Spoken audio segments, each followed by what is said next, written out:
Hey, what's going on? Almost got late. I'm usually not late. I literally put this stuff together at the last second. What's going on, Tyron? I'll put the link in a second. But you know how I do. I gotta talk first. So what a lot of people have been talking about, as you know, is this Coming to America Part 2. Now, a lot of people made reviews. I'm not going to really do a review, so to speak, but it'll end up being like that. But it's going to be a review the way that I watch movies. What's going on? Big OJ. Yeah, that's my man over there from the other channel. See, I like the way he thinks. I think he likes the way I think too. That's why he's over here. And I actually let people speak and express themselves over here too, by the way. What's going on? So, hardest look, Aboriginal power, what's going on? I'm gonna let people on in a second too. But you know, a second might mean about 45 minutes. I ain't gonna tell you no lie. But yeah, it's Coming to America too. What's going on, Lionel? Don't forget that book on the small hats. Oh yeah. And matter of fact, I'll tell you another book I was looking up. Because as I'm reading that book on Elijah, I forgot about that Lewis Lomax. So I said, let me hunt down his books and see what my man had to say, since some people allege that he may have gotten killed. I read a detail on his accident in New Mexico. It said his car flipped over 3 times. He got thrown out on after the first flip. And his car was speeding at a high rate of speed. Now, I know for a fact, CIA, FBI, they could rig your car so to keep on going fast and you can't break it. I'm just saying, if it was a hit. So, because they said he was writing a book on the FBI's involvement with the Nation of Islam. And they showed that he married a white woman too, by the way. So I had to look into that because I want details. You know what I mean? That's the type of person I like. I like getting into details of the situation. So anyway, I looked at some of his books because I'm going to try and get a hold of some. Man, if I thought that the Elijah Muhammad book was going for some money when I didn't want to buy it, man, these Lewis Lomax books, man, god damn. $100. One of them is going, his main one is going for $999. Now, you know, if I'm not struggling, if I'm struggling in my mind to pay for a book that costs $40, god damn it, you know I ain't paying no $1,000. So I better be doing some serious heavy duty research to pay $1,000 for a book. See if I can track that shit down online somewhere. If not, I don't know. Taron says, I ain't seen the sequel. I've seen the original.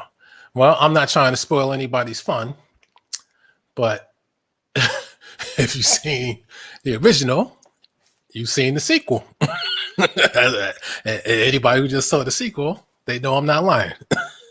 You just switch places with certain characters. It's the same exact thing. You know? The Shaka Zulu. Yeah, I forgot about that one. Shaka Zulu, Africa, Boo, Hotep, back to Africa. On this Haitian propaganda. Yep. Oh, you love spoilers? Okay, good. I'm gonna show a little bit because what I did, I downloaded it, you know, where I get it from. First, I watched it in 4K, which was nothing, you know, the picture quality was it wasn't spectacular, maybe because it was from streaming sources as opposed to coming, you know, when people usually put those movies up, they put them on coming from a disc. If it's from streaming, they'll tell you. So, you know, picture quality is all right, but it's not like if they took it from a 4K Blu-ray, something like that. So I deleted it, excuse me, because it was 12 gigs. So I'm not going to keep that. But then before I did this show, I said, damn, there was some scenes in there that I remember. I said, instead of trying to tell it and letting people recall it or people who haven't seen it try to visualize it, I figured let me at least capture some screens off of it. So I downloaded it again on a lower level one. And, I'm not trying to give it away, but, a lot of people on YouTube, Black YouTube, made it look like it was the event of the century coming to America too. I will say this. Yeah, I didn't pay for it either. You know that. I will say this, though. It's a miracle that they got everybody, I guess, except for Eric LaSalle. I was reading the article before I came on here, and he said he didn't have time for all that because I guess he's directing and producing. So, I don't know what his role could have been anyway, except for an update on the business, the Jerry Curl business.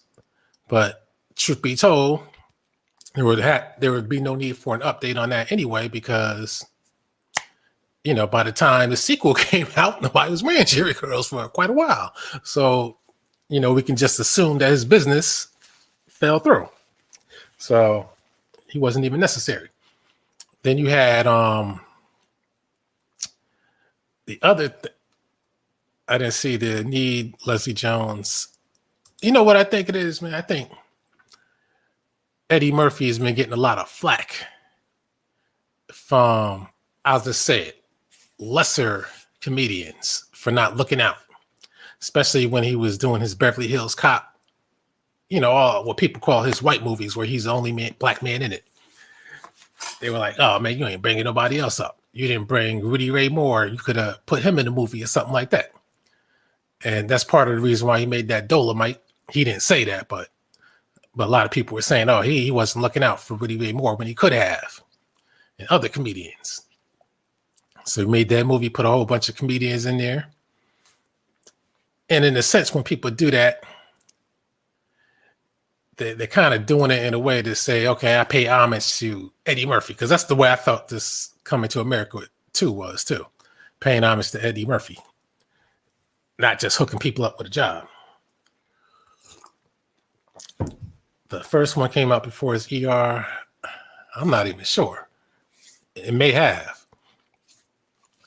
The woman that plays Lisa's sister, damn, I forgot who that was. Wasn't in it. I'm surprised that the female rapper, he brought her back, and I don't know why she had to be wearing the same clothes, but she's probably one of the few who the only one who actually looked better now than she did back then. That's the funny part. That's funny you bring that up.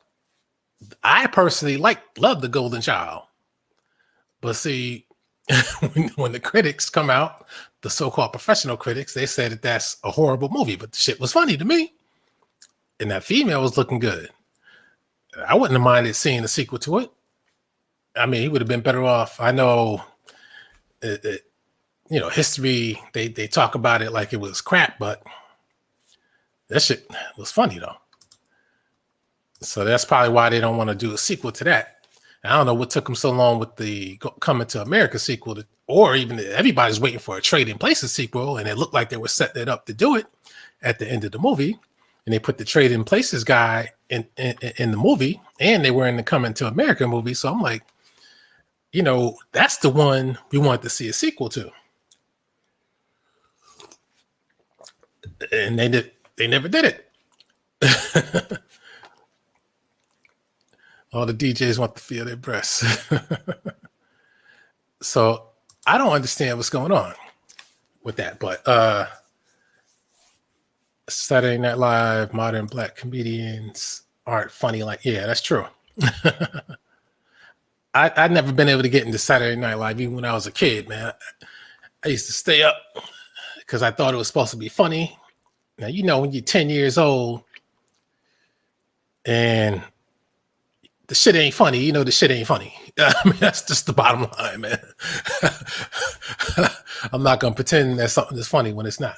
Coming to America, the second with this South African female, Namza, whatever her name is. Yeah. So they probably had a few Africans, but I'm about to point out a few things that it came out when Big Trouble and Little China came out. Oh, The Golden Child. Big Trouble in Little China wasn't as good as The Golden Child. You know, I haven't seen that movie in a minute, but now that movie is highly regarded in white circles as being a great movie. But I remember seeing it. It's just been a while, so I got to check it out again. It came out on 4K. Maybe I might download it and see how that came out. Let's talk of another Beverly Hills Cop. Now, people always say that Beverly Hills Cop 3 was bad, but I didn't think it was too bad. I think what they need to do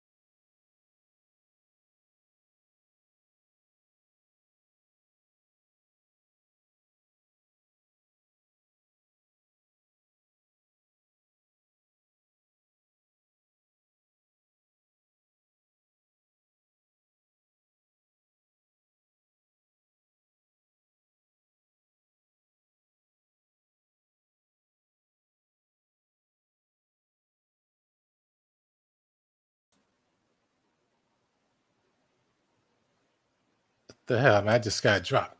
Hold on a second.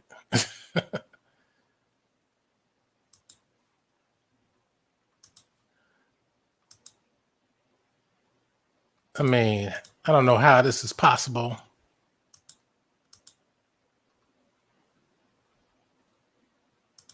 I'm just talking and damn thing just got dropped just like that. Yeah, so as I was saying, it was another this is using Firefox, by the way. So that's why I had stopped using this one for a minute and started using that Opera. But Opera, even though it's supposed to be more advanced, is not officially compatible with a lot of stuff that's out here. So anyway, yeah, the Beverly Hills Cop, they kept saying that they were going to come out with a part 4. They just need to stop having him wear the same jacket and have the same attitude. You know what I mean? And I think that's the problem with this Coming to America too. It was basically a reproduction of the first one. It was entertaining. It had a lot of jokes. Sometimes I forget that it is a comedy, so I'm not gonna penalize it too harshly. Yeah, Vampire in Brooklyn was terrible but hilarious. I thought that was fair. Another one people point out is Metro movie. That was a underrated one. But Beverly Hills Cop 3, I thought that was pretty good. You know, people had their opinions. It's part 2, the one that they claim is the best. That's the one I wasn't too crazy about. But the problem is they take too long to come out with the damn sequels. This Coming to America, truth be told, this had enough stuff to work with to produce. What's going on, CJ? They had enough material in these movies and storylines to, by now we should have had Coming to America 3 by the time, let's say, 1996 hit. But damn near 35 years later, he's lucky that everybody was still alive. I mean, yeah, think about that. It's just like when Disney came out with their Star Wars, their take on Star Wars. Yeah, that Detroit Lions jacket. They came out with their version. Yeah, side note, they got a new couch. Yeah, new backdrop. I don't know if he moved. And his wife said, don't paint the walls red this time. They sabotaged Eddie Murphy after the Dreamgirls. They did? I thought that was his comeback of sorts. You know, I bought that shit on Blu-ray when it first came out. And to this day, I saw it in the movies, but I still have not watched that on that disc. My sister used to be like that. Buy movies on a disc, and then you see a stack of movies unopened. Now I got a few that's unopened, but rest assured, if they're unopened, I saw them in the movies first, though. So that's why I don't really buy as many as I would like, because I know I'm not gonna. Eddie Murphy was supposed to be a Ghostbuster instead of Ernie Hudson. Oh, he was. That's crazy. So when it comes to this coming to America too, one thing that occurred to me as I was watching it,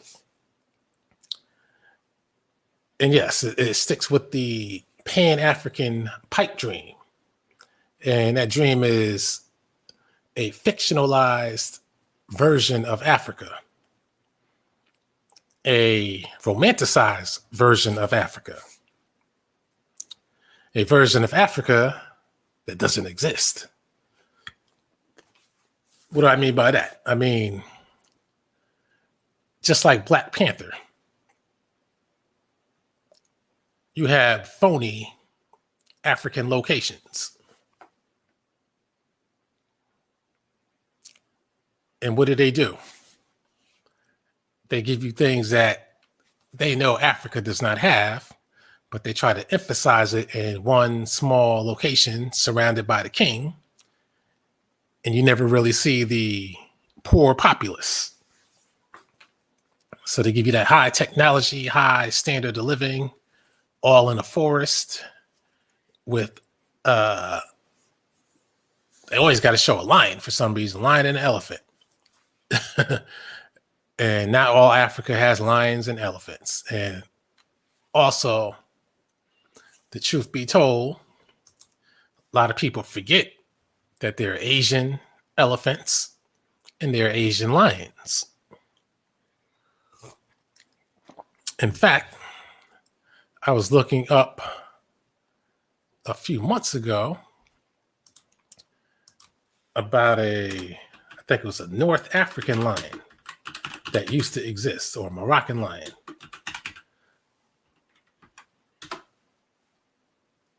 I'll tell you, man, when you do it like this and then it goes on to something else. Matter of fact, let me get on that in a minute, because I'm about to go in, then I'm going to let the people chime in. So let me get on this screen. Yep, created by the Small Hats. And when I was watching the credits, I noticed that there was a lot of Eddie Murphy production, of course, Amazon production. I said, oh, they slapped Amazon's name up there. I said, well, I think they did pay what they pay, about 187 million for it or something like that. So I said, I guess you might as well put the production credits on there if you're paying that kind of money. So I hope we don't see more of that. But I kept asking myself, how come when it comes to Africa, I should wait for the pictures, but I'll tell you now, when you see these African movies where they try to combine what they call African Americans into this African world, you notice how this is not actual Africa. It's an alternate universe Africa where they try to incorporate so-called African Americans. Like the way Wesley Snipes' character was walking. I know it's a comedy. I keep that in mind. But Africans don't have swag, so to speak. Now you got that guy Acho on that, was it First Think for Yourself? But all he's doing is trying his best to imitate us. That's all he's trying to do. So, and you see all the different hues. I mean, people never really sit back. I'll wait for the pictures so I could talk. Let me see. Have you ever heard of the leopard? That the leopard, not the lion, is the king of the jungle? No, I never heard of that, because I watch a lot of those nature shows. And one thing I know in the hierarchy is the lion, the hyena, the leopard is kind of like a loner. They do their own thing by themselves. And I think that's part of their weakness. And they can't beat a lion. Lions try to kill the leopards. There's no cat alliance in Africa. They don't give a damn. They see you as a competitor. And that's when you watch those animal shows and you realize that a lot of these animals are programmed. That'll help you understand how humans operate. And you'll see that, unfortunately, killing and beating people's ass, that's part of the way. Unfortunately, because that's what happens in the animal world, is kill or be killed, like they say. The Amazon via Viacom, owned by the Small Hats. Yep. And matter of fact, before I go on, let me just say this about animals, just since we're on that topic. Yeah, the leopard, the jaguar, rather. Yeah, that's what it is. Nope, the leopard may be. The jaguar has the most powerful bite of any cat, and you can see that with that big fat jaw that looks like a pit bull. You know, even though the legs is short, that bite. They say that shit could bite through the caiman's armor and shit, and still break its neck. And the weird part is the lion's head is bigger than the other cats, but its bite isn't as strong as the leopard. And to my surprise, I had to look up the tiger because I just wanted to look it up.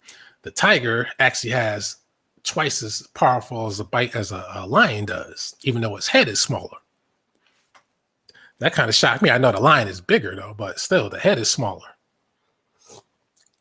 But nevertheless, you see a lion, you're running. You see a fucking leopard, you're running. They say leopards, that's more like a medium-sized type of cat. They say they jump on people's, they kill people in Africa, bite them on the neck, snap the neck.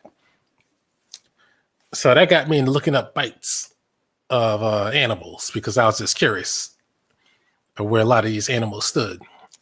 And the jaguars can, yep. But here's the thing. Of course, the tiger is the biggest cat. Lion, you can watch videos on YouTube where the tigers destroy the cats in a fight, real fight. I think that's the only animal footage I could find where real animals are going at it. Then they show jaguars going at, I think, anacondas. And they can get away from that. They got the skills to get out of that. But I looked up the anaconda too because I wanted to see if a man, let's say we were in the jungle, right? And an anaconda started wrapping around our leg, could we get out of it? That's what I was always wondering. I think if you had a knife, you might, or a machete, it might help you. But I looked up the squeeze of the anaconda, and they said that squeeze of the anaconda, I think even like the python too, they said it's the equivalent of an elephant sitting on your chest. So you can imagine that. You know what the hell that means. That means your ass ain't escaping. So I said, damn, that's powerful. That's powerful. So that'll scare the hell out of me. So the next time you're in the jungle, if you're ever in the jungle, you got to worry about that kind of shit. So those venomous snakes, they'll kill your ass with one bite. And I saw videos too where the cobras, they bite the damn lion. They don't kill them, but they debilitate them and slow them down. But they say they can't kill them if they do it in the right way. But the other creature that is so fucking common, but I looked up its bite and its power. I said to myself, I got to think 2 and 3 times before I deal with this animal. That's the motherfucking bear. I know we all knew the bear was strong, but I looked up the bite. I think they had the second strongest bite. The croc had the, I think it was the Nile crocodile had the strongest bite. But they're weak because you can actually, I think you could open their mouths or something like that. Quick, you can open their mouths, but once they bite down, that's it. But the bear has the second strongest bite. They say a bear's bite is so fucking strong. I think it's the grizzly bear. They said that the grizzly bear can bite through a fucking bowling ball. That's how strong the bite is. When you think about that, your head, if he bites your head, that ain't nothing. That's like eating a fucking grape or something. I said, well, I heard that. I said, damn. But that's not all with the bear. They said with the bear, you know how big buffaloes are. They said bears are so fucking strong. They said a bear can, with one smack, a bear can break the spine of a buffalo. I said, God damn. If he could do that to a buffalo, if he smacks us in the head, our heads are off. There ain't no doubt about that. So I said, those things are dangerous. And they also said bears can climb trees with ease. And even though they look like they're moving slow, they move fast. And they don't really get tired like that. But people get tricked by the way they look, thinking that that's fat. You know what I mean? So that's scary. And one last thing on this bear. Now, this is what I did not know. Yeah, they eat buffalo. There's another animal too. You can see footage of bears chasing down a moose. They'll keep on going. They're gonna keep on getting that moose. The moose actually got tired before the bear did, which is weird. And one more thing I didn't know about the bear. This is the part that really scared me.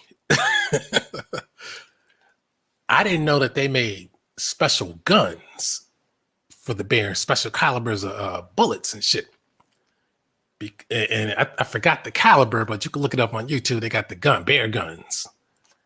I think it's like some special 45, 55 caliber, something odd like that.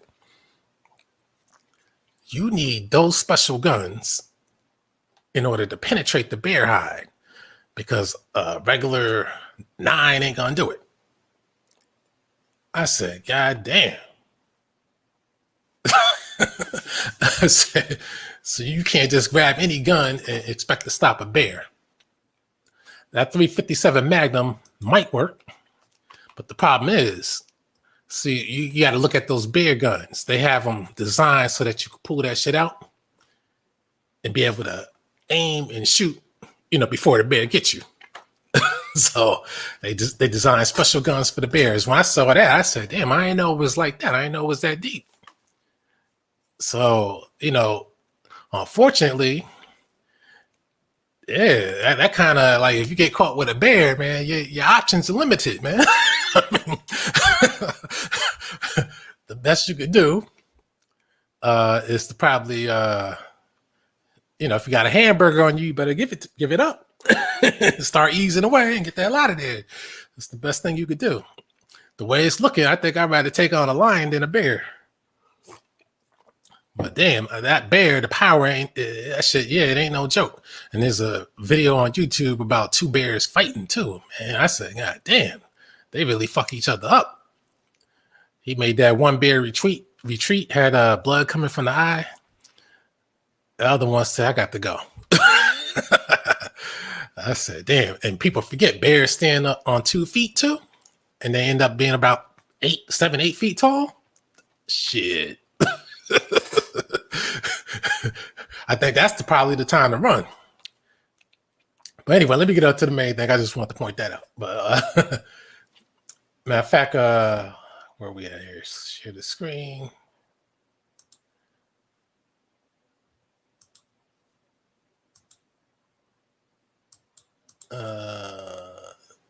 So I hate when they do it like that. Anyway, this is another thing I was looking up. See, they had this Barbary lion that used to be out in North Africa. That's one of the lions that people are used to seeing.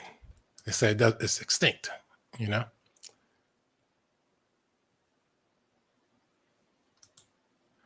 the kind the Romans used to take.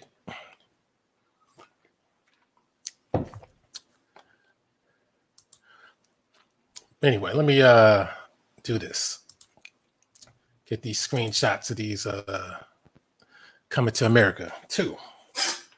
Now, these are my own screenshots. I didn't want to rely on the internet because you know how that is. Can't get what you want.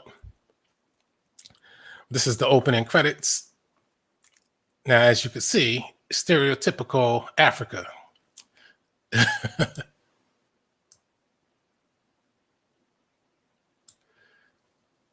Nothing, no other technology, no other civilization, and nowhere around. It's all green, uninhabited land. Stereotypical Africa. And then they put this palace right in the middle of nowhere. I don't even see any roads to get out of the place. I don't even see a helicopter to get out of the place. But to make the palace so lush and plush. But notice the architecture. Islamic, Moorish architecture.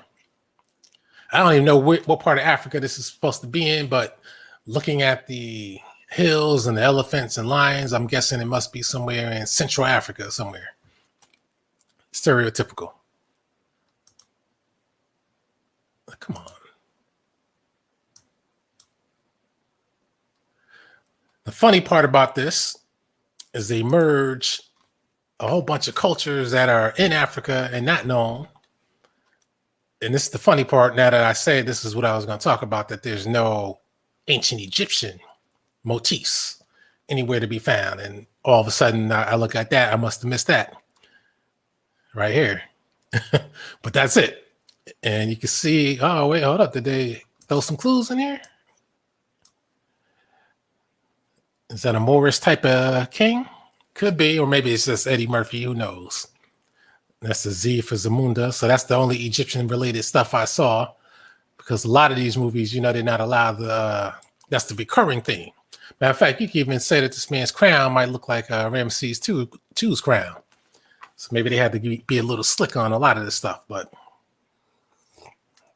with a lot of these African-themed movies made for so-called African Americans, they like to leave out Egyptian shit and ancient Egyptian shit. And they also like to leave out anything Black, Arab. If you notice that, that's what they always keep separate, Arabs and Black people. Even when they had that Black Hawk Down and Somalia was in the news, it was, people heard the name Mohammed Farah Aidid, but they don't think, okay, those are Arabs. According, they're in the Arab League. You get that's why I made that Turkish video. I'm going a little deeper. I'm gonna see who else tries to make some after that. That's why they got you believing that everybody who's lighter to white, they're Arabs. Anybody Black? Nope. Black Americans, this is supposed to be your heritage, a mysterious Africa that nobody can pinpoint. Zamunda, nobody's heard of it. We don't even know where it's at. Just like Wakanda. You know, they're made up. They're supposed to be full of technology by the real Africa. It's not quite like that. You know what I mean?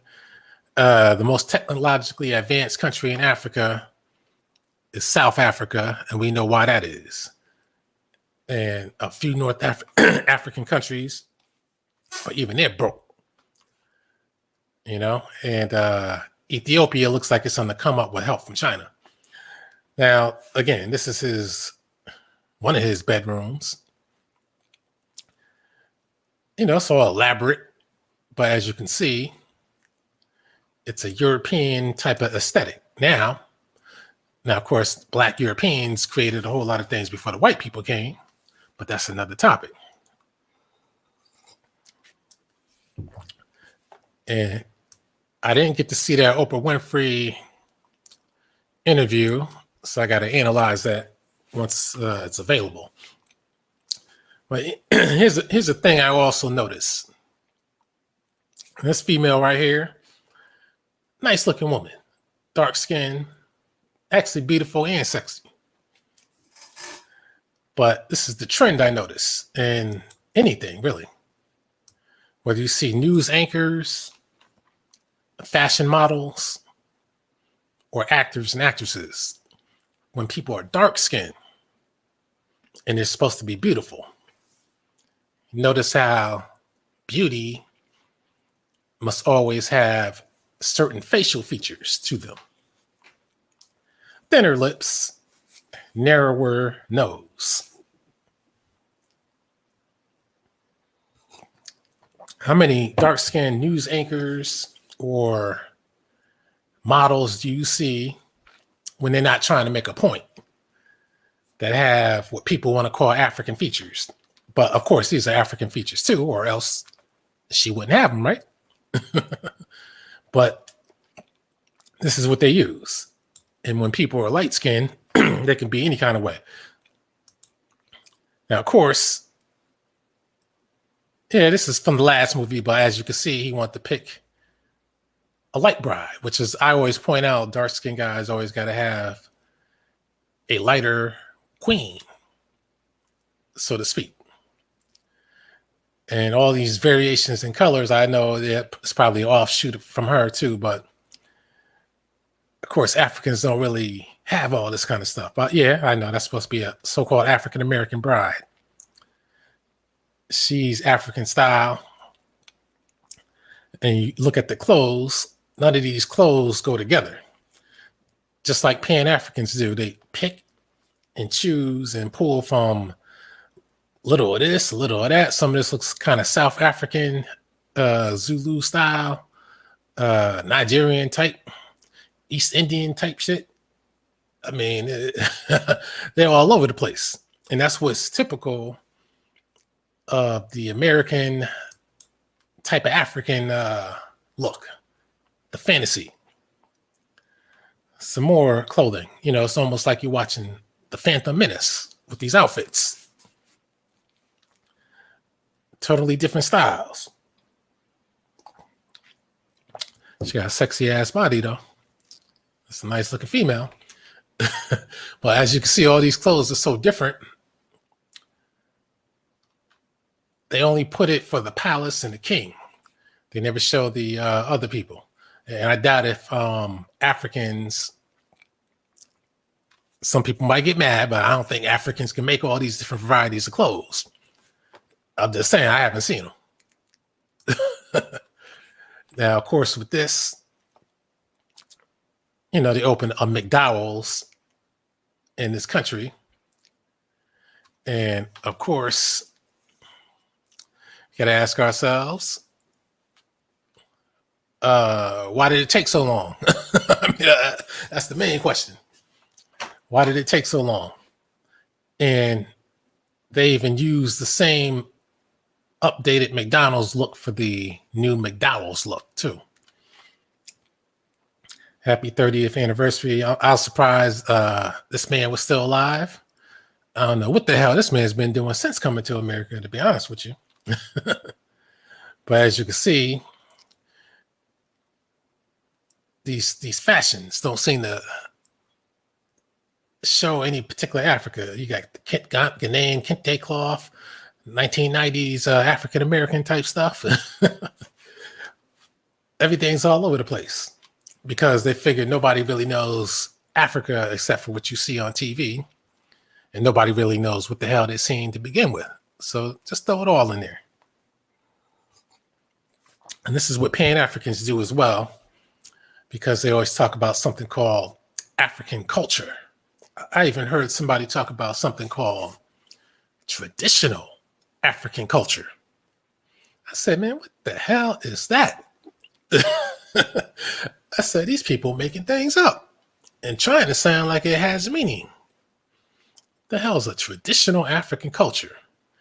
And they also said something to the effect of traditional African religion. I'm like, man, come on. Now, as you can see, Even in real life, Eddie Murphy, these darker guys, they love the brides got to be lighter than them. And I saw that my aunt forever tried to clap back a little. I had to mention him. But I'm not lying. All these pan-African type people, they always got to have. It's so African. How can they not wear? What's her name? Lupita. I'm sure a lot of guys would like to have sex with Lupita, but how many want to marry her and have children with her? Huh? Where's your Queen Nefertari? This lady right here on the left. A lot of black guys might want to do their thing, but see, they want the children with this lady. I'm just pointing that out. But see, she looks good. You can have children with her. Now, this scene right here, as I was watching it, I said they got a lot of elaborate outfits in this movie. And then I was watching it, and I kept saying to myself, I've seen this before. This outfit, it rings a bell. I'm going to get to the bell that it rings in a minute. And then every 10 minutes, they're playing drums and some type of music. Like, that's the stereotype that we get at Africans all the time anyway. They're always playing some goddamn drums and music every damn minute. Then they keep combining Islamic styles with other styles. It's just crazy. But look at this. On the back of her outfit, what do we see here? Let me blow it up. I'm sure people can see it already. Yeah, what's the Jamaican flag doing there? I mean, come on. What part of Africa is that? Jamaican flag and an outfit to match. This is pure fantasy.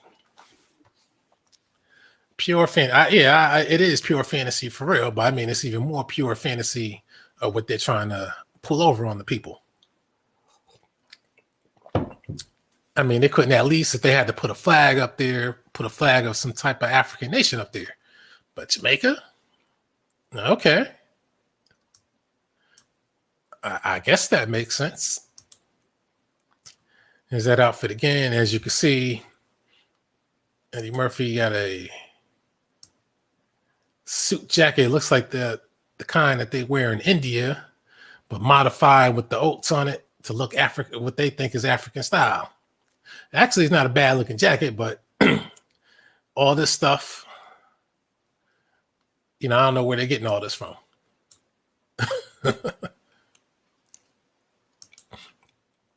There's that jacket again. Looks like something out of Star Wars almost. But that's a cool jacket though. Stylized. And of course, Arsenio Hall shit is not African at all. That's Indian. Or even Pakistani, rather. Either one. No way in hell that's African in any kind of way. But something I'm just looking at right now that I hadn't noticed before, even when I was putting these things together.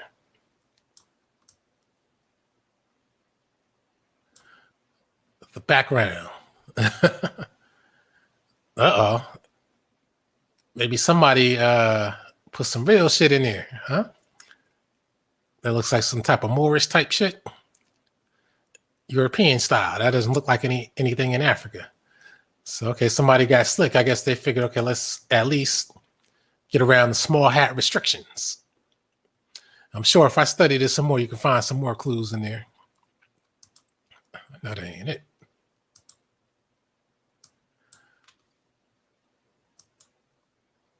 This film had a lot of these throwbacks from the old movie, which to me, I think it amounted to around maybe 7 minutes worth throughout the movie. And to me, I think that they could have left this out. If people are fans of the movie and they know what it's all about, there's no need to put any throwback scenes, modified throwback scenes on top of that. There's no need for that. This whole movie is really, and I'm not trying to be critical, but the whole movie, well, basically that's what I am, yeah. But the whole movie was basically a remake of the first one. I hate when sequels do that. They just remake everything that was already there. All they do is change the characters around. So they kill off James Earl Jones' character and Eddie Murphy's the king.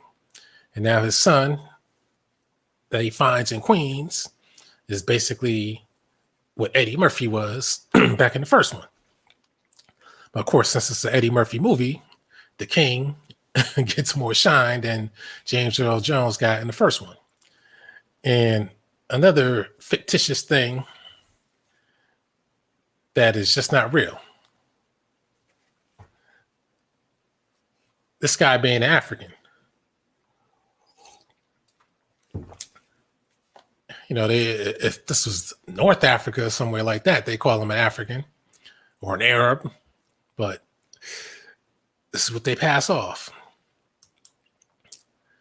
And they put everybody you could think of in the movies. And I was shocked. I'm like, what the hell is En Vogue doing in the movie?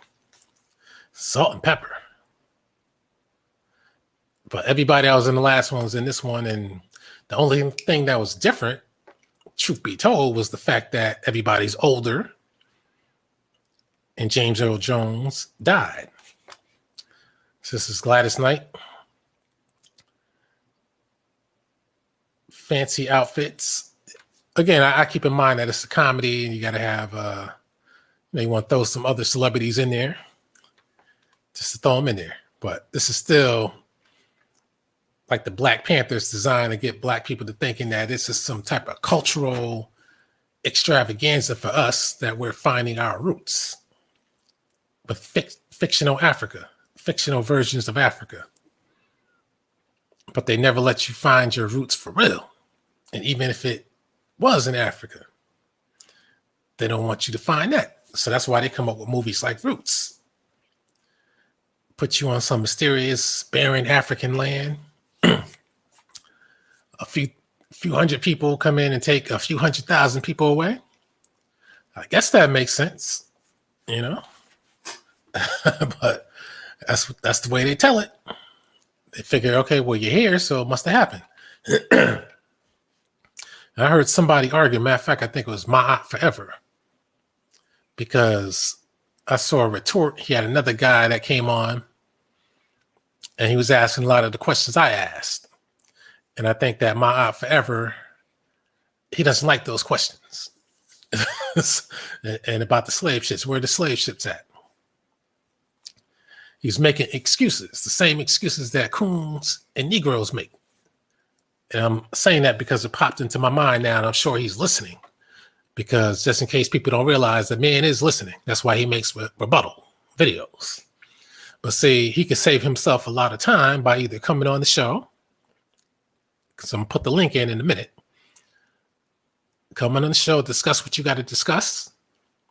Or let us come on the show so we could discuss what we need to discuss. But of course, he doesn't like what we have to discuss, so he has to lie.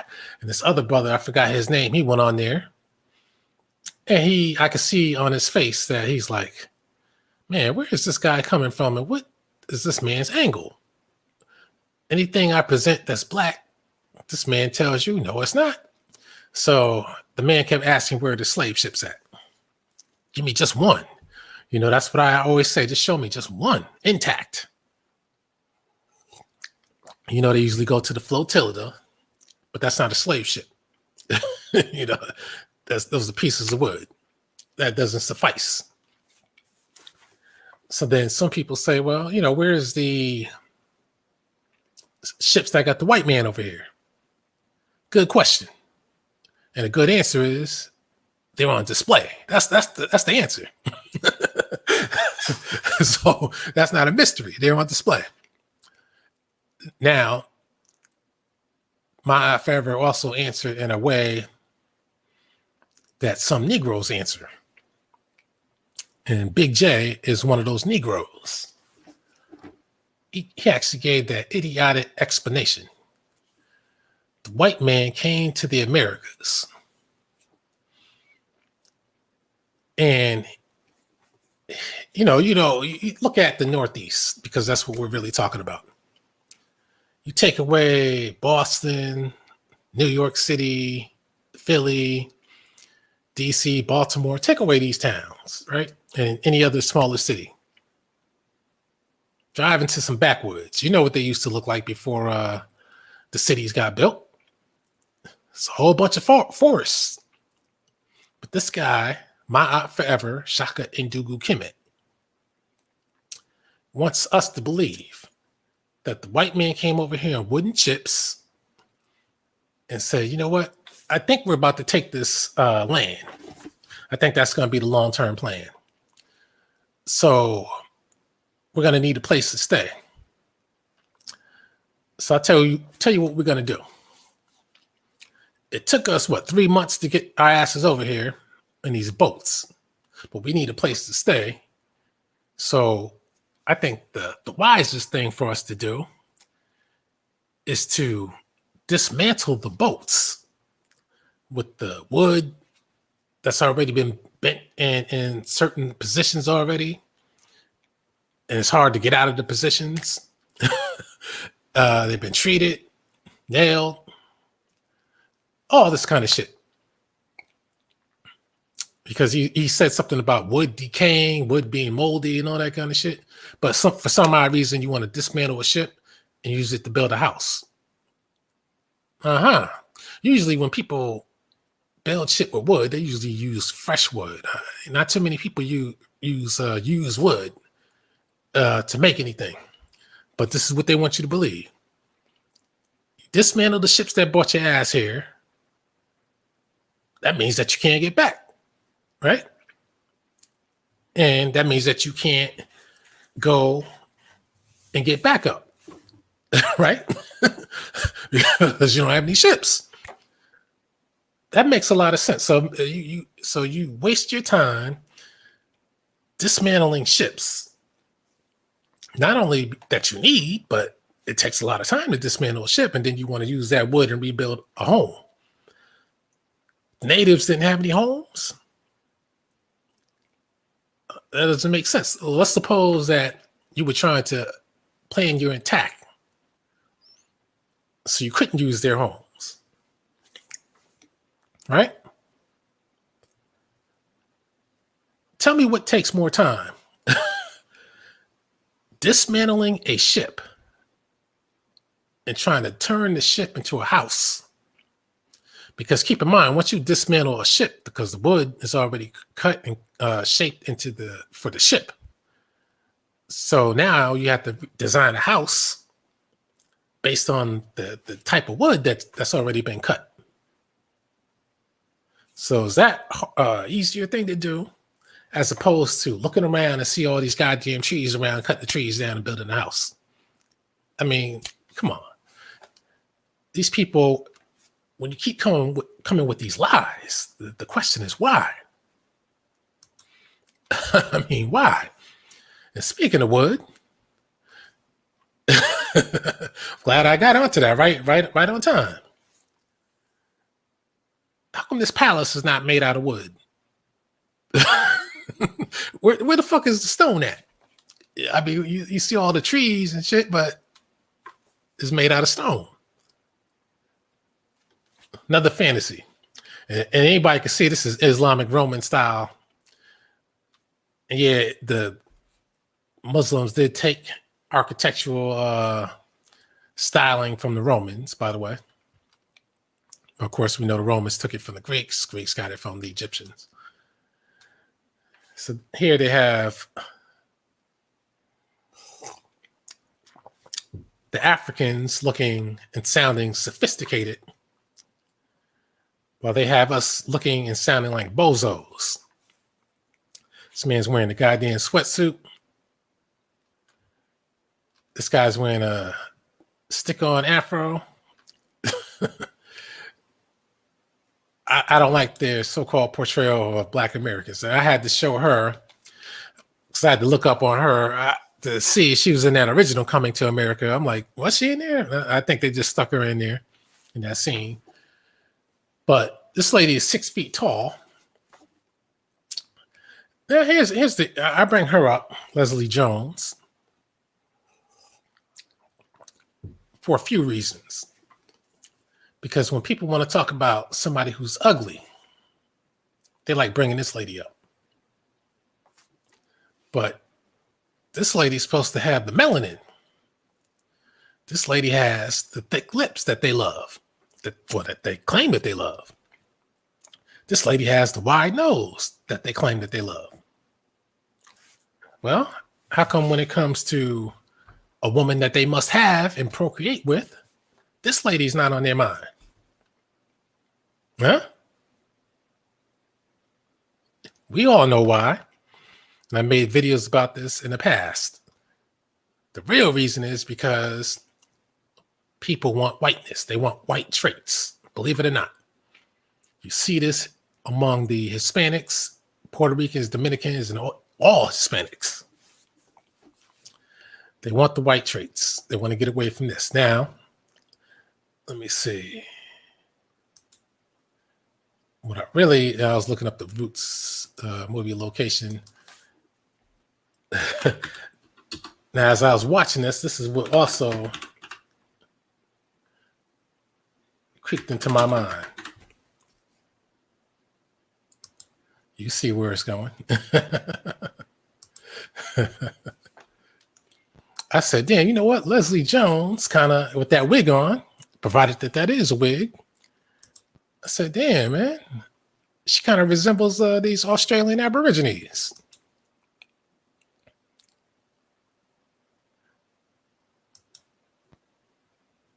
Now, any other time, these, pan-African type people, they say this is what we need. This is that Africoid situation. This is what they love. That melanin.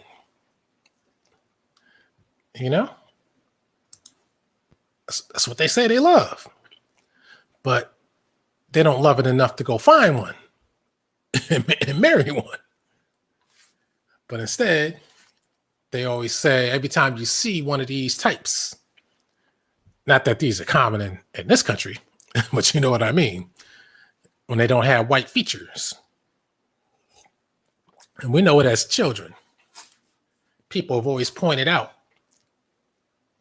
features or skin tone, the further away from white and the more black, so to speak, that it is, the more they hate it.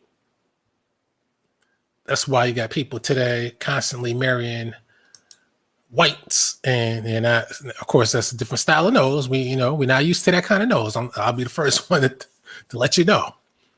But see, even with the nose, she has the hair that so many people are desiring. That's the trade-off. Do you want these facial features or do you want that hair? That's the trade-off, people. Some people, the way things are, I think they'll take the hair and a tacky wig and a weave over the facial features. But again, I'm pointing this out because now see, if this were the United States, this is the kind of we were that kind of people. These are the kind of people you see lurking around. I don't know this man, of course. I'm just saying, criminal, wino type crack addicts walking around. Now, if this man happens to be looking at this and saying, "Hey, man, what you talking about?" I'm just using it as an example. But you see the hair. But see, now we got pan-Africanists today. They always say, "Look at the lips, the melanin, the wide nose. That's our people." Now, all of a sudden, these people are flipping their tune. Now they're like, "Nah, these ain't no black people." Because of the hair. I'm like, man, you people got to make up your minds, man. Is it the melanin or what? Now, so many pan-Africans are flipping to the point that they're saying the skin tone does not matter. That's the same argument that the white man, the racist white man uses. That's the same argument that the racist white man uses when he talks about ancient Egyptians not being black. So you're going to follow the white man again? So that's what pan-Africanism is. So if you want to know why I keep combating it, it's because the shit doesn't make sense. The shit is full of lies. So either you're following one set of rules or you're not. If you're going to follow one set of rules, it has to apply to everything you're talking about. You can't pick and choose. It's either people are melanated or they're not. I mean, how can this kid right here be, I'm looking at my hand now, shit, probably 4 times more melanated than I am. Could be 5. But I'm black and he's not. His nose is whiter than mine. The only difference is that hair.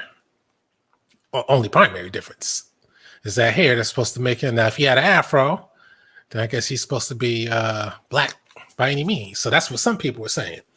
They're saying not the skin color, it's the hair now. Okay, well, if it's the hair, how come Pan-Africans are spending all this money buying people's hair? Putting it on your head. Doesn't make sense. Now, obviously, this lady's a little bit mixed down. I ain't gonna go there right now with that. See, this is what happens. See, there's no such thing as light-skinned people. There's a such thing as being mixed. That's what it's all about. Not light skin, is mixed.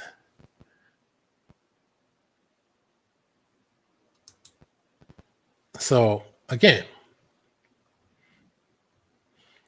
to you Pan-African people, is this that black beauty that you claim that you love, or is it something else? Or is it really the white man that you love? I could prove time and time again, just like people can prove that the Nation of Islam is full of shit with their anti-black rhetoric, that these Pan-Africans really hate black people because they make up their own stylized version of Africa and what black people are, but they keep calling everybody African. But yet the white man himself, the African himself, doesn't know anything about this Pan-African shit, doesn't know about this African culture that they keep talking about. They don't know nothing about this shit. This is a creation that has nothing to do with them.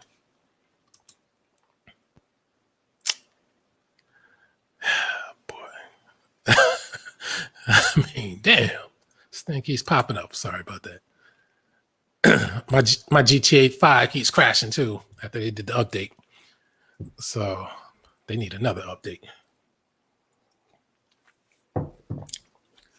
So look at that. That's the hair black people crave. Now, see, it's good because if you look at these people with the hair, I have to say black women, will that enhance the way you feel about yourself? But the truth be told, black women want the hair because they see other women with straight hair. That's a female thing. And they figure that's the way my hair has to look, or else I feel out of place. But see, you got these people with the hair.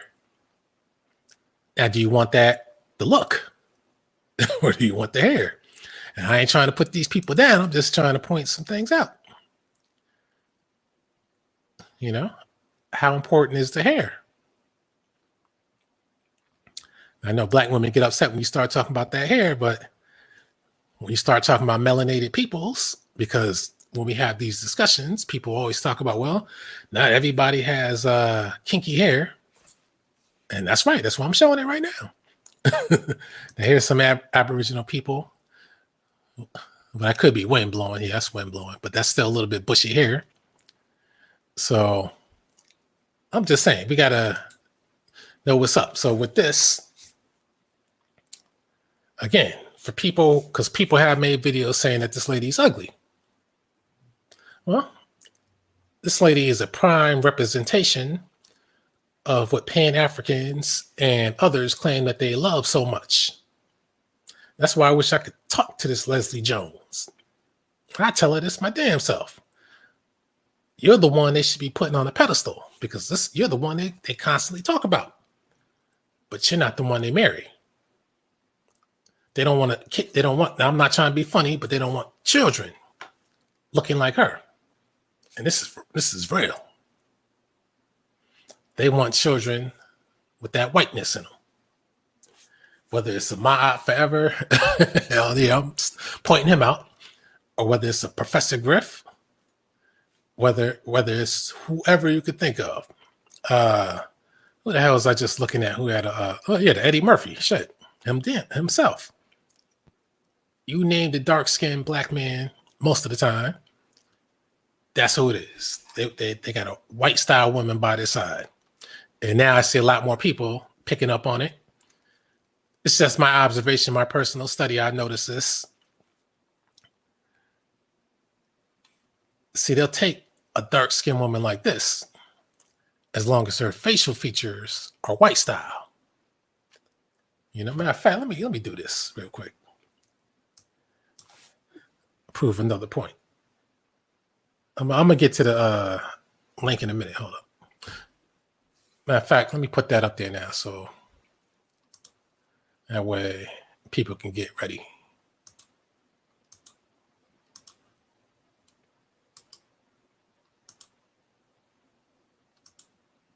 We got the cash guys back. Okay.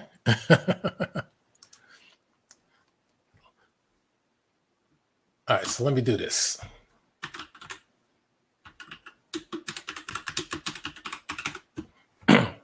There's something else I noticed too. And this is in general.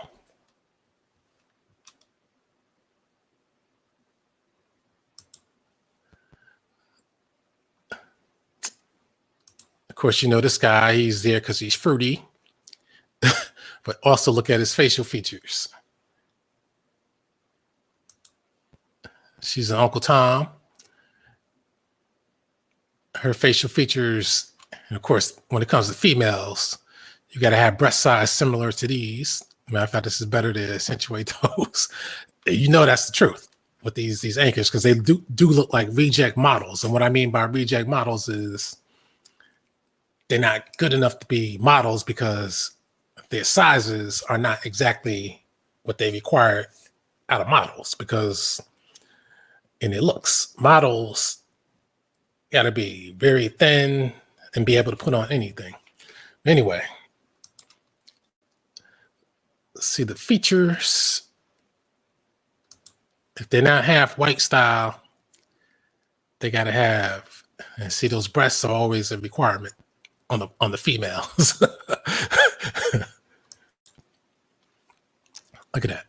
Features. Smaller mouth, smaller nose in general.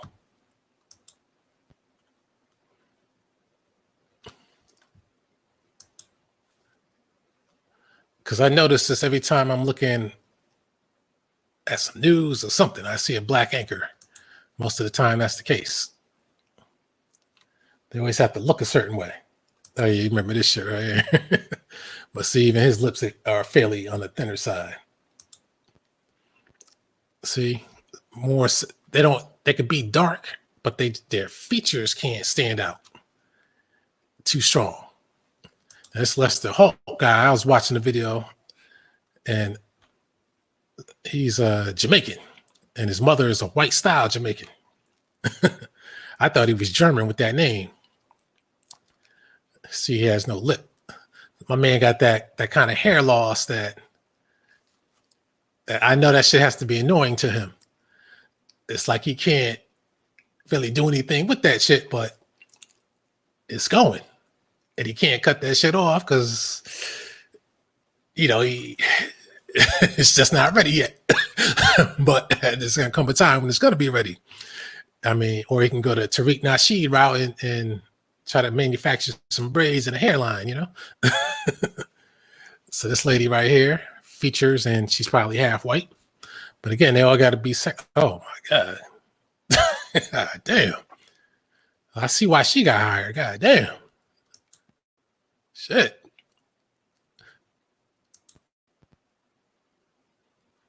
Hell yeah. You already know what her interview was like. Take your clothes off. That was her interview. Take your clothes off. You got the job. No, damn well wasn't for her mind. You can see these pictures. That's the right size right there, though. She's cute too. I ain't gonna tell you no lie. Shit.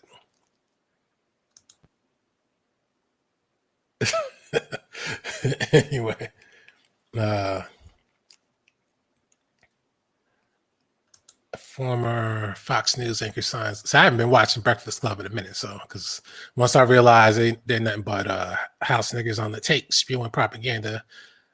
Once I saw that gay flag behind them, that's when I said, man, I'm tired of this shit. But again, features, similar features. You know her. Matter of fact, damn, if I could have remembered that lady's name, she was on that Crime Watch Daily show. The one that looks kind of Mexican. If you could see the transformation that she had in her career, I hear people coming. I'm gonna get to you. If you could hear the transformation that people had in her career, face-wise, you'd be saying to yourself, God damn, how desperate does one have to be? But you can get a lot of money doing this job. You know, if you're in the biggest markets, I mean, an anchor can get millions of dollars a year. I think Sue Simmons, that used to be here in New York, she was getting like, I think, $5 million a year. And I assume that men get paid. You know, this might be the girl. Nah, that ain't her. Matter of fact, let me get to the people in a minute. Let me just find her real quick.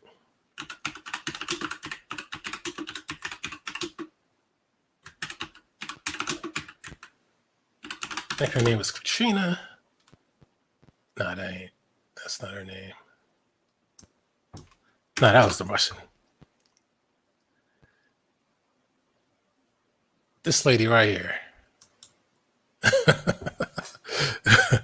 Now, every time I watch that shit, let me see.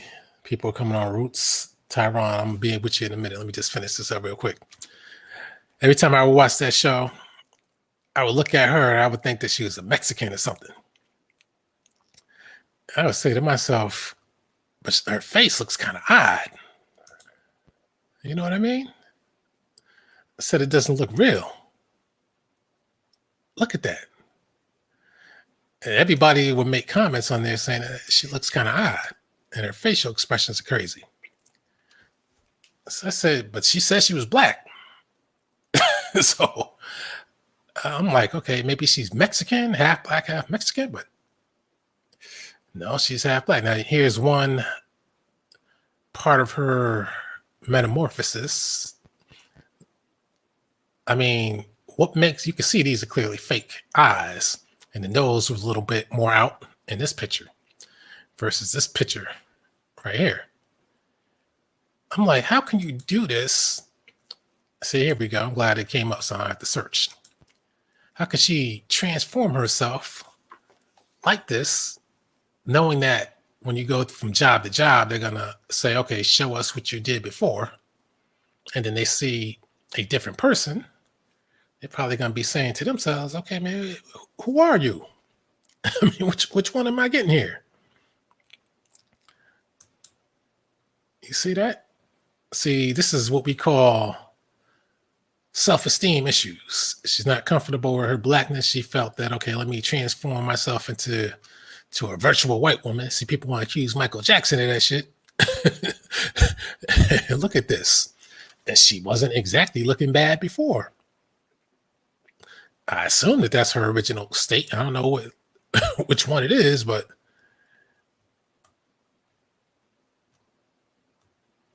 she was looking better. She could have kept that, but she kept on going. You know how people do when they do plastic surgery. They keep on going. Little Kim, mess it all up. And let me, because it was when I was looking at this, I saw a picture of her. I want to find her earliest. It's probably this, though. Shit, she's a fucking interviewer. And that's another thing. See, that can't be her actual body. Nah, that got to be modified.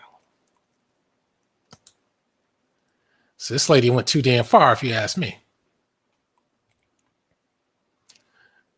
This is where mental problems start coming into play. I hate when the damn picture don't. That was her before. See, she had a bigger butt. It's just weird, but this is what people do for money. I guess she felt she had to do this kind of thing in order to compete, which is basically be somebody that's not her. And the problem is, if you look at this female and you're like, you know, I like this. Now you with somebody, you don't even know what the hell you're getting. But anyway, that's enough of that. Let me just want to point that out. And let me just finish up these photos real quick, unless they're done. See, this is a nice looking woman. But like I said, every time there's dark skin, they got to have those symmetrical facial features. Narrow nose, smaller mouth, even if the lips are full. That's why Lupita is big. Now you see Wesley Snipes' character. I know it's a comedy again. His braid style, I never see Africans rocking shit like that, but maybe there are some. Now, Wesley Snipes, I consider him a brilliant actor. You know, he had that little situation, so it's kind of like he has to work his way back. Now, of course, this is European style. Yeah, her body is serious. Always got to throw the lion in, CGI lion. Looks horrible. Okay, so that's the end of that. So let me throw the people on. Okay, my man, whoever it was, he left.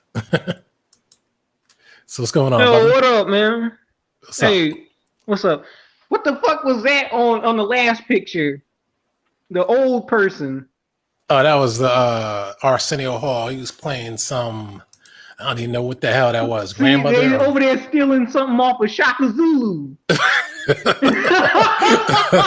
They gotta have some crazy white-haired sorcerer in there somehow and saying, "Oh, you got to put in your African villains or something like that." Like this movie needed some cartoonish African warlord and a sorcerer and Rafiki and all that other shit.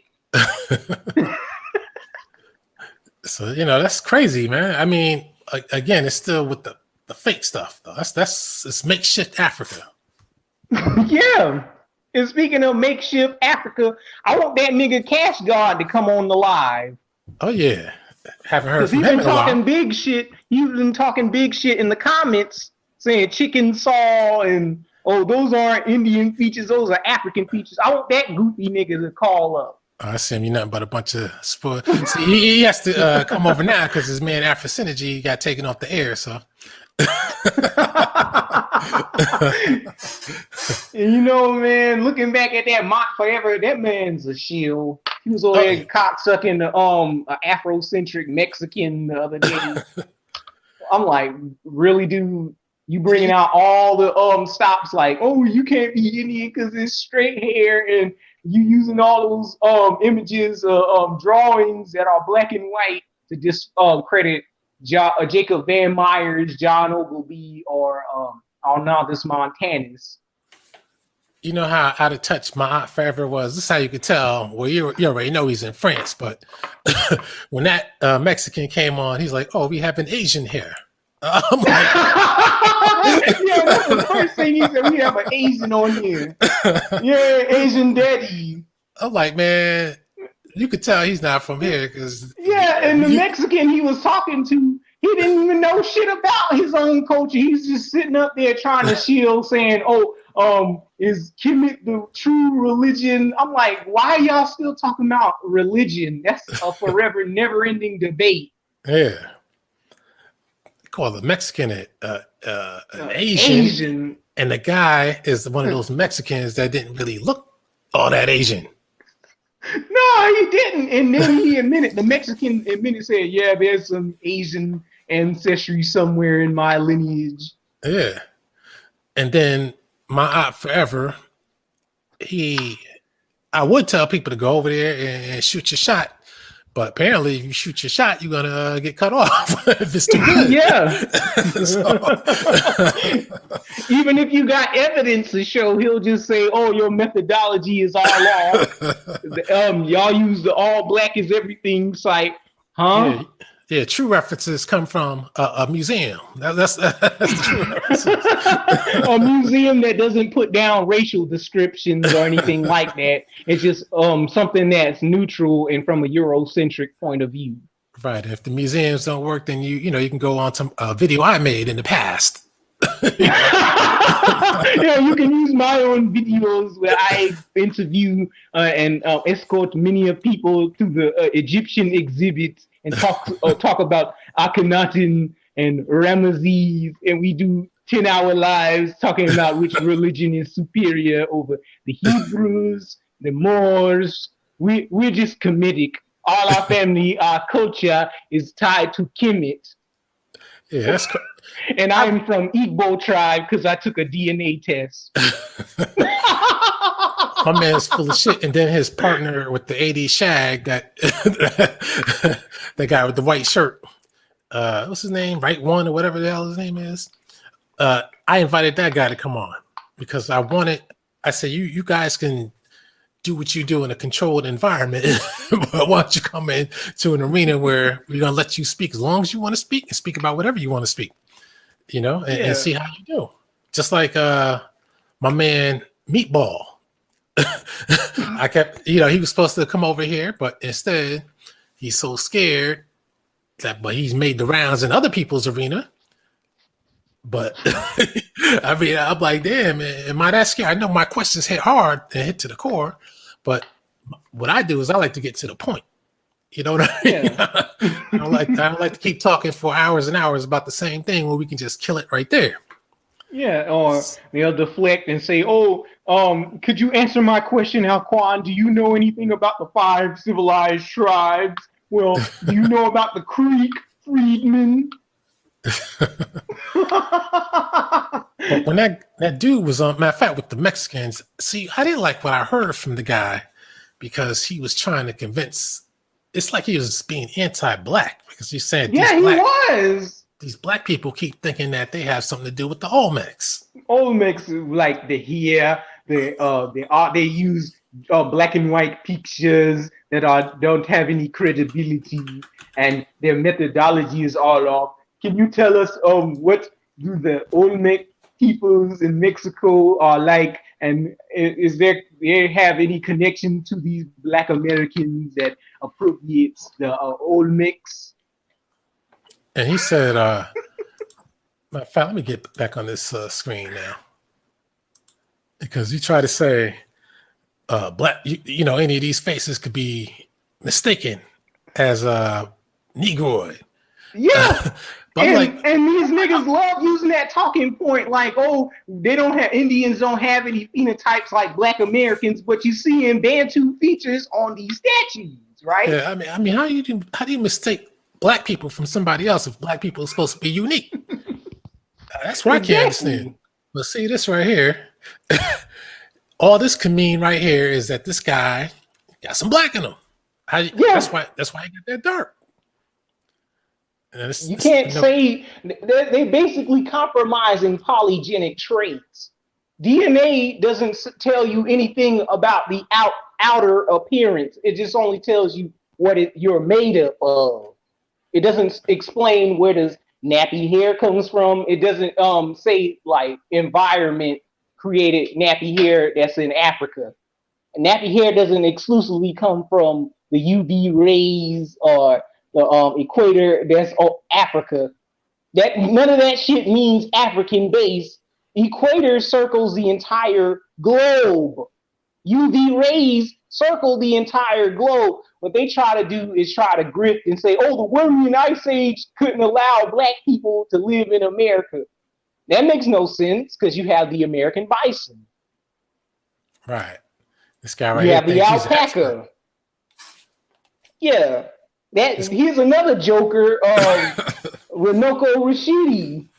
His goofy ass loves to grift and shit from the paradigm, talking about, oh, y'all can't be American Indian. That's like saying comparing my culture, your American Indian culture is a toilet culture. Why don't you just claim Africa or some shit like that? He said, but then he turned around and said his grandma said he a Cherokee. Now, these look like hardcore black features right here. Now I see. Now I like to go everywhere. Now they say these are all Mexican. I didn't get the dates on these. These could have been later, could have been earlier, but these. But the point is, you can see the clear-cut difference in the facial features. These are obviously Mongol Asian, and that looks like a mixture. And this right here. But then again, Mongol features are Black American features. They're South African features. They're Negrito features. Remember? Right. And isn't an Asian Mongoloid a mutant like a white person? That's what they say. I could believe it with the facial features. So now, how can the Pan-Africans grip and say that Native Americans birthed themselves and there couldn't be any black people on the American continent? Well, they say they came from Africa. Yeah, they say that stupid shit too. And this Quora website, man, people really go crazy with the propaganda on there. Do you think the Olmec heads show that the African inhabitants made it to the Americas? See, people like to show that as a Maya. See, the Mayas, they shape their heads differently, so you can't really. You got to go by the actual what you see, not what you think. You can see Black Americans in Louisiana with that feature of the Mayans. You can see a whole bunch of black people with aquiline noses, but the Pan-African assumes that we just got a wide nose and thick lips, and that's it, like a West African or some shit like that. But they can't show you what features. Classical features define a Bantu look that a white person gave them. See what I'm doing? I'm just trying to see how the search goes. And I noticed that the one with the furrow is the one that they make sure not to show. I'm going to show that in a minute. People have seen it before, though. And you said something about Kiora. Well, Kiora is a site where one of those Mongol centrics that has written up a whole blog about me and people in the Kerry Davis African Americans Ain't African group, saying that we're trying to steal culture from Mongol style Native Americans. And you got these same Pan-Africans grifting and giving them information about us to try and deflect or destroy our paradigm and our ideology. It's crazy. See, these braids, see, before I was like on the fence. I said it looks more likely than not that they're black. Then when I saw the braids, I said, oh, shit. And then I said, okay, well, I'll give it up because anybody can get braids. But then I would ask, if your hair was originally straight, why would you braid it like this? You know? They don't braid it. They try and say it's a feather. I mean, come on. They don't want no feather. They look like them Stevie Wonder or what's that? Forget Me Not braids. Come on now. See, this is the one that people can't get away from. You can't get away from this because of that afro, the afro hair. That's the thing. When you find, whether you go back to India or wherever, when you see the afro hair, like this thing says right. Yeah, it says right here, case closed. That's what it is. It's case closed. But they'll try and say, oh, that's not a black person. That's a howler monkey. When have you seen a howler monkey with negroid lips, negroid nose, and an afro textured hair? I thought somebody came. Okay, Trip is back. Now, what's going on? What's going on, Trip? Oh, well, he got out again. Oh, man. So you see this too. See, I just showed you the Australian Aborigine people, and they say that they were here first. So when you look at these features, they kind of coincide with that. Now the hair, people might say, "Oh, well, the hair is different," but like I said, you see Australian Aborigines with afro too. But isn't that a Tarana Burke nose or a KRS-One nose? Oh yeah. And I knew she wasn't no black American. This off her features alone. Yeah, that's them Caribbean features. What's going on, Trip? Oh, let me see if it's 1 second. Let me get my mic together. Okay. Oh, we hear you. How you doing, Trip? I'm all right. I'm all right. Another day, another dollar. Yeah. You see that picture in the? Oh man, you missed it. This one or which one? No. Could you go back?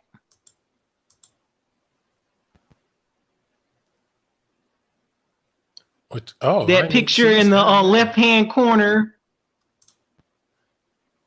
No, the picture in the left-hand corner at the bottom. It shows right an here? Indian family. Go Oh, this one. up a little, That one. right there. Yeah, that's the picture that Matt Forever tries to discredit. What does he say? You remember what he said to that Mexican guy? He said, "Oh, the black Americans use pictures like these to say that they were here, they were nappy head Indians over here in America, stuff like that, trying to discredit what we were saying in our evidence to show and prove that black Americans were already in the Americas." See, He was trying to deflect from it. if my F Forever was sounding what he's saying and not a French coon, he would allow us to get on and rock the house. Yeah. But instead, he runs, he deletes. For some odd reason, he's scared of. That's how I judge him. If you're scared to present what you got to present, then what you present is bullshit, and you know it. You know it. My Aunt Forever. I know he's watching too. By the way, he watches. So when you talk, you can talk directly to his ass.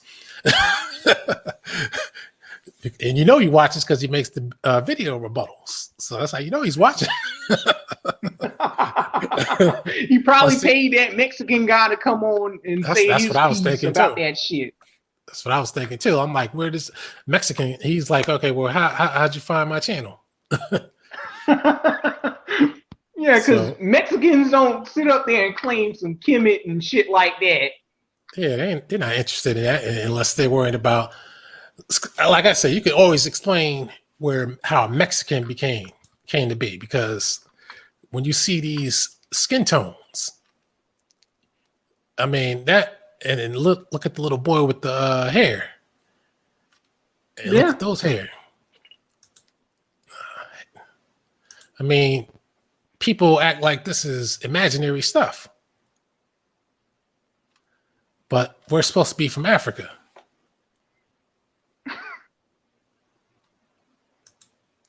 People always talk about the hair. Then when you show them hair, man, I don't know what to make of that. You know? They say that's not an afro, that's just curly hair or some shit like that. Yeah, or they go back to these people must have came from Africa then. Yeah, from the what's his name, Abu Bakr, the second African voyage or some shit, like Tariq Nasheed trying to claim, saying that we're Moorish Maroons and shit like that. I mean, now if that ain't an Afro or the Polynesian style, come on, man. That's in Tierra del Fuego. Oh, I know what happened. The white man brought the slaves over. Some ran away, and then they were living a jungle life. That's what happened, right? Then if that's the case, then how do they explain the Negritos in Asia? And how do they explain these non-African clothing styles? Yes. Oh, I see. The Mongols, they gave it to them. That's what happened, right? That had to happen. As you can see. But see, I don't know why no African. Yeah. Now, some people might say, oh, they're carrying the shit on their head. That's African. But they do that in Latin America. I told you, I was riding down the street. I saw one of those Mexicans, lady carrying shit on her head. Well, Cash God, can you come on the live and try and refute these images? He's Where's Cash God? What's going on, Lorraine? You lucky I was going to hop on the panel. I'm at work. Okay. Yeah. Just like my forever got excuses. You could be at work listening, but you can't be at work and get on. But I want to see Cash God explain these images. I'm going to post the link again.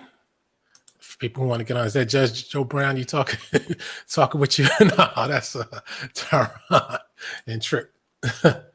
Judge Joe Brown. But see, here's the thing about this. We got people like this man. We got people like the Tariq Nasheed. We got people who call themselves scholars and teachers, got Brother pan-africanists. James Smalls. He was recently trying to grift to the indigenous paradigm. Right. So they're not doing it because this is the way they've been standing. They're doing it because the evidence is overwhelming. Now they got to get with it. That's why they're doing it.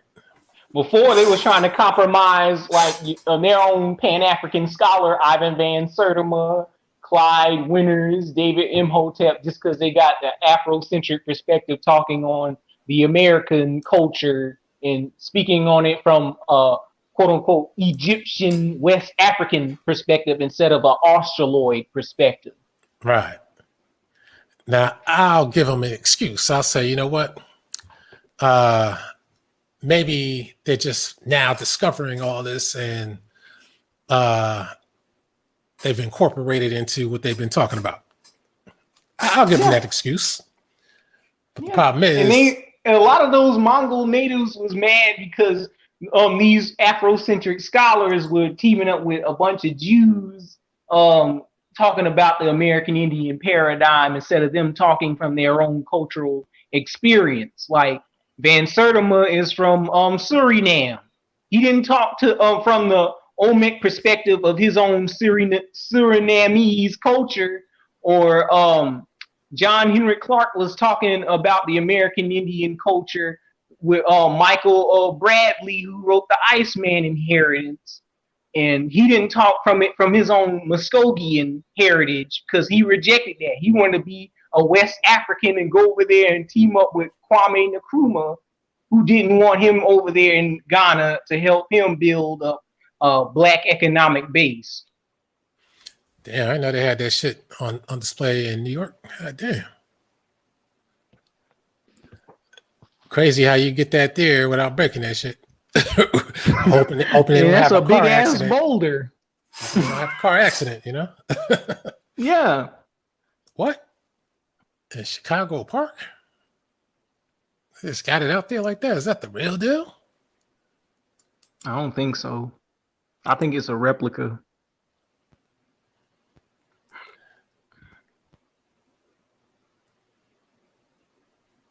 They don't say. It looks kind of old. If that's a replica, that's pretty good. But I don't think you should. They say, how many did they say they found? 400? I'm not even sure about that. Damn it. Yeah, that may have been Chicago on that other picture.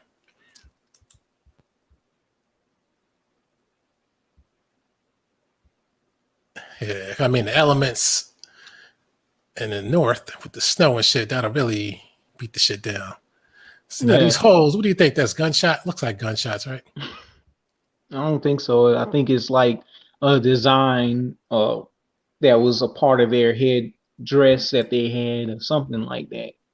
Yeah, those are gunshots. Look at that center ball right there. It's gunshots. Yep. Yeah, they shot like they shot muskets at it. Yep. That's how dense that shit is, though. It messed it up. Yeah, I think that thing, them things, some of them things is 6 tons, 3 tons. So, I mean, they ain't putting no dents in that shit. Them little things, the best they could do. I think here's probably hurt themselves doing that shit. That hoe pop off, that hoe came right back at them. Damn. That's how that ended. Now go ahead. No, go ahead. I bet you that's how that shooting at the heads they ended. Them getting tore a new ass because they done shot that head and it came back and took somebody's leg off. Man, those are big, man. I mean, I'm sure there's a lot of stuff that was found that we'll never see. That must be a reproduction. Oh man, that's actually in Mexico, so you never know. But see, that hair, man, that's the thing. I like to see. I think there were a few other statues with the hair, but once you see the hair, I mean, it's the end of the discussion, man. There's nothing else that you can say about that because now you got to explain, okay, where'd the hair come from? You could explain away feet. Well, you could try to explain away features, just like Egyptian stuff. Well, You know. Cash God, if we're stimulus check Indians, you should call up. My man, see, some people like to be trolls. I let them come in. You gotta say what you gotta say, but I really want that in my eye forever. In I an want Mott uncontrolled Forever to environment. come on too. Shit, I don't know why these Negroes love to hide. You know why? Because they're lying. That's why. Or they compromise. Yep. But it looks like he's broke, so I don't know what kind of compromise he has. Maybe he's trying to get on. I don't know. Because the way he closed it out with that guy that came on, the black guy, he said, "Oh, my neighbors are coming. I gotta go." I'm like, neighbors are coming? I mean, what the fuck kind of excuse is that? Some BS. You're living in a tent. I mean, I'm sure my neighbors can hear me talking right now, but I'm still doing it. But he probably living in a tent, man. He had to, coming into the tent facility. But I noticed that the neighbors, he had to go as soon as my man's question started getting too rough for the man. That's what I noticed. He didn't want to answer those questions, so he got to go. That's how they do. It's like him saying, my dog is out there drinking and driving. I got to go. He might as well said that. I mean, that's basically the same thing. You literally are looking at your phenotype right there on the screen. I don't know how Pan-Africans don't get it. They get it, but either they're working for the white man or this destroys their African point of view. Slave ship. Yeah, that slave ship narrative. You can't just keep trotting out that, we all came from West Africa stuff or the out of Africa DNA theory with Rick Kittles and all them. Eventually, you're going to have to evolve your thinking. Damn, what the hell is this?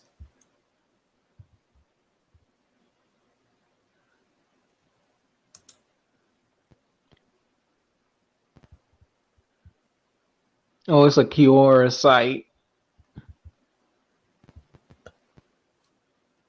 Really, they compared a fake bust of Nefertiti to an Olmec sculpture.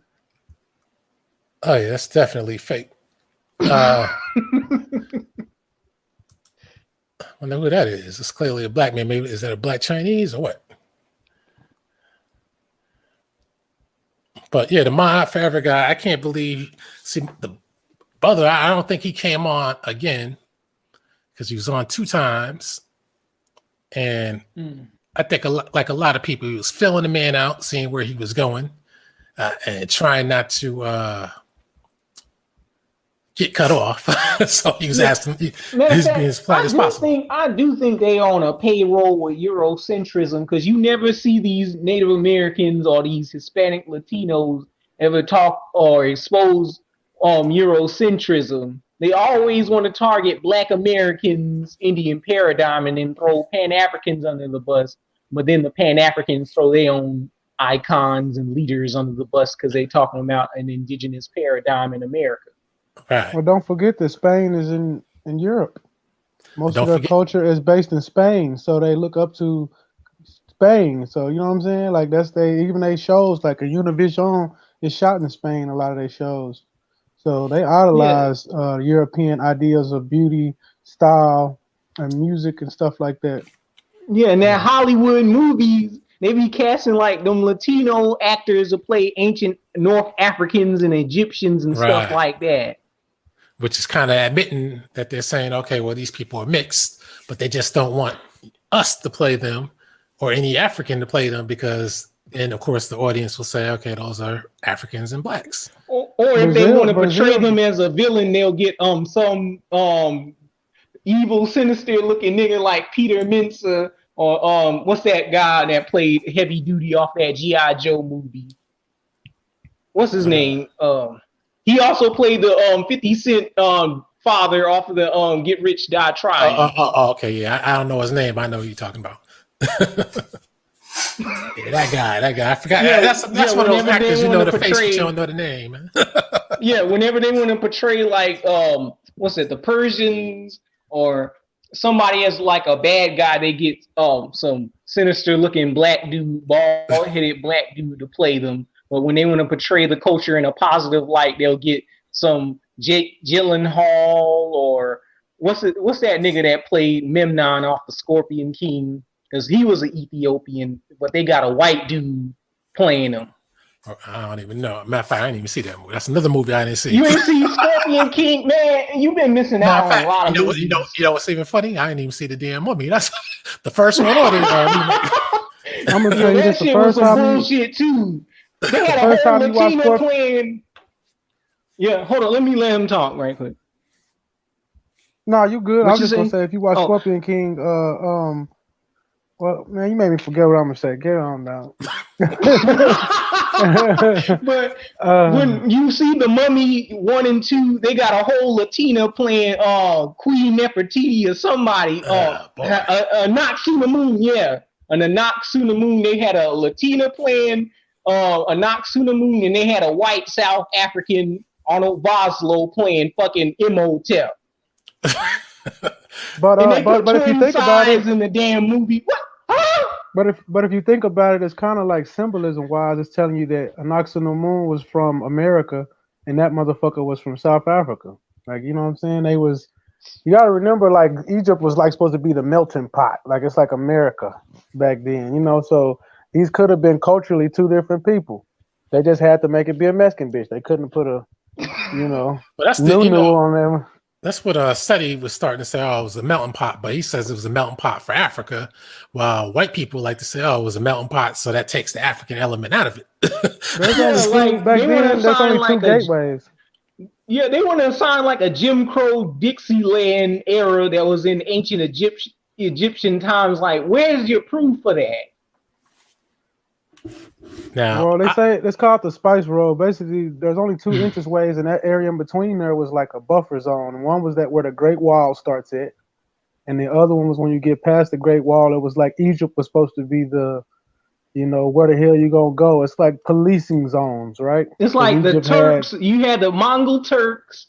Then you had like the Arabs. No, there weren't any Arabs, but it was Persians and the Canaanites and all those people in that area having that Caucasus Mountain range and all those parts where Hindustan and Saudi Arabia connects with ancient Africa. And to be honest, those places were kind of badlands. They didn't have a lot of rule of law. It was like once you left China, because China's run by the sword, you know what I'm saying? The samurai case. So if you commit crimes there, you get your head chopped off.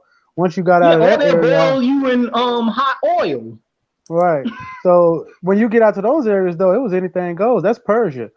That's like on 300, where, you know, Xerxes had all them harems and all. It was anything go there, drugs, whatever you want, but you can get robbed, jacked, everything good. You know what I'm saying? So when you got to Egypt, you got some semblance of policing again, because Egypt had their little secret police. You know, they roved the Magi. They roved the. Well, that wasn't created by them. That was created by Africa. Thing. You remember Vasco da Gama had to sell his whole entire ship around the continent of Africa just to do trade with Hindustan. Yeah, because the motherfucker got kicked out. Once you get kicked out, you kicked out. Then you have to go the long way now. We don't like where you conducting business. Get your ass on or go to jail.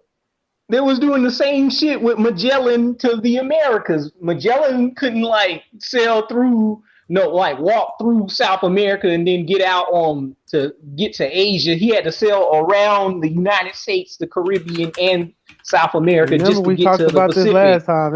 That probably took a lot of money, tribute, all kind of shit. That ain't an easy sell. You seen that movie? What's that miniseries Shogun?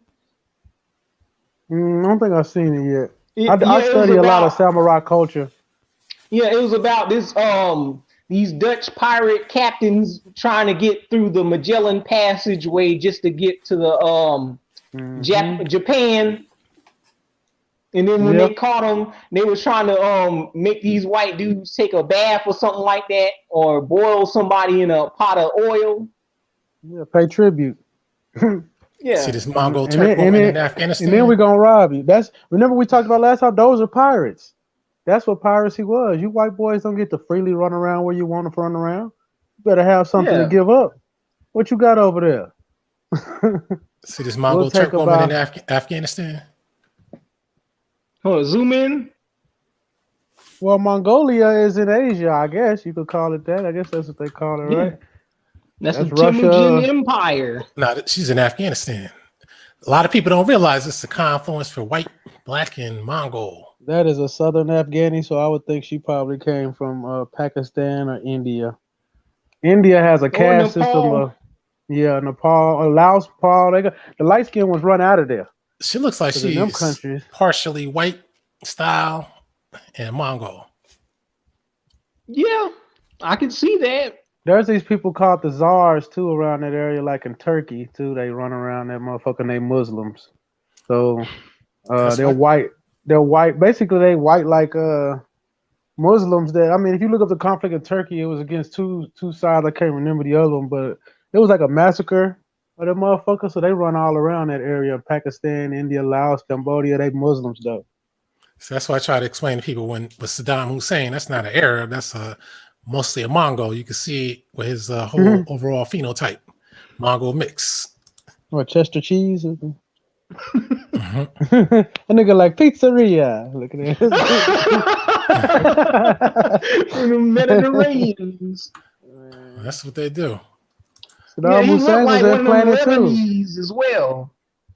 A lot of them Lebanese got that Mongol Turkish look. No, a lot of them got that Italian look. Yeah, they do. Let's see, Lebanese, because a lot of them here in this country, they get grouped in as white. I'm gonna tell you, most of the they can be that clumped up with them Hispanic mestizos, like Selma Hayek. Selma Hayek, fine though. Yeah, she had an ass. I remember that scene in Wild Wild West. She got the things on us. Look at this guy, Lebanese. You changed his name to Mario Andretti. You couldn't tell the difference. No, you couldn't. I know this guy ain't supposed to be Japanese. He got to be half white. Or he probably one of them Ainu type people. Well, you know them Japanese people do the surgeries now, so sometimes it's hard to tell. You know, the eye-opening surgeries. People can say what they want, but this lady right here, she's looking right though. Gal Gadot. Yeah, say what you want to say. I'm gonna give the credit where the credit is due. You know, she looked like one of them Greeks or one of them Italian mixed breeds. Oh yeah, no doubt about that. I downloaded that Wonder Woman 84. I ain't watched that shit yet, but yeah, they trying to have her play Cleopatra. I was gonna watch that over there, Coming to America 2. I said, let me get this Coming to America 2 over with. I was waiting for you to watch it so you could understand what I was telling you last time. You're gonna be like, what in the fuck is this? What am I missing? What you said something about Coming to America 2? No, Wonder Woman 84. Oh, Wonder Woman 84. Yeah, you watch it. Did you watch it, Tyrone? I didn't even see 84. I seen the first one. I don't really. I mean, I did because I was bored one night. I was I wish I didn't because I don't really get to watch TV. So that was like, man, that's just ruined the night with this one. Well, you got an HBO Max subscription? Man, I'm a Fire Stick technician. I have them for the low, you know. To make sure that my work is done well, I have to, sometimes go through and view something. With that Come in America crap, it's the same trend with that Black is King glorified music video tied into that Lion King movie. It's like basically they homogeneously clumping up South African and West African and East African culture in a single culture with a Prince of Egypt Moses motif in the background as well. I know, but have you ever noticed that they use like Black American voice actors like Jason Weaver and like the Lion King and most of their good movies about Africa, even if they're African movies, they try to use American voices. Not only that, but they don't even concentrate on the people. They don't on the animals or the environment or some shit like that. Now they got same with that Tarzan movie. You ain't seen not one nigger in the Tarzan movie, did you? Yeah. Yeah, the monkeys. They were carrying the bags of the white guys and shit. No, I'm talking about that Disney cartoon movie that came out in the late 90s. Did I you know. see Wasn't any Whoopi black people on Goldberg that working the shit? monkeys? Was it Whoopi No, Goldberg that was working the Rosie monkeys? O'Donnell. Oh, okay.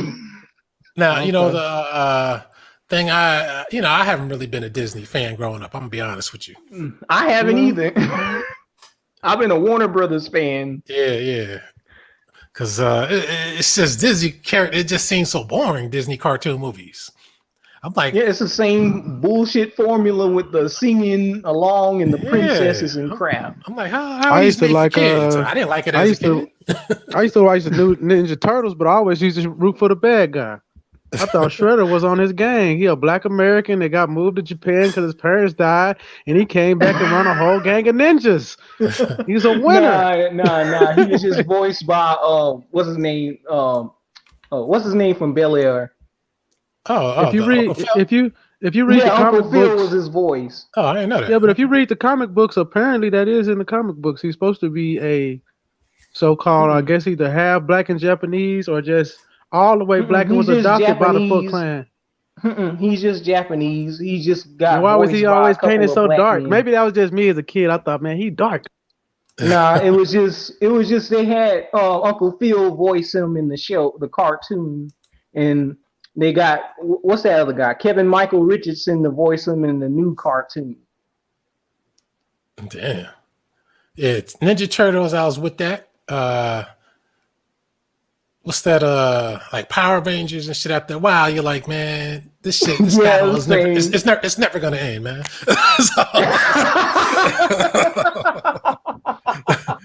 So I'm like, fuck it. I give up, man. Matter of fact, I still haven't seen that Power Rangers movie either, man. Damn.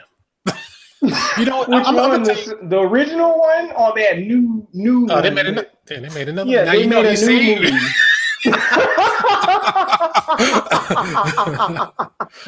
You mean there was the first one was based off as like the TV show one, then the second one was like a real one, right? Okay. Yeah. I didn't see either one. Good. You know what it is? You know what it is, man? It's just like when I see some trailers, they don't really. They tell me this is not gonna be good, man. So I kind of postpone shit or never see it, and then some movies I might want to see, but it's not the priority because in my mind I'm like, man, I know this is gonna be some bullshit. Most of the time, it turns out being some bullshit. That's why. One thing. What do you know about that Meghan Markle and Prince Harry or something like that running over here and hanging out with Tyler Perry for months? That nigga finna get What do you killed. know about that? I ain't know much about it, but I'm like, Tyler Perry is always involved in these shenanigans. Whitney Houston shit, all that kind of shit. I'm like, why is Tyler Perry always involved? I said, I guess it's because it's Hollywood, huh? Yeah, why they gotta drop him off there instead of them like trying to find somebody else? Or what if I told you? What if I told you that those just our rulers coming over here to show face our new king? That's what I'm saying. Yeah. That's what I'm saying. Here's your king and your half black woman. Oh, there they are. Are you happy, Negroes? Yep. Yeah, and a lot of them feminists and divesting black women from foreign countries was over there praising her and saying, "Yeah, get your white man" and stuff like that when she was chosen to be that's actually tactically good going to Tyler Perry because he is the what you would call the propaganda wing of black entertainment. You know, I didn't really read this, and then I just read it. Jerry Una says, "What's good? Is Cash Guy gonna get on the panel? He been at work 24/7 for 2 years straight."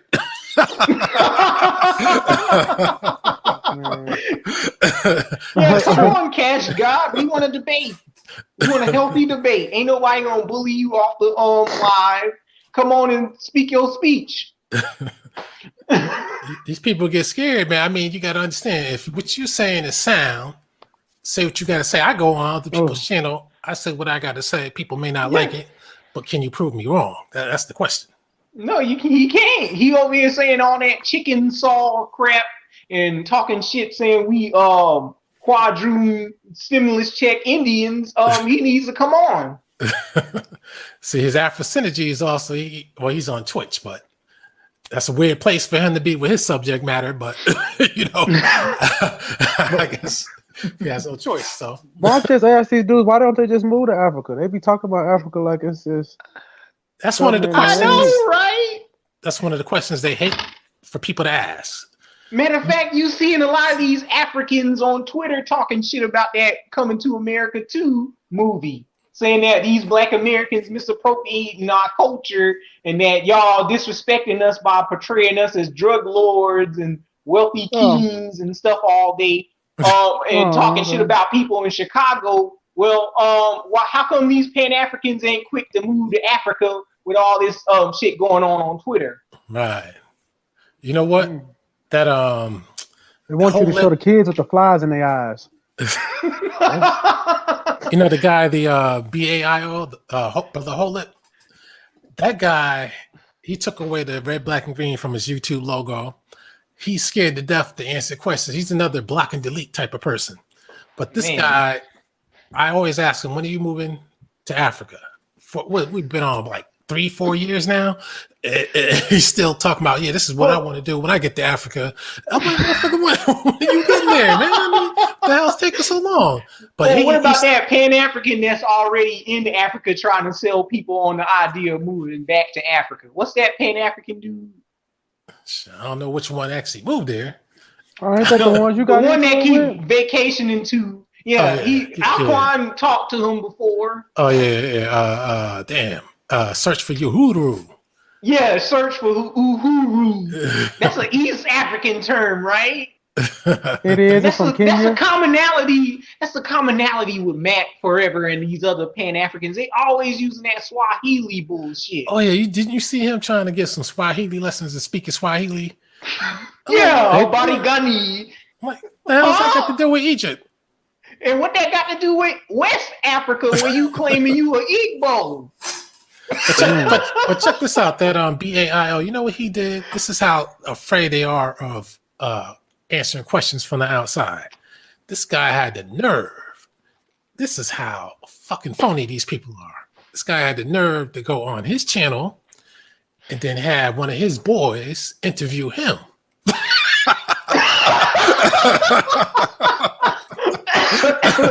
I'm like, what the fuck is this, man? I mean, this is all set up. This is theater. Yeah. How come your boy has to ask questions similar to the way some of us want to ask it, but not exactly the same way? Because the way I ask it, I want answers. You know what I mean?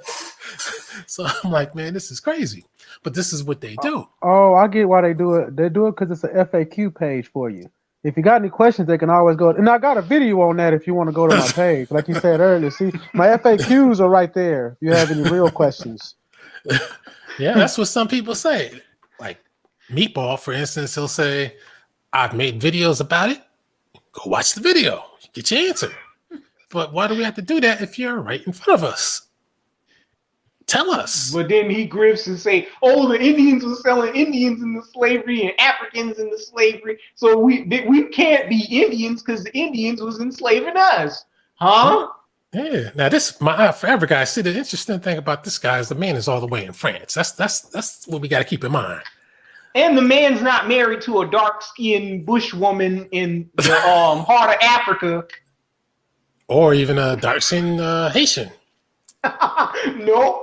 And that's the commonality with these Pan-African movies. They always got some light-skinned Eurocentric woman as the love interest instead of like an Australoid or a Bantu bush woman that they always praise, but you never see them mate with or have children by. Right. Now, how come this my forever guy, he always structures and times his lives around US time, but never French time, European time? Now I seen him do the show in French. The man actually gets probably 4 times as many live viewers when he does it in French than when he does it in English. How come he doesn't stick with that? He ain't trying to convince blacks in France and the Caribbean to go to Africa. He's trying to convince Black Americans on homogeneously clumping ourselves with foreign blacks. What we would have to do is know what he's saying in French, because he could be telling them we're going to get them out of there, we're going to go take their jobs. That's what we're going to do. That's what we're going to do. He could. They could be plotting. You don't know. Now I saw parts of a 6-hour show in French. Now I see part of it. He was addressing what I was talking about with the Afros in Asia, and I can understand a few French words here and there to get the gist of what they're talking about, and I can even respond a little bit. You know, matter of fact, I shouldn't even say that because now you know. Sacre bleu, Alquanr. Oh shit! Say. Now, when you go to Montreal, you drive up to Montreal. Number one, you get forced into knowing some French real quick. I got you. Because what about them Louisiana Negroes? Don't they speak French? No, they speak some type of Creole. Basically, they speak like a form of Haitian Creole, basically, but it's French characters in it. Now, why is it Louisiana is the only spot that got that Orisha crap, and nobody else got that? New Orleans was a port between Haiti and most of them islands at that time. It used to be one of the biggest ports, probably in that day. Everything from them islands came through New Orleans, and they rode up the Mississippi to get it all across the other country. So New Orleans was the shit back then. So all those Haitians that were coming and island niggas that came, they came to New Orleans first. So a lot of these DNA tests keep saying that niggas from the Tikar, Hausa, Fulani, the Senegal and Cameroon and shit like that, were all these groups of people worshiping Orishas and some shit. Well, that's what a lot of these Pan-Africans will have you believe and bring up some Orishas and other shit that they hear here and there from Africa, and then try to piece all this African shit together and make you think that, okay, this is African, but there is no African shit. Because you ask an African about some African culture, they're gonna be like, I don't know what you're talking about. Okay, why do they misappropriate the Guyana? However you pronounce it, the Niame symbol? You know, that symbol that kind of resembles a yin yang or some Chinese calligraphy, whatever that shit is. You see a lot of Pan-Africans wearing that shit as a medallion, or they got the African continent, or they got the Black Power fist or Ankh. That's the one consistent thing that a lot of these people do. They like to keep some Egyptian symbols going, but that's Freemasonry. Yep. But when it comes to, like, I've been dealing with this my aunt forever. When it comes to that Northwestern Africa, all of a sudden, those are white people out of his own mouth. Berbers, white, Arabs. Yeah, you white. do that shit. But then when you bring up the Turks, people act like they don't know nothing about the Turk. Maybe they don't. Oh, hold up. Do he claim the Fulani to be whites? He didn't talk about them, but they are. Are they Moorish? They are a Berber group, the Fulani. And a lot of Africans say that they Fulani princesses, right? I was dating a Nigerian, and she talked about the Fulani. She said she called them mixed. That's what she called them. Mixed? What she mean by mixed? A lot of them are. You look at some of them. A lot of them are. That's what they. I think that's mixed what that with word. Mixed with some of that. Some of that white invaders from the north. Yeah. So maybe Ottoman white, North European white. Probably more likely than not, a lot of those Berbers are mixed with Germanic Vandal. In fact, since we're talking about that, let me put that on. So they talking about basically they talking about loose Romans. Why don't Pan-Africans ever claim Kufis or Fezes? They don't do that. So these are Fulani. They don't claim like the Arab clothing, like the Jebla gowns, the Hamina sandals, the what else they got? Are there Fulani in power over there? I don't think so. Yeah, I think they're like nomadic tribes mainly. Burkina Faso, all the Libya, they're all over Western Africa. But they're Berber style. You can see Berber related. You see they got the markings on their faces like the. Or they call them Neolithic, and I don't know what a Neolithic is. What is this? Married? Is that gay marriage? What the hell's going on in Africa? Did you see their way to lighten makeup? See, that to me, that's evidence that they had to come in contact with some white style people because Hold they up, wear that. Alquanr, does Matt forever claims Neolithic Africans are white? Yeah, he says that. He says that This they're nigga retarded. He says they are indigenous white Africans. That's what he Ain't says. no such thing as an indigenous white African. What is this nigga talking about? That's what the white man. That's what the white man says. That's what he repeats. Yeah, this nigga is a pseudo idiot. When people don't want to face the music on their claims, that says a whole lot. So does he claim Ethiopians, Eritreans, and Djiboutians to be white indigenous Africans too? I think, some of them do. Others, I think, like him, will probably say no because some of them try to make the claim that they are related to the ancient Egyptians. Europeans claim them to be Caucasians. Yep. I got a question, Alquanr. You said the Nigerian girl talked about the Fulani. What was her opinion of them? She didn't have an opinion. She just said that these are the people in the north, and she said that they are light. And she said I think she said her father was a Fulani. So those are the people that are waging war. Those are the people that are waging war against the government right now on the river. Well, the north is Muslim, you know. The north is a Muslim country. They run them rivers and steal oil. They some hustlers. That's a part of Islam. Go look it up. You can go look it up on YouTube. They let them come in there one time, and they got a whole thing going up there. Yeah. Another thing is Pan-Africans. Another thing Pan-Africans like to claim is our hairstyles will be Bantu or Fulani hairstyles. Like you call a Bantu what is a Bantu? That's an East Indian word. And Bantu didn't come up until like after we got out of slavery. That's when you started hearing Wilhelm Bleek apply the word to South Africans, and then it later clumped up West Africans into that whole methodology. Let's see.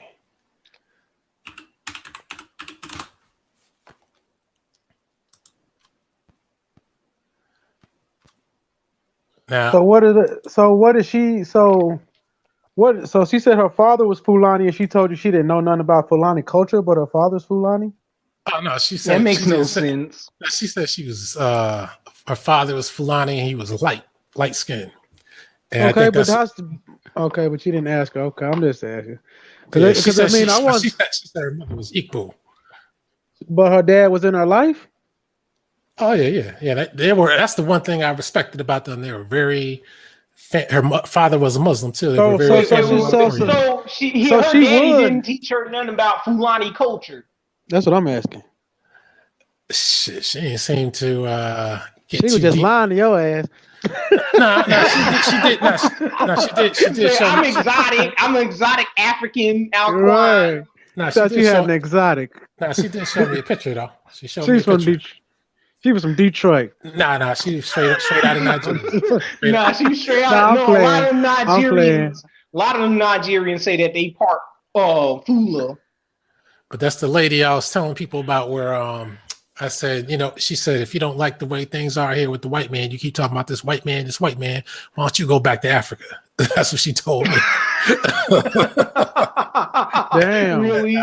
I was like, how's the hell's an African immigrant gonna tell me to go back to Africa? This Fulani. The reason why I asked that though is I've heard of this Fulani culture, but to be honest with you, them Nigerians are very tight-lipped about that Fulani culture. If you've ever noticed, they always talk about them in passing, but you can never get any information out of them. What is it? What is it for real? Who are they? They just, I don't know anything about it. But my dad is, I'm half of them, but I don't know nothing about that. That's that Moorish culture right there. Yeah, right. They don't like to talk about their Muslim roots once they come into the knowing of Jesus. They don't talk about that Moorish stuff. They get hostile when you talk to them about some Moors, but they love them Fulanis. Yeah, because if her dad had to run over there and marry a Christian woman, that either mean he could, because really, in them countries, you can get what they call kicked out. They could be like, listen, son, you done messed around with the wrong girl. It's a Muslim country. They're going to cut your head off or you get banished. And they run into the southern Nigeria and find Igbo women and have kids with them, and then try to not tell their kids about it. See, that's what I'm saying. It's such a secrecy about what you call Fulani or what they call Yoruba, the country they're trying to create, or the Muslim part of North Nigerian. I mean, they supposedly got Boko Haram up there. They have these Fulanis. You have other sects of just gangsters that, like I told you, that ride rivers. But they all have talent, but you don't hear nothing about none of this. And the Nigerians won't talk about it. I'm sure this guy's a spy right here, but Africans and Pan-Africans, they like letting these people in. Yep. Heck, they don't even make a Chinese man a king. Man, I don't believe. You know what that is? That's like you going to, like, you know, over there and you say, I'm gonna pay you 20,000. Can I be a king? Yes, indeed. We're gonna have to get the family together. They don't even take the money. They'll just let them Asians be straight up tribes and kings over there. Man, I don't believe that. I can't believe nobody. No, they would. You telling me these Asians ain't giving them no money? They ain't giving them no money. You got to pay dowry to even get a female, don't you? Just sexual access is their reward. Damn. Look at the dirty shit. This is the Africa they love. They selling it for cheap. You don't see this in the Black Panther movie. Hell coming to America too. Or when they do that, they just say, "Oh, that's just a disguise. That's a ruse." In that Black Panther movie, that's why they had him on the outskirts talking to that Daniel Kaluuya, trying to put up a front that they were living in poverty instead of a kingdom. God damn, this shit is filthy. I mean, these countries don't have to be filthy like this. Yeah. Oh yeah, you remember in that Black Panther movie where he went to the Jabari tribe and they were saying glory to Hanuman? Yeah. They basically telling you right there that their culture is East Indian. Damn. I know in this country, obviously everybody knows you got filthy areas in every city in this country, but god damn. This looks a little bit better, but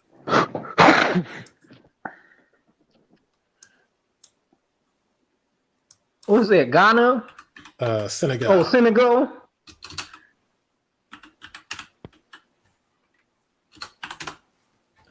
Ghana and Senegal and all those places look like Brazil and Mexico.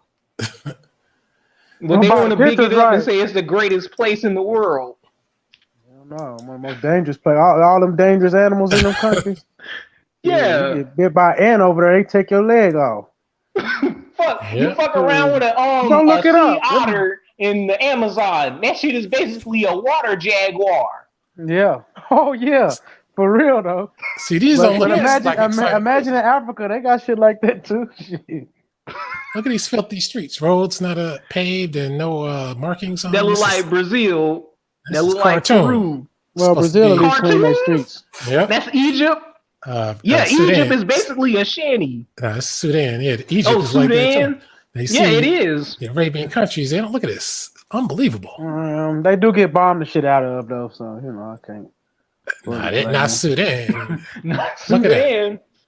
Sudan, they be bombing in Sudan. I thought they just had a war going on there. Well, probably South Sudan. They're still at war. Yeah. Because they're trying to kill them. I told you they're trying to kill those are Fulanis too. These so-called Muslim secret blacks along that all the way to Kenya. That these other people that come here to America don't talk about. Yeah. See, the thing is, people love Kenya too. Now the Chinese build some of their buildings, but sex tourism in Kenya. I think if nothing else, at least try to get some hire Europeans to build some buildings or something. They ain't finna do that. Because even the U.S., believe it or not, they'll hire European companies to build some skyscrapers. Listen, the Saudis run those areas and they want them to be like that. That's what I think. So racism. The Saudis are Ottoman Turks. That's why keep the price of women low. That's what it is. When the hungriness go, this money will go. You know what I'm saying? You gotta understand. There's women over here in America that go over there to do all kind of wild stuff. They got poor African women right around the corner. Okay, I finally see some buildings in the background. This looks like their crown jewel of buildings right here. But see, when you judge it, that's the entire country, and this is the capital, and St. Louis might look better than this. I mean, goddamn. You know what What are you trying to say about St. Louis? That's a third world country out there, huh? I'll just say St. Louis is a smaller city, and it's looking better. Matter of fact, let's compare it with the poor American city like Detroit. Well, let me ask you this. Let me put it to you like this. Hold on, wait, I was gonna say if a company comes in like a corporation and says keep these cities cheap because we can keep our labor cheap, but you're a politician, Alquanr, and we're gonna give you all the proceeds that we would have gave the people. Is you gonna take the $600 million, or you gonna build some buildings? I mean, obviously, I know you would take the $600 million and think you're gonna build some buildings, but once you take that money, they're gonna block you. They're gonna make it to where people underneath you will never get to do it. They're gonna be like, you can't spend your money on that. But see, that's why people gotta be like the Asians, and you gotta learn to trade and then build what you have to build on your own. You don't have to worry about the white man. And then you'll be on the front page news as a terrorist. Matter of fact, the poorest American city besides Detroit would be Albuquerque, New Mexico, or one of these Native American reservation mostly run cities, right? That was in Albuquerque. Mess. But I digress. So look at this Cairo. Look at this shot of Cairo. You take away those pyramids, ain't nothing to see. Anybody know anything about Albuquerque? Yeah. It's filled up with meth and heroin. I was watching a little bit of their news, and they got have people killing multiple people and shit. I said, and they got white style Mexicans mixed with white people and shit down there. That's a traffic point, just like I told you, like those wild lands. That's a traffic point for like the cartel. So I mean, a lot of stuff goes. Well, you can talk about Red Lake, Minnesota. Mm-hmm. So there's one in South Dakota too. A real poor. South Dakota.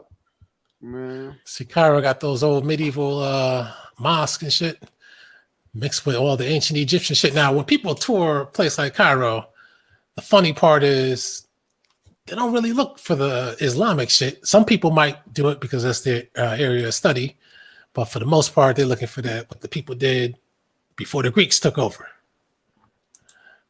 See those pyramids, as old as they are, they still stand tall and above everything else, man. Well, I mean, if you was gonna go to shit, gonna go to see stuff like that, you go to India. Oh yeah, they got some. But India is a piece of shit too, man. I think it looks worse than these African countries. Oh man, why you gotta be so hard on India? I was watching this video, man. This guy, this white guy is going around India looking for scammers, and the way he keeps showing the stuff, I'm like, man, this shit is fucking filthy. Filthy. Yeah, they got like rat temples, they got cow temples, got cows walking in the street. And some of the fucking Romanian shit like that. And they got some, like he said, you got some of that medieval shit interspersed with the filth. I'm like, man, it's crazy. And Egypt, to me, that's all you can see. That's a lot of people, but just by looking at all the architecture. But Egypt is not even what it could be. Modern Egypt. Yeah. But this is modern. This is Ottoman Turk ruled Egypt. So look at that. Look at that ghetto. That's a whole shanty town. Yeah. But look at that ghetto right there. Nah, these type of buildings they can collapse at any time. Shit. Yeah. And Pan-Africans, they never talk about modern Egypt. They just avoid it. That's what I noticed. They avoid it all. That's why they fight the police with sandals on, man. They doing bad over there. but we supposed to move to Egypt and live there. Like, how you gonna grow something there? Like, what's the benefit of moving to ancient Egypt if we move out of the Americas? So this is the problem with Africa. No matter whether it's white style control Ottoman Turk calling themselves Arabs or other Africa, real Africa, they got no markings on the roads, and people walk in the streets with the damn cars and shit. And people go their own way. They make their own kind of way. Yeah, that's unorganized, man. Yeah. I would say the place that would have been to go would have been Libya if Gaddafi wouldn't have been executed. because they were actually trying to build a bridge for us to come. But I know why also, because they know we were going to bring ideas. Yeah, Libya now, I looked at that. I thought Tripoli was a little bit cleaner when Gaddafi had it, and it was a little bit nicer looking. And a place I said, well, if I had to go to North Africa, I wouldn't mind going there. It looked better than most of all of North Africa, though, because Morocco was just, you talking about dirty streets. That looked like them Arabian Night movies still there. You walk around in dirt, chickens running around there, dudes with monkeys on their shoulders with magic carpets and all kind of stuff. That's not too bad looking right there, but they still got guards in Morocco carrying them knives too. You can look that up. Yeah. That must niggas in black vests bombing right there.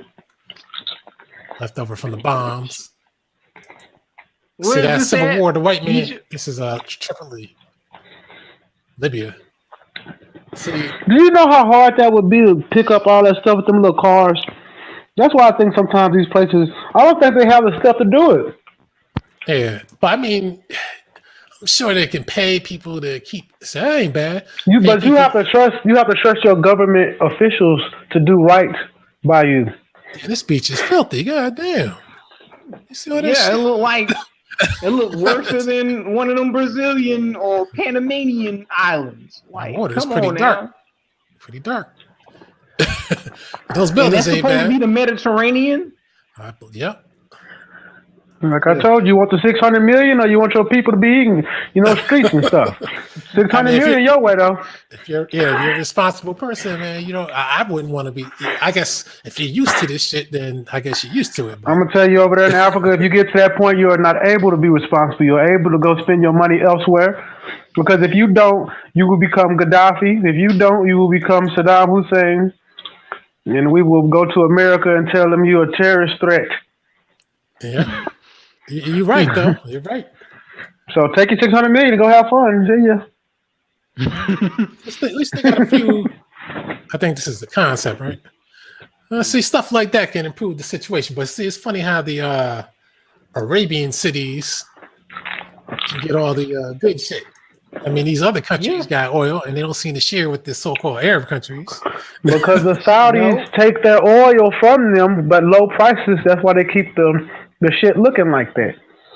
If you don't have a people that can't get up, they take off. If the city is that bad, you're gonna give me something that's worth way more just to eat.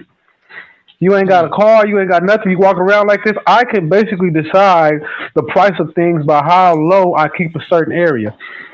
It's simple economics, and I just take the stuff. I'll give you a little kickback. It'll be better than you had, and every year incrementally I'll go up a little bit. Some years I won't. It's crazy to be walking around cities where you got that old shit, man. They be living in them shit too. Shit going back thousands of years. Them shit should be a museum. Like, how come if they claim that these slave ship areas, these forts and stuff, were dungeons and penitentiaries, how come they ain't built up to be a museum? Because when they bomb those countries, they put all the women and children in them junks.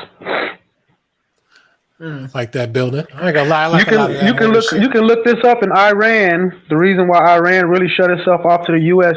There was an event where the U.S. There was in one of those fort buildings, and the U.S. sent a bunker diving missile into the building and blew it up and killed like 168 kids. And that's what really killed any kind of talking with Iran at that time. And that's what they do. They hide people inside of them when we decide to go drone attack week. You know what I'm saying? You can see that Star of David right there in the designs. Hello. I'll tell you this, going back, 4,000 or 5,000 years, the one thing I'm always amazed at with architecture, I guess you got to be in the field, and engineering is how they always manage to, no matter how tall they build it, make the lines perfectly straight. I'm like, how do they do that as they go up? Just like with the skyscrapers. Oh, a string. I'm dead ass. I done did bricks. What they do is they get a string, you stick it on one end, but you have to have a level point at the bottom. As long as you have 3 or 4 rows of level, you can keep it level all the way up. But you use a string on one end and a string on the other end, and you tie it across real tight, so that you follow the guideline of that string and you move it up as you go. Damn. You see, they got these castles. Now them castles cutting that stone, them shit, because they had to cut them, and then they had to like smooth them. So they had people out there sanding on rock and shit, because that's how they look so smooth. What is that, made out of mud brick or something? I don't know. It's like stone. Them niggas out there doing that shit with lightsabers or something. It's kind of. Is this operational? They ain't bad looking. Modern architecture, hospital. I don't feel comfortable. I don't even see a hospital looking like that in the United States. Shit. It look like a stadium arena. This is weird right here. But not too bad. Now they have paved roads with lines written down. Okay.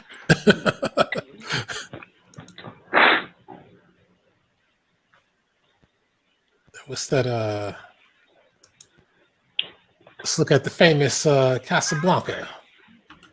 The MD20 said, Alquanr, you need some Ogun juice so you can see the beauty of the motherland. Absolutely. That's so bucket survive in the summertime. Shit, that Ogun juice. How you gonna sell some Ogun stuff and you FBA? Hey, as long as it pays. That's all it's about. See, before he switched over, he started doing that before he switched over. He's phony. He keep talking about this butt breaking. Oh man, this is the most important movie. This is why you got to get it. It's the most important movie that ever come out. Yeah, and now his new trend. What's so crazy? He looked like he would drop a movie called Buck Breaking. The way he talked, it seems like if anybody was gonna make a movie called Buck Breaking, it would be him.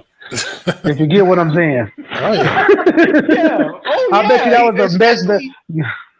Especially when you say that bussy word all the time. Yeah, this shit right here look too packed and too close. God damn. It's like one fire destroy every damn thing. Shit. Yeah, like Brazil. I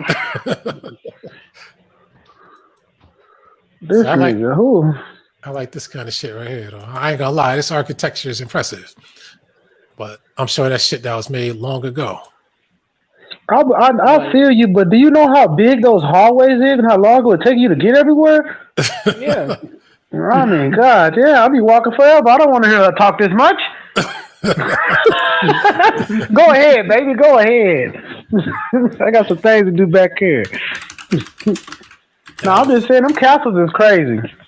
But I don't think that... I have a feeling that those might have not... I don't think these things could not have looked like they look now for some reason. No, it didn't. They're using them as like these like pristine places, but for some reason I got a feeling that maybe these places were markets. You can't assume that all these so-called castles wasn't used for anything other than that. That would be silly. Right. Imagine being a fucking slave and having to clean that shit with those heights and shit. God damn. Clean that donkey. That donkey and all that camel shit and all this shit. You say hell no, but if you're a slave, it's gonna be hell yeah. Get out the water buckets and the soap and get to it. And that's basically in Spain, right? Yeah, that looked like a Moorish castle in Spain. Yeah, like, that's what happens that shit. When you lose the war, they take the shit that you built. Yeah, you would. If you was an archer, you get your ass up there and protect your king.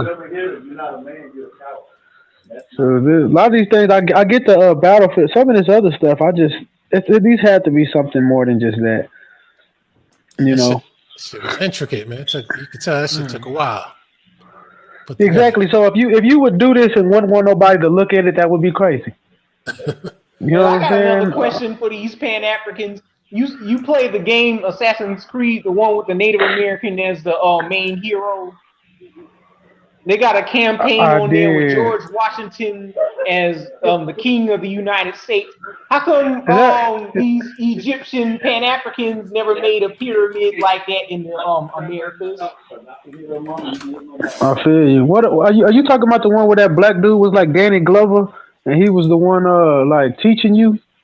No, I'm talking about the one where it's Assassin's Creed Liberty something. Oh, okay. It I had a play. Mongol-style Native I don't American think I as got the a chance to get that one. protagonist. Yeah, I think I I'm talking haven't about played 3 that or one. so. I'm talking about the one where Danny Glover was a so-called Moor dude, and he was like the assassins versus blah blah, and the black dude was teaching you everything, and I was like, okay. Which So the game was Moors, that? I hate to say, I don't know if it's 3. Oh yeah, I don't go that far back with that. I do. Them Moors was the ones that actually had all the information in them.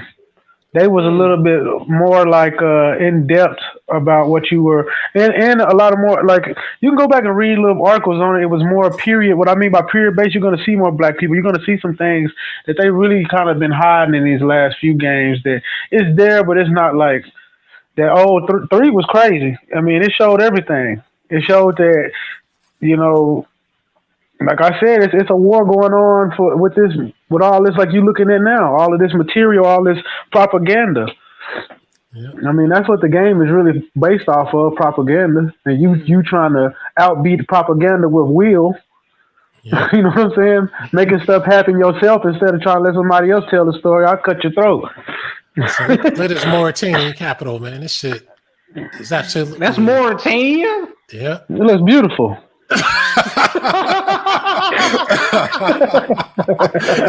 Well, you been sipping on that old juice? Good. I think it's what it is. I think I had too much. The spirit has got me. This is unbelievable, man. It's like what are these people doing with the land they got, man? I mean, damn.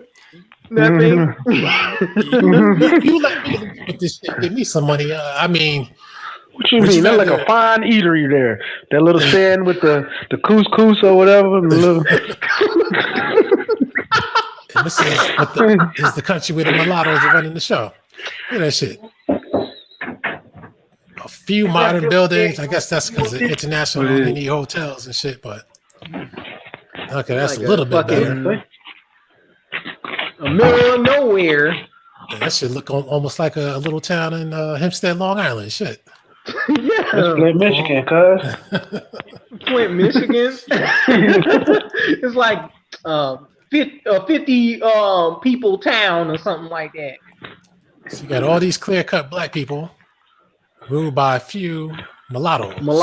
That can't be all the buildings. Are you saying that that's all the buildings? Like that's everything else is just shit? Look at that shit. Wow. That's Mogadishu, basically. Westland, bro. Shit, I think Mogadishu looks a whole lot better than this. Man, that used to be bad back when I was, man. It used to be bad.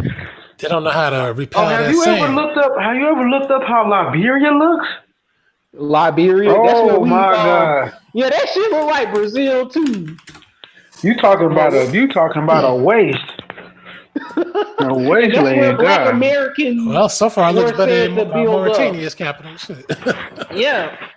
This is where Black Americans supposedly build up the country, right? Oh, I had to read on that, man. There were only about 15% Black Americans that went to Liberia that make up the population. Yeah. The rest of them was nice people they put on drugs. And they said they sent some Caribbeans over there too. Yeah, they did. They like sent Brazilians over there to Liberia, Ghana, and the Congo and Sierra Leone. Then they sent in Black Americans and Caribbeans up in that joint. See, to me, this should not be everybody's capital city. Should be powerful. You know, let's say you compare it with this country. I say everybody's capital city should at least look like Cincinnati, at least. You know. Wow.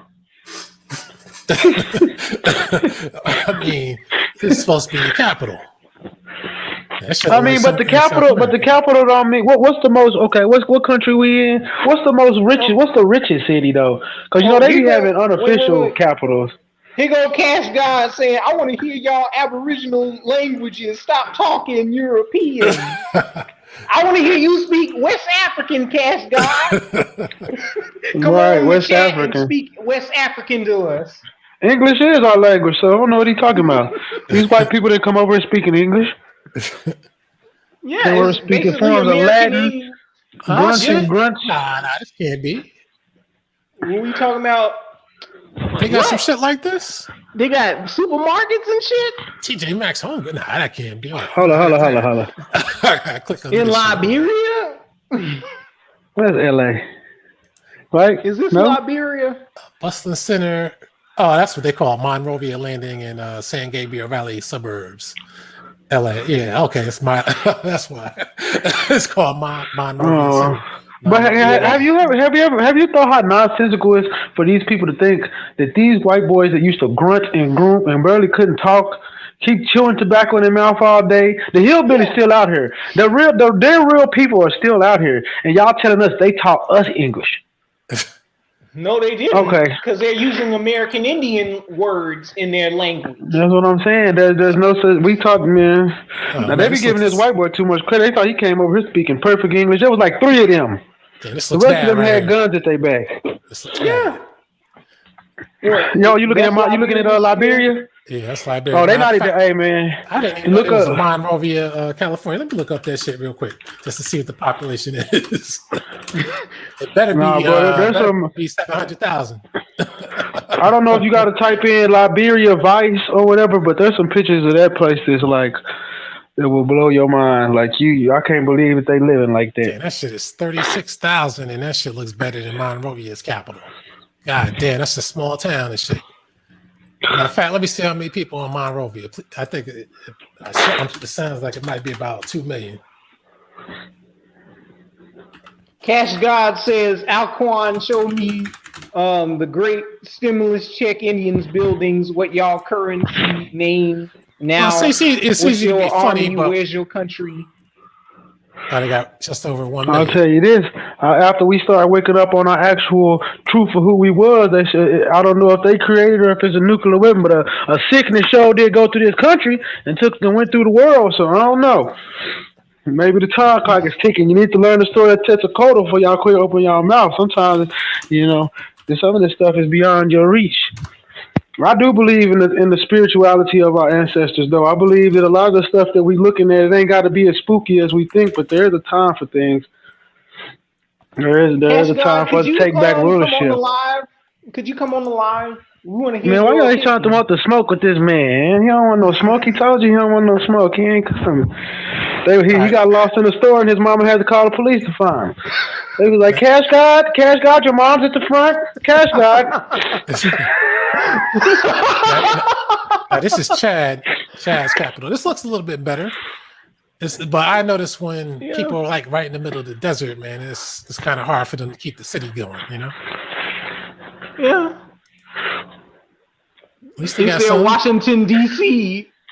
Hey, and if you want to see a real, look this up and then look up what they call it, the UAE or whatever you call it. My God. That's a big difference, but I'll do that in a minute. Let me look at this and that is very close to the same area, but they keep their streets not full of sand. Make them out. Oh, they got amenities. Okay. Yeah. Oh, wait, hold on. Let me make sure this is. Wait, they got some birds over there. Make sure that this is actual. Sure. Dispatch from the capital. Chad, living good. Have you written one, Chad? Oh, that's Chad. That's not the country. That's the guy. I was about to say, man, they got. I'm about to say too. Like all them bicycles, I see them riding. Right. Shit. Now they ain't looking too good anymore. Oh, my God. Deception. I was talking about. Can't you see the beauty in all those people and the wetness of the ground? Can't you smell? Can't you smell the feces? It's all beauty, sir. It's pure nature.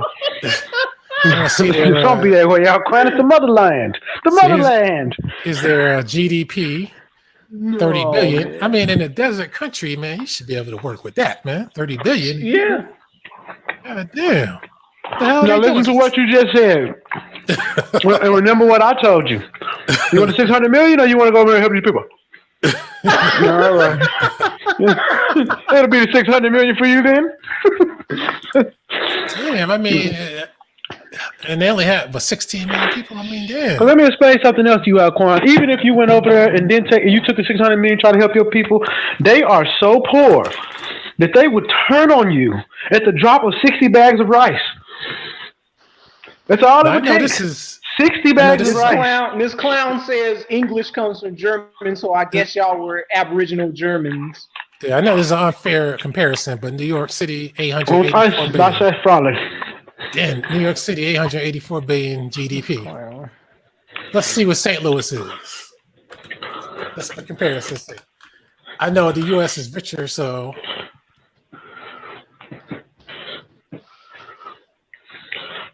Damn, 160 billion for St. Louis, but only 319,000 people.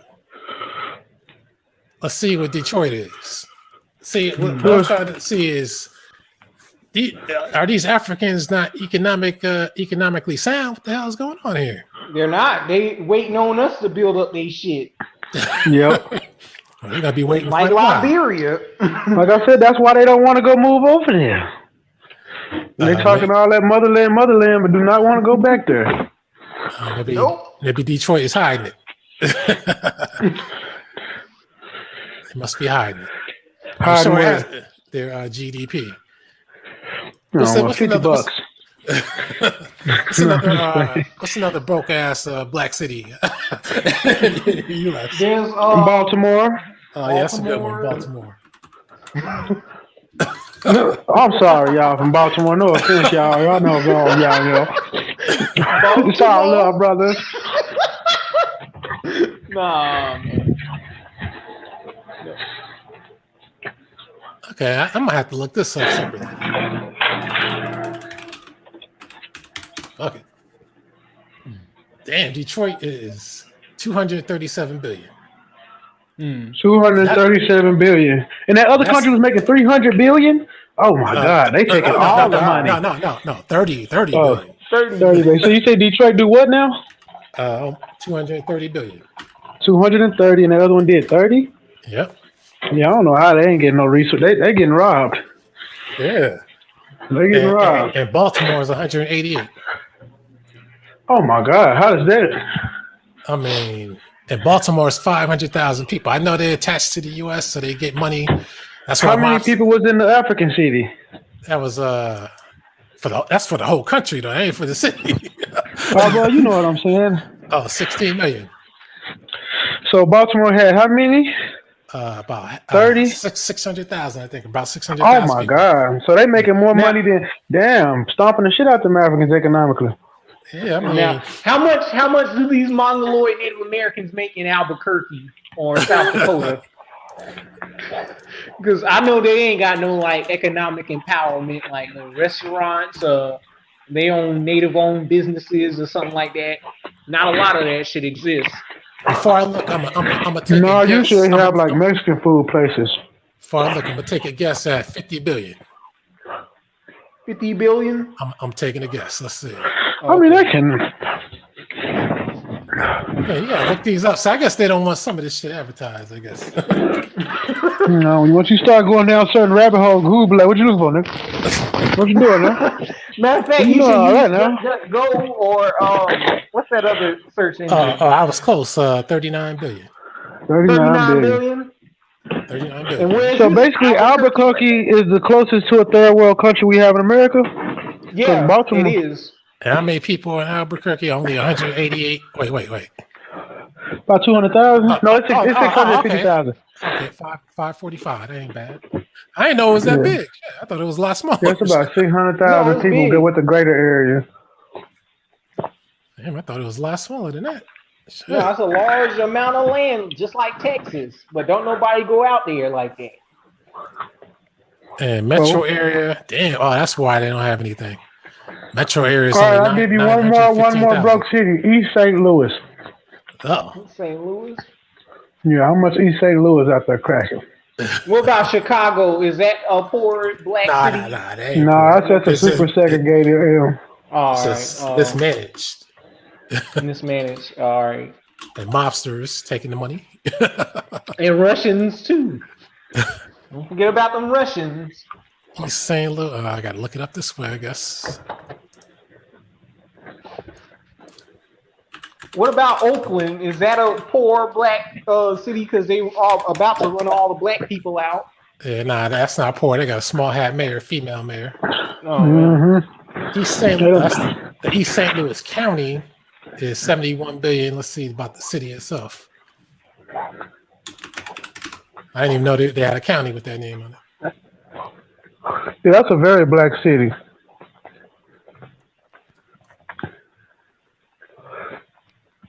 And I used to run around them parts. Somebody said there was a place, you be trying to look for a place where you go around your people. That was one of the places. I was like, golly.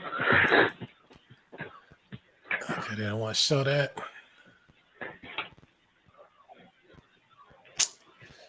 I hate all this shit. Yeah. I always want to put up some subscribe shit on the screen. Ain't nobody trying to subscribe to you. Well, if you can't find that one, I guess you can consider Baton Rouge a black city too. Is that a poor city? Then I'm gonna check. I don't know, because it's a port. So by the water, they make a lot of money with the oil field and the boats, but I don't know about anything else other than that. See, they want to show St. Louis is 60 billion. 60 billion? No, that can't be right. That ain't right.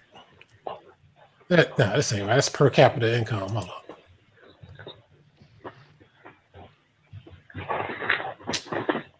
All right, what was the other city you said? Albuquerque. Baton Rouge. Baton Rouge. Okay, Baton Rouge. Baton Rouge, a very black city in America. I know where most of these black cities are. That's 56. No, that's Well, I think that's billion. That has to be billions. I hope it's billions. What did it say, million? Let me click on it and make sure. Got to be billions. Oh no, that's I got the sniffles too. Oh, that's in millions. I don't know, man. I think these trees letting off some kind of pollen out here. 56 million? That can't be right. That's what it says. What did you say, 56 million? Man, Baton Rouge is very, man, my little cousin stay down there. I'm just going to say it's very, very, very backwards. It ain't a lot. It's very low. I tell you that. They still got them shotgun houses. They still living ain't nothing being built there, bro. Like that shit's like. Yeah, because that hurricane shit. 224,000 people. How much? 224,000 people. 56 million. Yeah, no, I can't. Now this the weird thing about Baton Rouge though. So Baton Rouge is a city that has a lot of cities around it they call parishes and shit. You know what I'm saying? Yeah. So it's kind of, you got to put like Baton Rouge, Greater Baton Rouge area or something when you search these kind of things, because they have like 12 parishes surrounding the city that are actually connected to the city, but they got like, oh, that's this part of town or this part of town. So they got these little weird names. Wait. What about Africaville, Alabama? Oh my God, is that a real place? Yeah, they called it Africaville because of that Cujo Lewis and that Clotilda crap. Africaville, whatever, how you pronounce it. Yeah, but sometimes you look up that city and put greater area or whatever, and you should be able to. You know, there's more landmarks in the Americas called Africa than there is in Africa. That's crazy. It is. It literally is. There's more places in Latin America and North America that's called Africa. That shit might be too small to look up on its own without digging deep, but as far as Alabama, let's look at the state. I don't even think that's Alabama, like one of the poorest states in the whole country. Alabama, Arkansas, Louisiana, I think Tennessee, and West Virginia. What about Kentucky? Kentucky actually make money though. But Kentucky like a weird state for tourism. That's white people tourism. White area. It's a Kentucky, like Louisville got like all these fountains and all this kind of like it's poor white tourism. They love Kentucky. Like I don't know what then they got the basketball team and 2 colleges. They only go back to Jacksonville. What about Jacksonville, Florida? 170 million for the whole state. But see, it goes to show how poor these African countries are, man. Yeah, well, supposedly they're that poor because that's what's money getting reported. I mean, and you also got to think about this. If they're reporting it in our money, are they really reporting in our money, or they have messed up their currency so bad that in our money, that's what it's equal to? You see what I'm saying? I think that's what that translated to as in U.S. dollars, though. Jacksonville. I know what I'm saying, but let's say like the way that they have manipulated their money is that in our money, the U.S. dollar money, it ain't hardly no money because they really getting this oil like off for fingernails, basically. You know the saying go, like they're getting it for so cheap because they just raping them. Whatever they stealing from the country, that their money is devalued so low that in our money it seems like nothing. But if you actually knew what all that was worth, you know what I'm saying? What would they really be making? You know what I'm saying? Yeah, it looks like Does that make Jacksonville sense? 70. Yeah, looks like Jacksonville 75 billion. So I didn't know they That's had another port this. city. And now they're going to buy metro areas with the most money. Ooh. Of course, New York, LA, Chicago, San Fran is rich. DC, Yeah, San Fran got Dallas, that money. Boston. Damn, Philly. That's poor. As bombed out looking as Philly looks. I mean, that's crazy. Another port Atlanta, city. Miami, San about Jose. Yeah, Atlantic San City? Jose. San Jose is rich. Now let's look up What one of the about most Atlantic famous. City in New Jersey? Huh? Let's look up the Atlantic most City in famous New white Jersey. city in America. Williams, was it West Virginia? What's the man? What's it called? Williamsburg, Hattiesburg, West Virginia, were all the meth capital of the world, the trailer park capital of the world. Ohio too. Ohio as well. West Virginia, boy, they said that's the trailer park capital of the world. Oh, West Virginia. Okay, let's see. Yeah, West Virginia. Yeah. That was the that's the home of that senator who tried to hold up that stimulus, huh? Yep. Let's see. And they were asking them, they said, your place is so damn poor. And also they had a dude from that state running in the Capitol. Damn. Median income is 43,000. You know, I don't know how to. I don't even know nothing about West Virginia. That's so obscure. Let's see. West Virginia has the most cases of EBT. Everybody there is on welfare. They're the most highest. Well, basically, the state is getting paid the most highest welfare benefits. 78 billion for the whole state, though. 78 billion. Yep, almost. I wonder what they produce there. I saw a video though. People said they can't, like you were saying, the math people can't get jobs. The white people out there, it's a weird state, man. I swear, I wonder how these people in these suits are running this shit. Just like with these African countries, you give me $30 billion in a fucking desert country, I'm making it happen. Well, but if I can have a messed up hillbilly army that can go at any time, I mean, you saw what happened at the Capitol. They ready to go, buddy. At any time. Give us our bags of meth and we're gonna run in there. No problem. I mean, give us our white supremacy privilege too. Right. Well, countries like Chad and Mauritania, all you got to do is build up the capital city, and then build in and then out. And if you got any ancient shit to show, make that a tourist attraction if you can.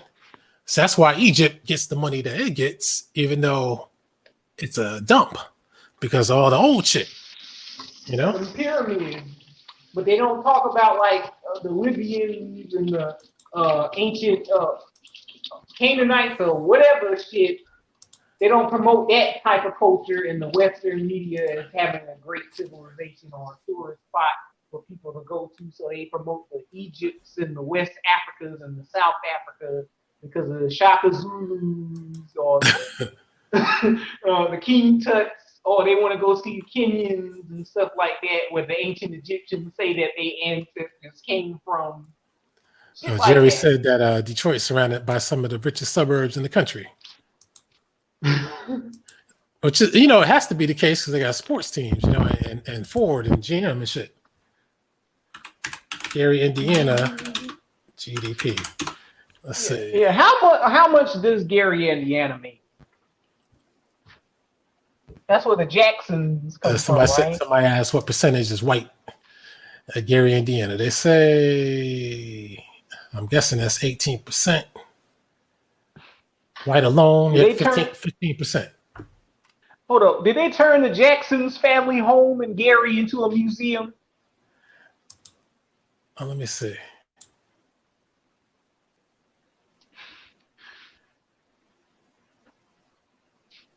Probably should go on their damn website, but they probably lie on their website though, huh? Let's see, Gary, Indiana, Jackson's home.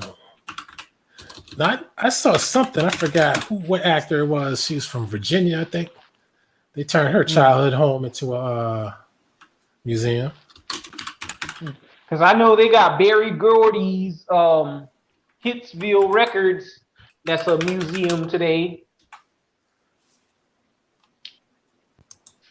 I forgot who that lady was. She was somebody who got. Oh no, it was Patsy Cline. That's who the hell it was. Oh, okay. Her childhood home. Well, they got the plaque here. That's it. Yeah, I was also going to say, if you want to know why those countries are poor, if you can look up the colonizers and what they were getting from that country, because most of the time they're still getting it from those countries, they'll explain why they're poor and who's keeping them poor. And because some of these countries in Europe are really poor, they don't produce anything. Yeah, but on paper, they're making a whole bunch of money from what they get from their African dollar. Because some like France is held up by a lot of African dollars. Hold up. Now, wait a minute right there. How much money did these countries, West African countries, make in slave manillas for selling alleged Africans over here? A couple gold doubloons, some silverbacks. Well, they must have done something how with much this was it in today's money? How much did these African countries are they telling us that we were all slaved by 12.5 million Africans over here? How much money? You let the white man tell that they did it for like beads and like stovetop items, like a frying pan. No, not just that. They said that they gave them like these little shoe horse brass manillas that they gave these West Africans as currency. Now you can make horseshoes. Damn, all those people in that tiny ass house. God damn. Yeah. They had to share a bedroom. Damn. Man, I ain't gonna lie to you. My grandparents grew up like that too. 13 brothers and sisters in a 1-bedroom house. I asked one of my old aunties one time, how did y'all do it? I was like, if your daddy was in there, we just tried to ignore it. I was like, God damn. This is a savage. Oh my God. This is Gary, Indiana right here? God damn. Yeah, that's Gary, Indiana. The Jacksons ain't do shit with it. God damn. They over here talking about let's get back to Africa instead of building up Gary. Man, nobody want to stay in Indiana though. That's a Klan state. Shit, them people deep down there. Damn.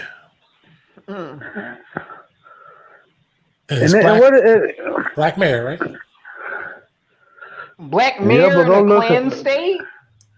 Man, go look around the towns that are around that city. Just because you got one little blip, it's almost like what was that in Missouri? They have these little black towns where it's about, it's 50, 60. All over Missouri, they got these little black towns next to big old white towns, like Branson, Missouri. It's like a country town, but outside of it, all the blacks live in this one town. So I'm not going to say that they don't need us to do work and they'll put us in a certain place, but surrounded all that, all them other little towns around there, they ain't the place to be. That's almost being behind enemy lines. Yeah, Black Mayor. See, I hate to say it, man, but man, I don't want to say it, but either black people get in control of cities, they don't do nothing for black people, or when they get in control of cities, the shit still look like a piece of shit. Okay, then let's research this Black Mayor. Is he a reverend? I'm gonna take a guess. Is he a I'm gonna guarantee you he's probably a resident of an AME church. AME church. I'm gonna guess AME. Probably. Okay, I can see him. That's succeeded by Jerome Prince. Let's see. Born and raised with the no college grad, huh? Okay. Because he's a pastor. Keep going. He's probably right. Went to the Marines.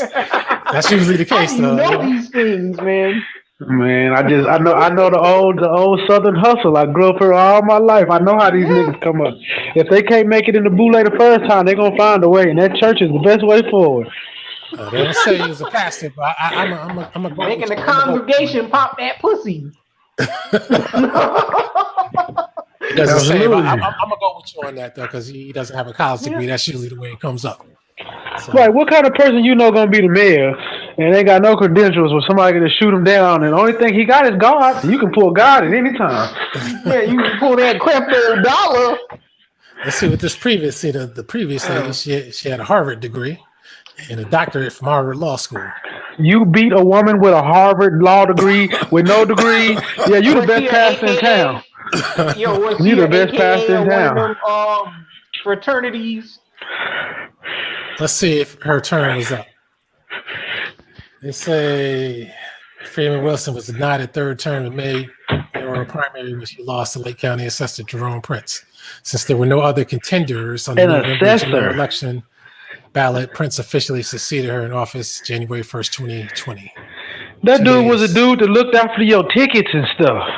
Damn. Hold on. He had to be a pastor. Hold on, wait. This clown just said if you were already here speaking English and the white men took everything from you and booty broken you for 400 years, y'all mill vanilla Indians got to be the weakest people ever. Okay, we can say the same about Africa. Right. And look at this. Look at all this, man. As a matter of fact, you can't just say it about us because it's about you too. And actually, in actuality, they didn't take too much from us. They had to trick us. Shoes, because all of us wasn't enslaved. That's just not feasible. What they did was they slowly used us against each other like they did everybody else. But we still here in Africa, y'all. We invented almost everything in this country, so you can stop with all the cap. They made it to where we couldn't patent our shit. That's when you know you're cheating. We creating everything, and you won't even let us get our money. So don't do that in Africa. We had to go over there to Africa and build their shit up. They couldn't build their own shit. They ain't have no trade shit. Think about this. They still use mud brick. The stuff they use in Africa that's worth anything was invented here in America. Light bulbs, electricity conducers, all that kind of stuff. That was built here in America by Black Americans. So stop it. See, Pan-Africa has never mentioned Chad, but you got to admit my man kind of got that ancient Egyptian look to him. Got to admit that. Yeah, and that's ain't that West Africa too? Nah, that's right there. You might as well call that Central. That's the jungle. Central. Nah, that's the desert, man. That's right That's next to the Sahara Desert right there. But white people. Oh, that's north. That's North Central. Yeah. North Central. Right next to Libya and Sudan. But there is a jungle in the south of that country, ain't it? Going into the Congo. Yeah, they get a little greenery. And then they have monsoons in the south. Yeah. So I mean, that's weird though. One part of your country is all desert, and the second part of your country is gorillas and shit. At least they look a little more uniform and look. What's a sub-Sahara Africa? How can they claim that to be a sub-Sahara if it's right there, dead smack in the middle of it? That's what the white man wants to call, I guess, because the capitals are in not in the Sahara, but still desert style. But the funny part is, you know what it's about. It's about race. That's what it's about. Yeah. Who's in control of the damn country? But Mauritania, they want to take that out of sub-Saharan because mulattoes control the shit. There was another country I was looking at too one time, Mali. Very quiet country. But I was looking at Mali one time. Yeah, Mali? quiet. Nah, that's one of the main countries with wars in the middle of the Sahara.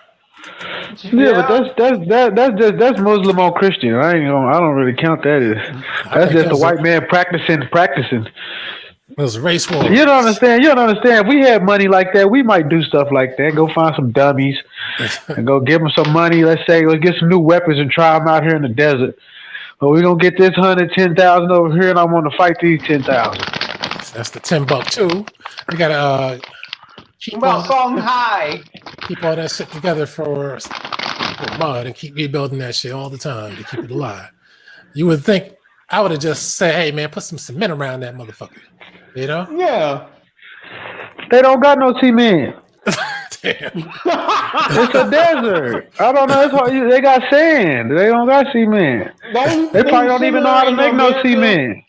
Hey, man. The only thing similar into America like that, you got Southwest America where they live in pueblos.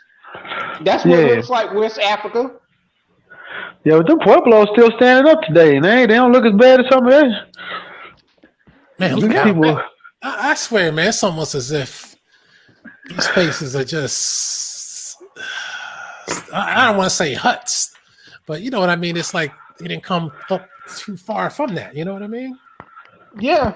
I mean, yeah, a lot of project builds and huts.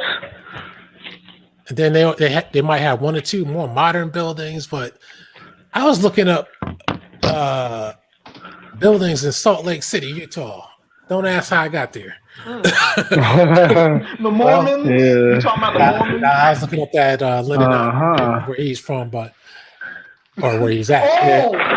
And then I saw. Oh, you talking about Cape Verde? Yeah, so I said, let me see how much fucking buildings going for in Salt Lake City.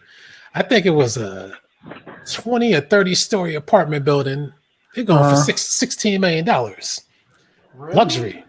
And I said, damn, man, what's up with these athletes and people who got that money? I'd buy some, maybe not in Salt Lake City, but I mean, someplace if it's costing around that. I get it. Salt Lake City, that geography is hella dangerous. Too many fucking mountains.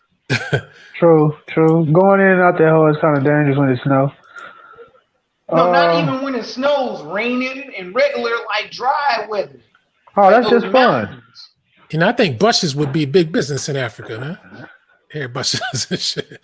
These guys don't bust their hair, man. I don't know what it is. No, they don't. And they don't pick that shit either, nor do they grow it. They just shave that shit off. Man, do you see how dusty it is outside? That's like the last thing on your mind. You trying to fix the strap on them rubber sandals that you got that's made out of tires and shit. And when you was talking about bigger worries than that hair. When you was talking about Wesley Snipes in that movie Coming to America 2, a lot of West Africans don't wear that hairstyle. Yep. Not even the modern age. Some of these people got that red complexion. Ones that you do see it, they're imitating Black Americans, but culturally they didn't have hairstyles like that. They had some those Egyptian crown looking shits for hairstyles, or they plaited that shit up. And Islam is a big thing in Africa, but Kemetic people, they frown upon Islam, but yet this is what you see. But as you see, these are capitals now. Not some secondary cities, the capitals. They frown upon Islam because in their heart of hearts they know the small hats got something to do with a lot of that, but they don't want it. It's in their psyche. See, when you see this shit now, you see why they're coming to America. You know what I mean? So that's what I said. But okay, you watched the movie. So this Buster had 3 daughters, and he knew that if he died, he wouldn't have an heir to his throne. But somehow, magically, when his dad died, he was like, oopsie doopsie, here goes my son. My side baby is over there in America. He knew about that little nigga the whole time. Yeah. You know what else is funny? You know what else is funny about that shit, too? I was throughout the movie, I was waiting for a DNA test because I'm like, he ain't even proved the shit. So he just took the girl's word for it. Yeah, come on now. That's what makes me think he already had the DNA test. He knew. I'm like, did I miss something? I mean, or he wasn't looking to prove it. He was just looking to have an heir to continue. He just wants to spring it on the bride. Oopsie doopsie, here goes my son, gonna take over the kingdom. Okay, come on now. Red Bone King of a fictional African nation. So I just got what they did. He's our Killmonger. Yeah. If Killmonger didn't win, Eddie Murphy had to make it right. I remember on that movie Claudine with James Earl Jones, he was trotting out that Pan-African bullshit back then, even though he knew he was an Indian. See, this is the problem with African cities. Look at this, man. They let the shit go in decay. They don't clean buildings. They don't maintain the shit. The fucking roads are made out of dirt and shit. I mean, what the they don't be having like running water readily available and stuff though. They ain't on the swagger tip like Black Americans. They ain't trying to make stuff nice like we do. So that's why they don't mind coming here living in the ghettos instead of staying this type of shit. Now, man, what that is black women say, I ain't gonna put up with that. They go, you better get some running water here. You gotta do something, daddy. This ain't gonna be working too much longer. But we heard that for about 100 years and created some shit. But see, this is why you see the Pan-Africans. This is why they're not moving there. It's not because they're trying to prepare. It's because they don't want this shit. And then he talking about we need an army and shit to go over there and make our spot for ourselves. Yeah, until somebody adopt us. They always got shit going on. And coups all the time and shit. I mean, they don't want that. No, they don't. And if we go over there, they'll be jealous and shit trying to take over our stuff. Building shaped like a pyramid in Mali, huh? Okay. Hey, they got pyramids in Mali? Yeah, they do. Modern. Made out of bags. Can he? Oh shit! This nigga. They say sand and trash bags, huh? Yeah. No, they Hello. literally got a pyramid in West Africa made out of sandbags. Damn. Somebody's up. We got somebody called Double A. What's going on, Double A? What up? What up? What's going Oh, my man, we haven't heard from you in a while. What's up, man? Yeah, man, I've been trying to can you hear me? Yeah. Okay, yeah, man. Been trying to keep up with you. I know your last channel that went down and whatnot. So I've been trying to, find you, and I guess I found your channel. Yeah, some house niggas took the other channel down. Yep. That's unfortunate. Yeah. But What's they the got topic? paid back. They got paid back though. What's that big lip dude that you was talking about, Alquanr? Nah, I ain't gonna say his name, but the topic today, we were talking about the Coming to America 2, the Black Panther. We ain't really Roots was a part of it too, but we ain't really Yeah, let's talk about Roots as well, because it was about the false images of Africa as they mix Black Americans into this African thing that they call this fake African culture, then try to bring it back on us, act like this is Africa and this is our heritage. Yeah, that's always been interesting to me since that I never got that information. Like I saw Roots as a little person, right? So when we watching it, I asked my grandmother, are we from Africa? She's like, hell no, we're not from no damn. You know what I mean? It's just for our African, because at the same time we learning this in elementary about the conquistador and all those types, came over here and spread Christianity, and whatnot. And at the same time, we don't get that from the family versus what we're getting from the school. Right. Yeah. I used to even, like, I can remember even with my 5th grade teacher. And as a 5th grader, we learned in English, the subject, what are adjectives, verbs, nouns, pronouns, and black is an adjective, just like bitch. You understand? Yeah, absolutely. So here it is when I'm asking her how am I adjective when I'm a human being, she wants to point out how the different other colors are different or shades of skin of the other students, where such and such is brown, such and such is yellow. And then look at me and say, well, what color are you? I'm like, I'm not a color. Huh. Did you see that Coming to America too? Yeah, I checked it out, man. I found some, some pockets that were hilarious. I know what that means, man. Now, now, as far as your perception of the Africa that they presented, we know it's a phony country and everything, but do you think to yourself that has any basis of reality? Several Africans, they can't even relate, right, to the story. Now they would say that, like, okay, well, slavery or people who have been conquered were, made, so to speak, slave. Like they relate to that part of the stories, like as to say Africa or not Africa, slavery has always existed. I understand that once you have conquered people or a nation or city, whatever the hell, you know what I mean, you've taken over. Those in which that are not are prisoners, if not prisoners of war. That was where I used to always try to correlate. I couldn't articulate it as a 5th grader, but I was understanding it sort of like how I'm understanding now. I got a little better understanding, of course. And at the same time, that story doesn't fit as to what I've been told. Right. So Big what do you think about that Shaka Zulu mini-series that they came out at the same time as Roots? Okay. That story, I'm not going to act like, okay, I wholeheartedly, like I hang my hat on it, yet at the same time. What it showed me for is Shaka even sold out.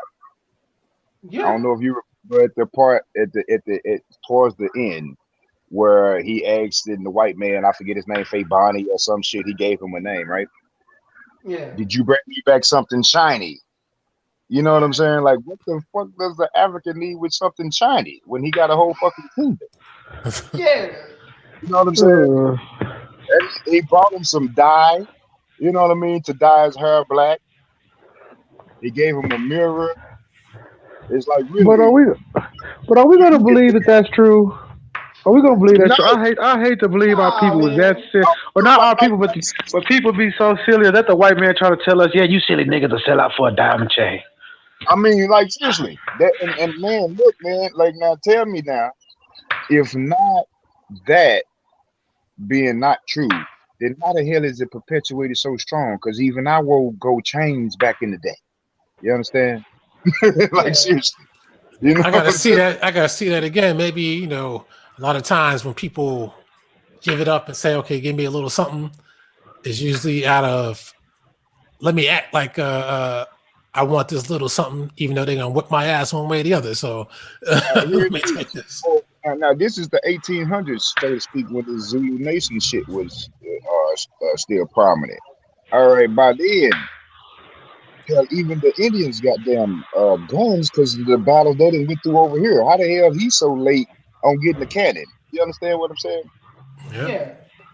We talked about this last time I was on here about. I remember I told you I wanted you to look to the Libyan pirates. The pirates used to get guns. Why did none of these nations ask for guns? Right. Why did none of these nations ask for anything like gunpowder or anything feasible to either defend themselves or make themselves economically better? It just seems so weird. American did.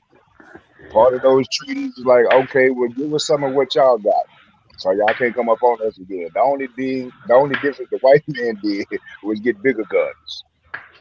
That was or it. Not teach us how to make ammunition and how to actually use them well. Treaties only happen when you get your ass beat or you're about to get your ass beat. Okay. Yeah. At some point, they didn't just leave the fucking Native American with spears. They had rifles too. I mean, you seen it. I mean, I hate to use the TV version of how the Indians had. You know what I'm saying? They had that multi-rifle, that rifle where you can shoot off like multiple rounds. Indians, right? Native Americans in the plains had those type of rifles, whereas the Union Army had those one-shot rifles. Yeah, because those are the first guns they got from them. Yeah. Yeah, the Indians did not make those guns. You see, but that's not why most of the time they lost those battles. Most of the time they lost those battles because those white dudes would come with their Indian scouts, and by the threat of night, they would execute hits night after night after night, cutting people's throats and doing all kind of wild stuff to traumatize them throughout the night. And it was a psychological and physical warfare. Because then you can't sleep, you know what I'm saying? Women getting their heads cut off and all kind of stuff in the middle of the night where everybody's sleeping. And then what it is those Indians they brought with them from the north, whether it was Iroquois or whoever was working with them. And then after they weakened points, they went in. But it took time not to just, get to that point. It just wasn't, they just stomped us down because they couldn't fight us like that. Custer Last Stand proved that they couldn't go head up. They would have to use, guerrilla tactics. And that shit is in Montana. You know what? Custer, if I'm not mistaken, that is in Montana. It's either in Montana or Wyoming, but it's somewhere up there. Somebody need to look it up in the chat. I think it might be. Yes, I think it's one of those states, and then they basically they got him to the point where he wanted them so bad that he chasing them. He think he can get them. You understand? You chasing these people to their country or our people through our country, and we trapped them. And after that, they realized that the guns ain't good enough because but the thing, like our Seminole people. That's part of the story of the Zulu. You understand? The only thing the story goes, they just ended up, they was using smaller regiments to go against these being arrogant, just to say the least, right? Once they brought their numbers, Shaka is asking for the dang on shiny shit. You know what I'm saying? Did you bring me something? But there's also for him to make the Zulu Nation, he had to kill 3 of his brothers. See what I'm saying? Yeah. Like he did. He did some some Yeah, good so shit. basically to unify the whole tribes down there, he had to kill 3 of his brothers or something like that. And I believe just like any good conqueror, they use people on the inside. They just like that Judas and the Black Messiah, there are people in our regiments to this day that given the right amount of money and power and agreements, they will go out and kill people. They will go out and set people up. They will do all this just to live a better life than they living now, to Louis get an Farrakhan. Audi.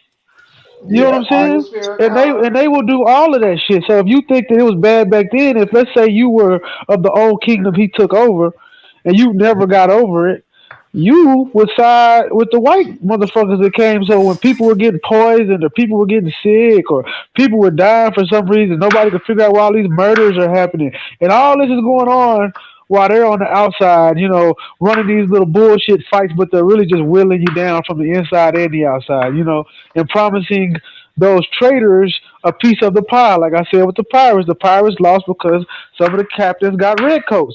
Once they can get inside your ranks and pull out, gut you from the inside, that's how they run. Right. well, You know, because yeah. they can't fight us head up. They've never been able to fight us head up. I don't know who taught them that tactic of subversion, as I call it, which is basically fight a long war, but fight them from the inside out. We will keep Yeah, their armies and them psychological always on warfare. alert for too long, but on the inside, you create enough chaos to where it whittles at the people's will to even fight anymore. Right. Even the Romans used to do that back in the day. I always look up ancient battles, man, because a lot of people, you think of ancient times, you think of something simple and not complex. But the Romans, they waged complex wars. They try to starve people out. They built trenches, everything, surrounded them. They'll take years, as long as it takes to get the job done, and no matter what it takes, they Yeah. did Well, that. Yeah. in that phrase, what Rome do what the Romans do. I guess that's what they mean. I feel like Well, you go. because the thing was is that the Romans and like a lot of our enemies play off of our good faith, and our good faith is that we don't fight dirty. We have a moral compass of righteousness. So instead of us being like we're gonna have to go out there and stomp them all out now, and then we need to follow whoever we let go home and stomp out whoever sent them, we would just be like, now get out of here. You know what I'm saying? And hope that that should be enough, or not actually play the same game they played. Instead of us sending people to their lands, we just sat back and thought, oh well, that they should know better now. You know what I'm saying? Not knowing that Yeah. they left people here, they left agents here that's gonna be that you can't find because there's only a few of them living on the outskirts, and they're gonna use their little shiny things and they influence to either capture a person and beat the shit out of him until he submits to them and says, "You're gonna go in town and you're gonna bring us 3 more, and we're gonna give you all this." And then you keep doing this over and over again until you can find the right mix of motherfuckers you can use as your little agents. And there could be 3 white guys in your country doing this the whole time, and you'll never know until they come back. And now Right. you got an army inside your country that are fed and clothed by these motherfuckers, and you don't know where the hell they came from. And these are your people. You know what I'm saying? Like Well, that's a game that we should have been playing. We should have said, "Hey, send somebody up there to Europe," and you know But what I'm that that saying? that that fear though, that's what makes people not want to play that game. Hey, my that's a it's not necessarily is fear, but I'll piggyback on what he's saying. It's like if I didn't gave you enough to where I done spared you, not to into your life type shit, but I done actually spared you. Like, look, gone now. This is it. Now the Mm. thing is, it's like what subject to create some sort of paranoia is that it's like, damn, I did let this individual make it. Do I have to actually worry about him, or do I go and do him like he should have been done, right? And then Yeah. who's something to miss him? Because even the most rotten motherfucker shed a, somebody shed a tear for it. You understand what I'm saying? Somebody something to miss somebody, and you yeah. never know. So that I don't think it's necessarily fear. It's just like you have a conscience, like my boy was saying, my kinfolk was saying just now. It's like, Yeah, my look, name is Trip. we ain't dirty, but look, we'll give it to Yeah. you. You know, when we We should will, actually so, be. but this is if we all been in the streets, this plays out in the streets sometimes. There's dudes. I say there's only two type of dudes in this world. Dudes you can fight, and even later on y'all can have a beer and it be over with. And this dude you probably gonna have to fight every day till you kill him. And sometimes in life you have to make a decision. Do I even want to be fooling with this dude? Because you know how that dude is, the one that won't Right. quit. You're gonna see him every week. It's gonna be up every time. It don't matter. It doesn't. It, years from now, if you just bump into him, it's gonna be the same issues. It just don't stop with this dude until you get to a point where you have to say he's just me or him. And usually the dudes that say keep saying no, no, no, are the ones get their brains blowed out because that dude Mm, is coming. Instead of you saying like that, like the they call it the way of the tiger. If you hunt, if you get around a tiger and you don't see that tiger no more, that tiger didn't run away. He begins to hunt you. You know what I'm saying? Yeah, man, it's I like believe Hannibal, man. Hannibal could have put it into the Romans, but my man eased up. He didn't get support from his country either. That's another you. failure. You in Like the Yeah, middle of and a the Romans goddamn was war, chatting these death send to them what he got. garbage. Hannibal is the man, They were and I chatting that shit into reality. other than outside of listening to you, Alquanr, because you've been pounding that Hannibal for since the last channel. You know what I'm saying? Years ago, like some 2015 type shit. You know what I'm saying? If not before that. Nonetheless, I've heard about Hannibal when I was quote unquote, as they would say, like coming into the knowledge. Like I've always had that spirit, you know what I mean, as a little boy. Yet at Right. the same time, understanding, like, damn, even as part of this conversation since I done came in today, as he said, like they always figured out a way to work within. And then it's not even so much as them at times, man. It be the person that the minute you done grew up with, the Yeah. person that then ate at the table with you, spend the night type shit. Fuck The around, be a Louis Farrakhan type of guy. You know? fuck Yeah, around. all But see, kinfolk ain't kinfolk. Like, no, listen to me. Fuck around, be a weirdo. Fuck around, be just on some menace to society type shit, or just turn around and be like the dude in Judas and the Messiah. You know what I'm saying? Or New Like, but Jack I City. like the story of Hannibal though because Hannibal his only mistake was taking those elephants and taking all his troops into the winter and losing everybody in the mountains. If he would have just waited 3 months and hunkered down, he would have took all of Europe going into the UK. But because he was so mad from that last battle, he wanted to chase them down, which is what I'm saying too. He was doing what I'm saying to do, but it comes a point where, like in that kind of war, you got the snow and all that. That has to take a toll. You know what I'm saying? He should have known we need to retreat just a little bit. But see, he knew what was going to happen if he let them go. He knew if he didn't chase them all the way to the end and exhaust all his elephants and give everything to try to kill them, they were going to come back. And that's why Rome fell. He But the knew that if I didn't let them get them now, they're going to come back. but he also occupied Italy for a while, and he could what have they had it sound, all, but he just didn't attack Rome and go for the kill. Right. what they sound like, Yeah. what they sound like in World War II. Who they sound like? Exactly how he explained. The Hitler, Germans, the Germans, Germans lost in Russia and lost half his army because he didn't want to wait. If Hitler right? would have waited 3 months, then we would not Exactly. be talking right now about none of that shit. Hitler would have won. Yeah, that Hitler was would have still a won if stupid he. idea. Stupid idea to attack Russia. And then That's I don't See, know if you struggle. know about something they Hey, call the underground. sorry. They used to fight in tunnels and all kind of like Russia had them. Russia did them dirty. That was a horror. I can't even. I've Yeah, read a lot that of stories Viet about this. Cong shit. Yeah, they They did. Russia trapped them into some city, St. Petersburg, pulled all their people back, and waged a crazy winter war against them. Like a And then war where they they starved them clashed and out. burned the Yeah, food. yeah. That's exactly how what happened. Like I don't give a damn All how right, much yeah. shit Russia you said, you want to be stupid enough to come up here in the winter? Then fine, we're going to choke That's everybody the out. same shit they did to Napoleon, right? Yes, everybody's He's going to try to explaining comfort them. he just explained that about Hannibal just now. Yeah, I Yeah. mean those are the mistakes. But see, the thing is about there's a mixture of go get them and a mixture of patience that's needed. It's just I think sometimes those are Say mistakes. the You know Romans, that. the Romans had patience, man. And then if they felt that they couldn't beat anybody, they say, you know what? Let's just call a truce. Hold what we got. Let's not try to overstep our Well, you have to boundaries. remember there's no such thing as Roman culture. That's their mistake. The Romans took on too many other cultures because there really is no such thing as a Roman. They were like that movie with what's that nigga name? Vin Diesel. Pitch Yeah. Black, the second one, when they were just going around country, That's some more planet movies. to planet. Yeah. And they was just picking up other cultures, but you keep your culture inside of our culture. So you're a Roman, but you're a Celtic Roman, or you're this and this Roman. And so they were just picking up too many cultures. And when you do that, you either gotta like. It's hard to think that's like America right now. We got all these cultures. It's not, you can't last like that without a central culture to lean on, and that culture was too thick. Not all those cultures was into pedophilia and all that other crazy shit they had going on. Yeah, so, then they had the Vikings sneak up on them and shit. But that shit did last for a while. They were able to unify a lot. Their main goal, obviously, if you look at the empire, was the total control of the Mediterranean. That's what they wanted.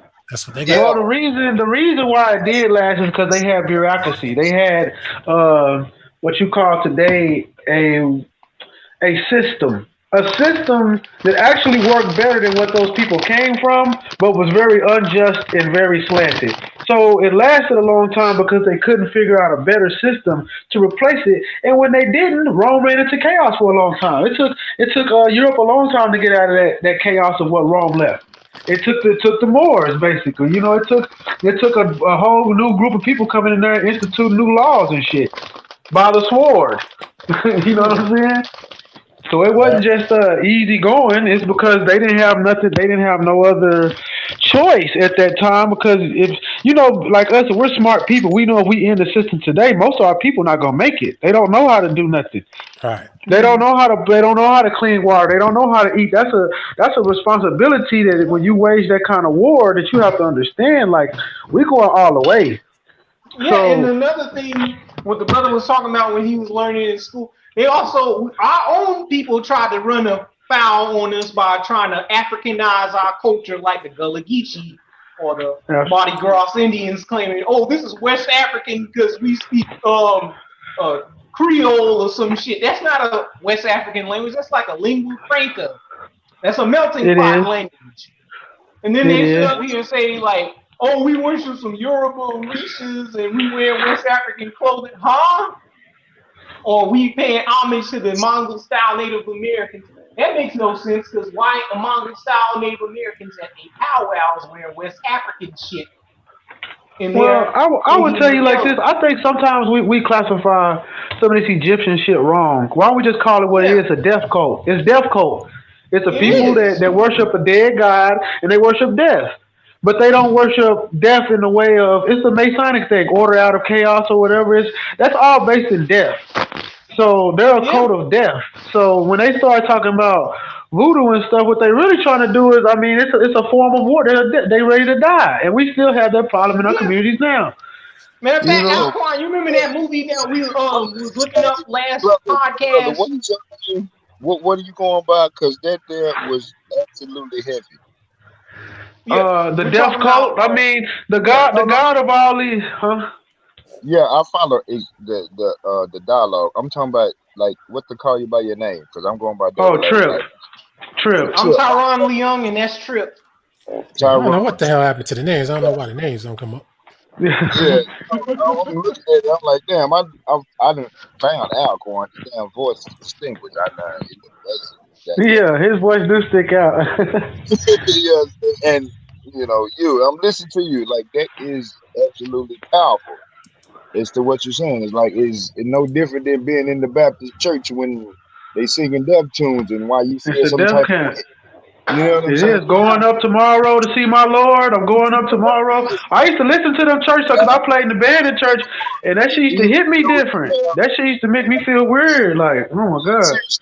Like seriously, can I step out of church and feel like I'm gonna live? Like seriously. Right. Yeah, you get rewarded in heaven, but you die. You gotta die first. You got your disgusting. Right, and the church will make you feel like you're supposed to be in hell here, so you can get this heaven later. I'm like, that sucks. You remember that poem by Lance Poets, die nigga? You gotta die first in order to get rewarded in heaven, right? That's what they make it seem like. Fancy dying and stuff like that, you know? I'm thankful for my grandmother because she had the Baptist, you know what I'm saying, the foundation, so to speak. However, she did have the mentality like I'm not gonna go to church to make somebody else rich like that. See, You know, and I'll tell you this: I believe that all the grandmas like that raised us with the mindset we have on this phone, because they understood the praise and the righteousness in the world. I would tell them the law. They followed the law, not the gospel. How to be a good person. This is what you do. Karma, don't do people wrong. Some come back. They had all of that. But there was people in that church that was on that holy moly donut shop shit, you know? Yeah. There's a bit death of cult and a sex cult within these churches. Absolutely. everybody. However, I'm just saying, like, I believe you, me, I understand. So, like, Yeah. as it pertains to you don't have to go to church and know your God. When my grandmother said that. Yep. Yeah. So when I heard Jay-Z say this that on the Black album, you know what I'm saying? Like I'm getting this as a little person. Big Mama, why we don't go to church? You gotta go to church and know your God. On everything. That was that big ass Bible they used to sit on there. They had all that old like that Bible that was in the I can't remember some stuff like that Bible. So much is for information, but it's not the same as where you would get to get in and 62, Right. you know what I'm saying, version like that. It had you know. Oh, your messaging is going out. Yeah, I can barely hear you, fam. On my bad. Well, yeah, I mean that's why, like, I when y'all talk about that comedic, I wish y'all would just call them what they are—a cult of death, a death cult. Yeah. I mean, that's all they. And there's no real rules. There's no real culture. There's no real identity. It's do as thou wilt. And I don't want to get on that Hebrew or God positive, but that's really, to me, it's Luciferianism. It's a different form of all of that, and they don't know it, and maybe they do. And I'm not saying all voodoo principles are wrong, but they're using them wrong. They're using them as witchcraft. They're not using them as the energy. There's an energy to all those things, but that don't mean you praise them like they doing, and that's not the same thing. But like I say, our music is set up like that. Our clothing is set up like that. And that goes from that Mason shit. When the black Masons like Benjamin Banneker was helping these white people, they knew what the hell they were doing. Yeah, it's like frequencies, like when you get with this gangster rap and like modern R&B. Yeah, and I'm even talking about how the cities are made. Like, they say that most of these cities are built by so-called black designers, and if you look up most of these major cities, they set up in what you would call satanic or death cult type stylings. But all these dudes are the original Masons. These were actually, I believe, those white Masons' masters, but they don't want to admit that. They wrote them out of history as their masters. The Booker T. Washingtons, the Benjamin Bannekers, and all those guys.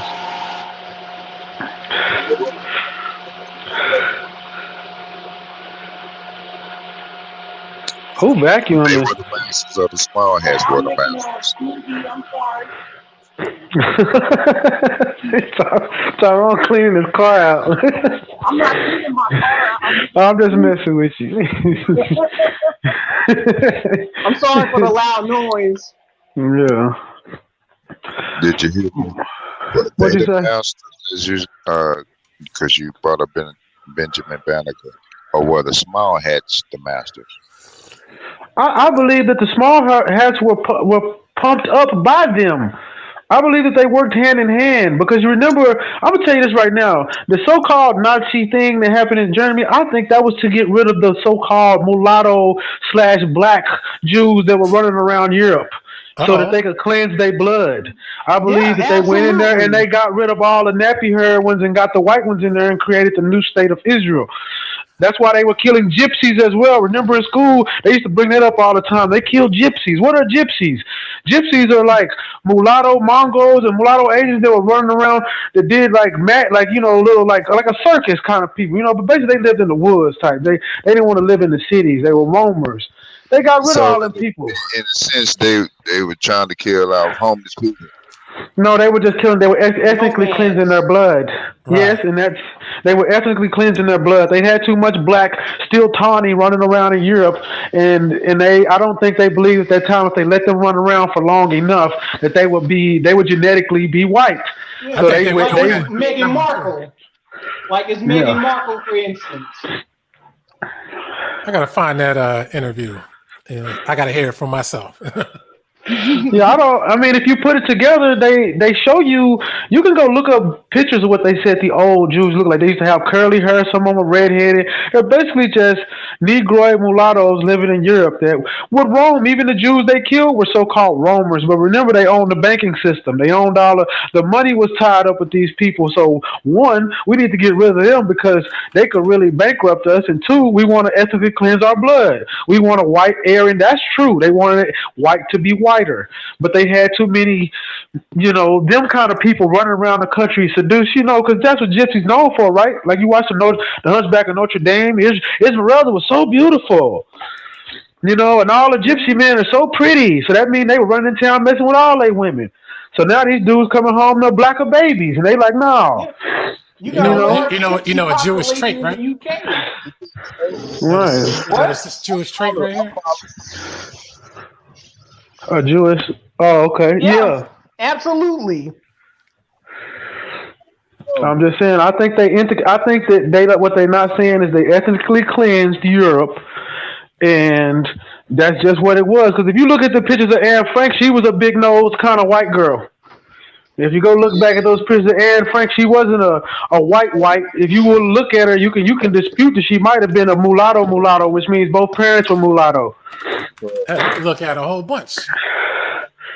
And a lot of these people looked a little bit, they didn't look as white as you would think. And they killed all those people. Yeah. But they killed that for the survival of the European race that they were trying to make. That's what I just named was a small hat. This guy right here. He's Filipino small hat. But they want to try him out as a black man, though. You see that hair, though? Unless they did something with that. They do. Brother is Puerto Rican. Small hat. I'm not trying to tell on myself. But this character, I remember seeing him on Star Search. Oh, okay. Damn. And I also put something on Facebook. Obviously, she's a small hat, and she had married a small hat. Who? Zoe Kravitz. Yep. That's who they want to be. See, you are what you. I guess you are what your father is, right? Well, but you got to think, and this is why I worry about America. When the mulattoes classes have done their job, where they have created what they wanted them to create, the infrastructure is in place. Any place they have went, they have destroyed the darkness there. Even in parts of China, they're working on that. In Japan, they've done that. You know what I'm saying? But they needed the so-called Aboriginal people to create the system, the culture, the music. They need to get all of that so you can have something to give their little, children. And then when the time is up, they go genocide them. Mm-hmm. As you can see, Lisa Bonet, she went with another mixed guy, and they produced somebody who's quasi biracial, and then her new man is Jason Momoa. They call him a mulatto. That's what I call it. A mulatto's mulatto. He's a pure, and then think about it. If you look back in the day, that's what those Jewish people running around Europe would similarly look like. Especially the man Jason Momoa. That probably would have been what you call a gypsy, like that. Jason Momoa. He's supposed to be a Native American and a Native Hawaiian. I don't see how that fits in with his look. that part. You remember that Cedric the Entertainer Family Trip movie with Bow Wow in it? That's another one I didn't see. Yeah. Oh my God, you need to see that movie because he was basically playing a $5 Indian, and they paid them off to tell them about Native culture.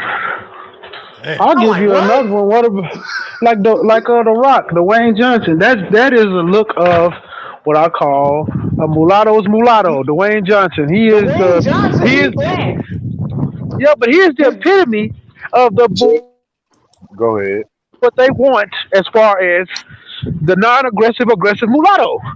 He's big and all that, but he comes off as a goof to everybody. He is probably the most dangerous mulatto there, but because of what they made him look and how you're supposed to be, that's what they want.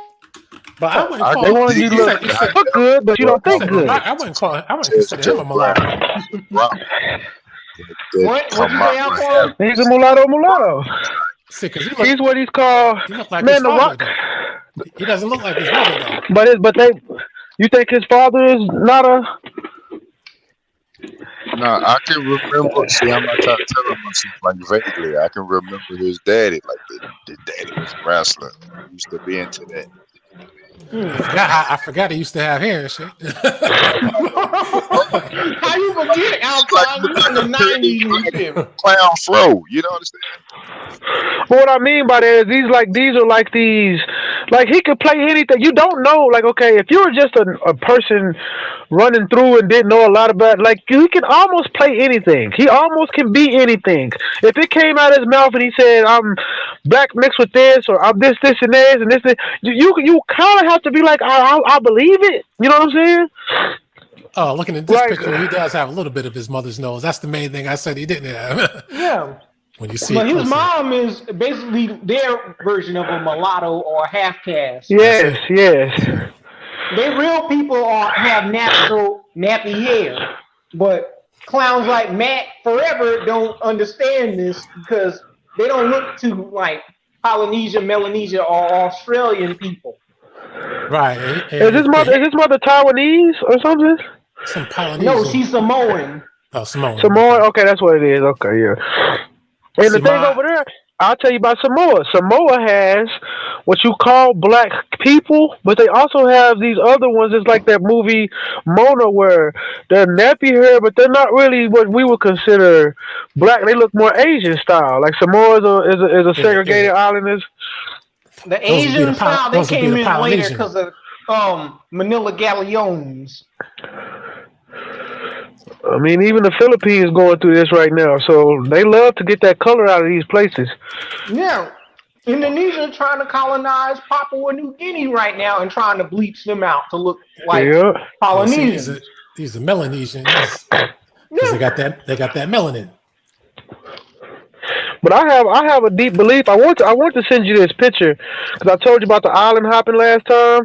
So I got this breakdown about how you can jump islands from the Pacific all the way over here.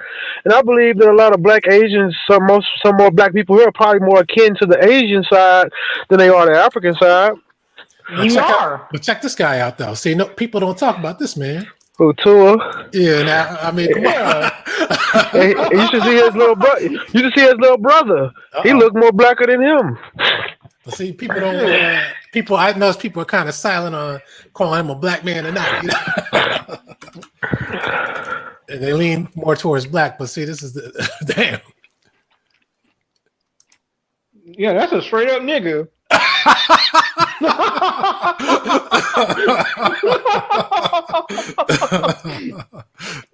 Hell yeah, looks like one to me. All right, yeah. Trey Sean. Yeah, that's a black man right there.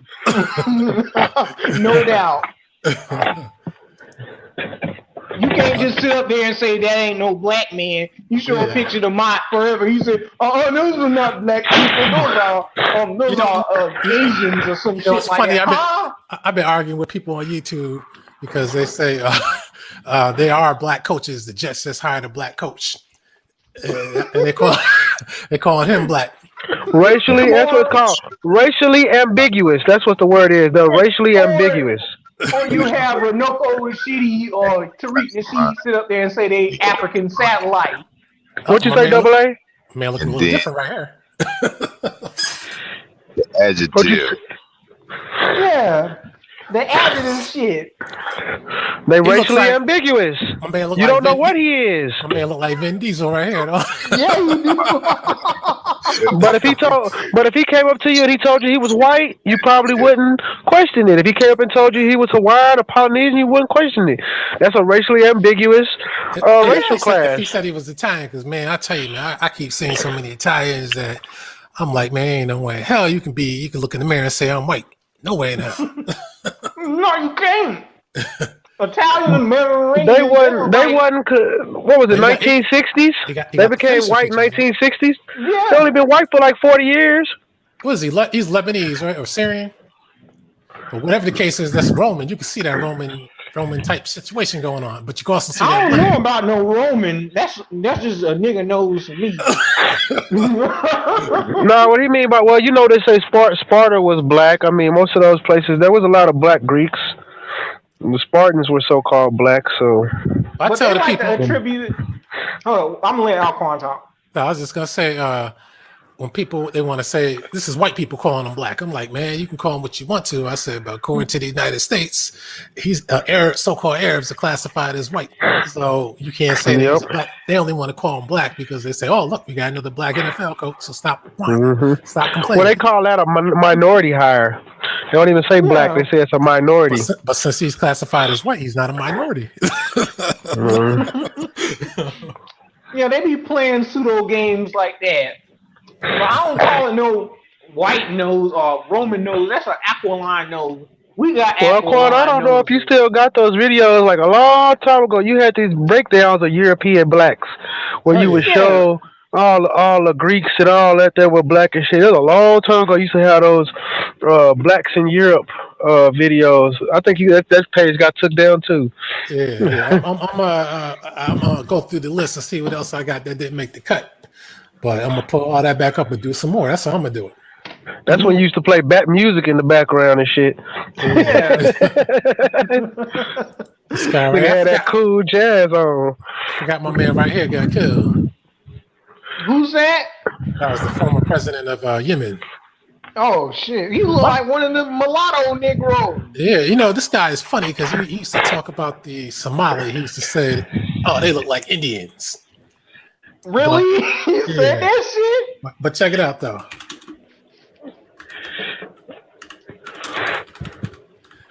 I thought this was funny when this shit happened to him, man. He got burned and shit, man. Because look what he turned into. God damn! That's real too. I thought that shit was blackface for a minute. I'm like, really? That's real. My man got burned. He turned into a black man. Sunburn? He got. I think it was a bomb or some shit. I forgot what happened. Oh shit! Now think about this. Remember what I told you about that money? This a president. Remember I said 600 million, take it or leave it? This is the president of the country getting rocked to sleep. You know what I'm saying? And that's what I'm saying. Africa, that's why they keep them countries poor. It's easy to do a hit when ain't no roads and ain't nobody got no cars to stop you. So they eventually took him out with the bullet to the brain. Damn. You see right here, my man look a little bit like Freddie Mercury and then got that Italian type of Roman type situation going on too. Well, I see a little Elder Barge in them niggas though. Look at that. Oh yeah, my man Jerry Uno wanted me to show the capital of the Congo. Yeah.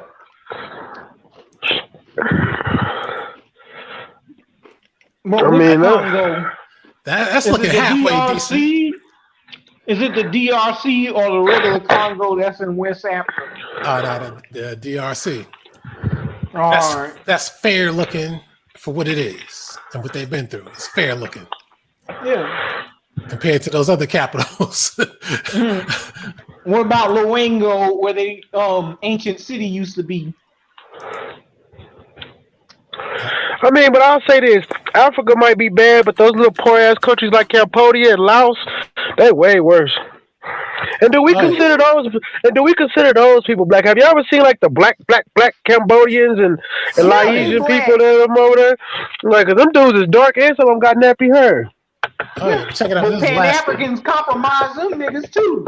This is the last city I want to show, just for comparison's sake. Johannesburg. What is that? Johannesburg? Yep. Damn. Yeah, you see the difference, right? What about Cape Town? Cape Town. Look at that. That shit is robust. That's why everybody keeps flocking there from all over the world. Well, yeah. Especially them Dutch and them British. Look at that shit. Yeah, and all that shit that's going on, all the turmoil, and that shit still looks robust and shit. What's the other one? Cape Town. Let's see. Yeah, Cape Town. Well, they can't. That's all right, but South Africa is still very violent, extremely violent.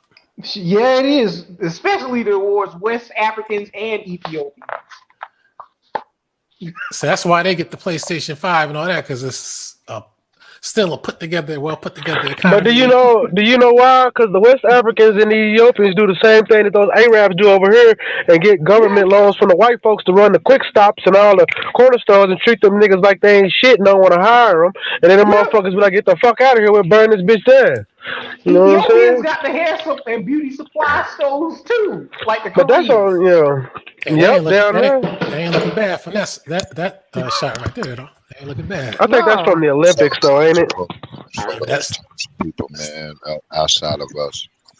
What's that? It's all types of programs like that for those types. Yeah. They run those programs all over the world. I mean, even in South Africa, Ghana. It must be because you keep seeing the same people all the time, you know? Yeah, Double A, your mic or something is low, big bro. Yeah, it was in and out a little bit. Said it was muted. Okay. So this ain't bad, but it looks nice, but I wouldn't want to be there because I know it's extremely dangerous. Yeah, it is. You know why though? You know what's the most popular music over there? What's that? That drill shit. Damn. Drill shit. That drill. What you call that? It's a mixture of that UK music and American. No, drill. Drill is no. Have you ever heard? Okay, over there in the UK they call it grime. Over here they call it like that Pop Smoke shit. Oh, okay. That's called drill music, or that Chicago shit like Lil Durk and that King Von type shit. That it's basically music about like busting that gun. You know what I'm saying? Like that's very popular over there. Like drill, grime kind of started it, and then it came over there to New York, and y'all picked it up in Brooklyn. And now y'all got like the Pop Smokes and all them doing drill music over here. But Chicago had it beforehand, but they had a different sound. But it's just basically that gang bang, I'm with my clique, everybody gotta die music. You know what I'm saying? And that's very popular. Oh, that modern trap music.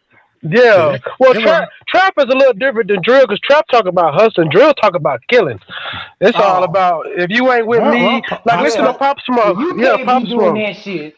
Pop Smoke got what he, You get what you asked for in life, right? Yeah. You can't be doing that shit. Bombing in South Africa, man. Bombing and stealing, robbing banks and shit with bombs and shit. Yeah.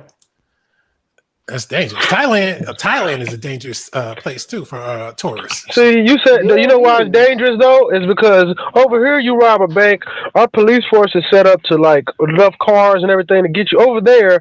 They don't have enough cars to do it. So if you organize enough, but see the thing is, you organize enough, you can get away. But if you get cornered over there, they're more successful to shoot it out than they are to just surrender and go to jail because they can get away shooting it out. Do you shoot hard enough and you get enough of them, you can actually dip. Over here, you'll be chased all around the country on every camera and all that over there. Sure, they feel like, I'll die on the streets. I'm not going to no jail over here. You got a KFC over there, so that's when you know it's doing something. But see, white people work together. That's why. Man, over there in Thailand, man, children will pickpocket you. Yeah, they will. Because we don't understand that they keep this shit low for, but it's just, but Africa is not no place to. And half the people. What's that? That's Bangkok. Bangkok? Yeah. Man. That's serious looking. Well, you want to see something crazy? Look up Hong Kong. Oh yeah. That beats Hong Kong skyline beat anybody's. Yeah. That shit is crazy. Even though it's mostly residential buildings, I just skylines based on commercial buildings you have. Like Miami's skyline. Look like crazy. You remember I told you being on that boat. When you see that from a boat, that is the most, especially at night. That's a crazy sight. Like a whole, as far as you can see, are tall buildings. See, these Asian countries, man, they got their shit together. That's what the next show is going to be about. Well, I believe they get all of this stuff from the Europeans because they're all slaves over there. I mean, they got those nets on top of the building where they can't jump to suicide. They still get beat with sticks for not performing. They have to live inside the buildings they work in. Do you have a military background? Yeah. Yeah, we talked about this last time. Kind of. Look at the difference. What's that other spot? Singapore. Macau. There's also Macau. Yeah, Macau is nice. But see, most of these places are where those slave factories are at. Nike, Adidas, car factories, and these people get hit with bamboo sticks. These people can't even. They have to live inside the building and eat inside the building they work in. So nice buildings. It's very clean. But when you get down to there, when you actually travel there, it's fucked up. Singapore, it is clean over there. Like even spitting is illegal. It is. It is illegal to spit in Thailand and Singapore. They'll lock your ass up for that. I forgot about that. If you spit, they can lock your ass up for that. But there's a reason for all that because of the tourism. But there's parts of those cities, if you go wandering too far, they'll yank you out of them because you'll see the real city. These Asian cities are set up as fronts, and behind them are the real towns. And inside of those buildings and inside of the places you can't see because you don't live there every day, it's a whole different shitty area. It's slavery. It's a lot of those are third world countries too. They just hide it very well. That's what they say about North Korea, but even this is pretty impressive. I believe North Korea is Asian Wakanda. Something. Look at that. They got this pyramid-shaped building. I wonder what that's all about. No, look it up. North Korea has a mountain up there where the mountain is where all of the things, like us talking on a cell phone or your computer, whatever that little tungsten or whatever that shit to make rockets and all that shit, it comes from that mountain. They have a whole mountain of it. One block of it that weighs 5 pounds is $17 billion. And they cut one every 3 years and auction it off to governments every year. The last one sold at $17 billion and it's only like 3 pounds of it. And then North Korea has all of it in one mountain. This is why with all these pastel. It's the most famous mountain. It's the most famous mountain in North Korea. It's a historical site. It's they say it's to be the most even the South Korean people look up to that mountain in their history. But it's the tallest mountain in their range in North Korea. It has all of the precious metals you use to talk on your phone and everything. So I don't believe that country is as poor as they say. I believe that they might have some. But for them to be that hidden. It makes me think that the United States either hiding something from us or they got something that they don't want nobody messing with them with. That's nice. I believe so. See, the Asian what's the weakest Asian country you could think of? Laos. I think it's Laos or Vietnam. Laos, Cambodia. No, Vietnam ain't that. Vietnam get down. Vietnam get down. What about Siberia? Maybe, but Siberia and like Mongolia don't got shit there. It's just like wild. I don't even know if they got cities in them countries. I know they still riding yakis or whatever over there. So shit. I would say Laos. I'm good at Cambodia. I gotta admit, this is my first time hearing about the Laotian capital. The name. Yeah. Look nice to the motherfucker, but you see the movies. When you travel. Yeah, you seen Umbach looking at yeah, I know. Laotians got those big ass foreheads. They're saying it looks better than a lot of the African countries. Yeah, from their pictures. Yeah, but it still doesn't look top notch to me. Yeah, you need to see some residentials. Them people,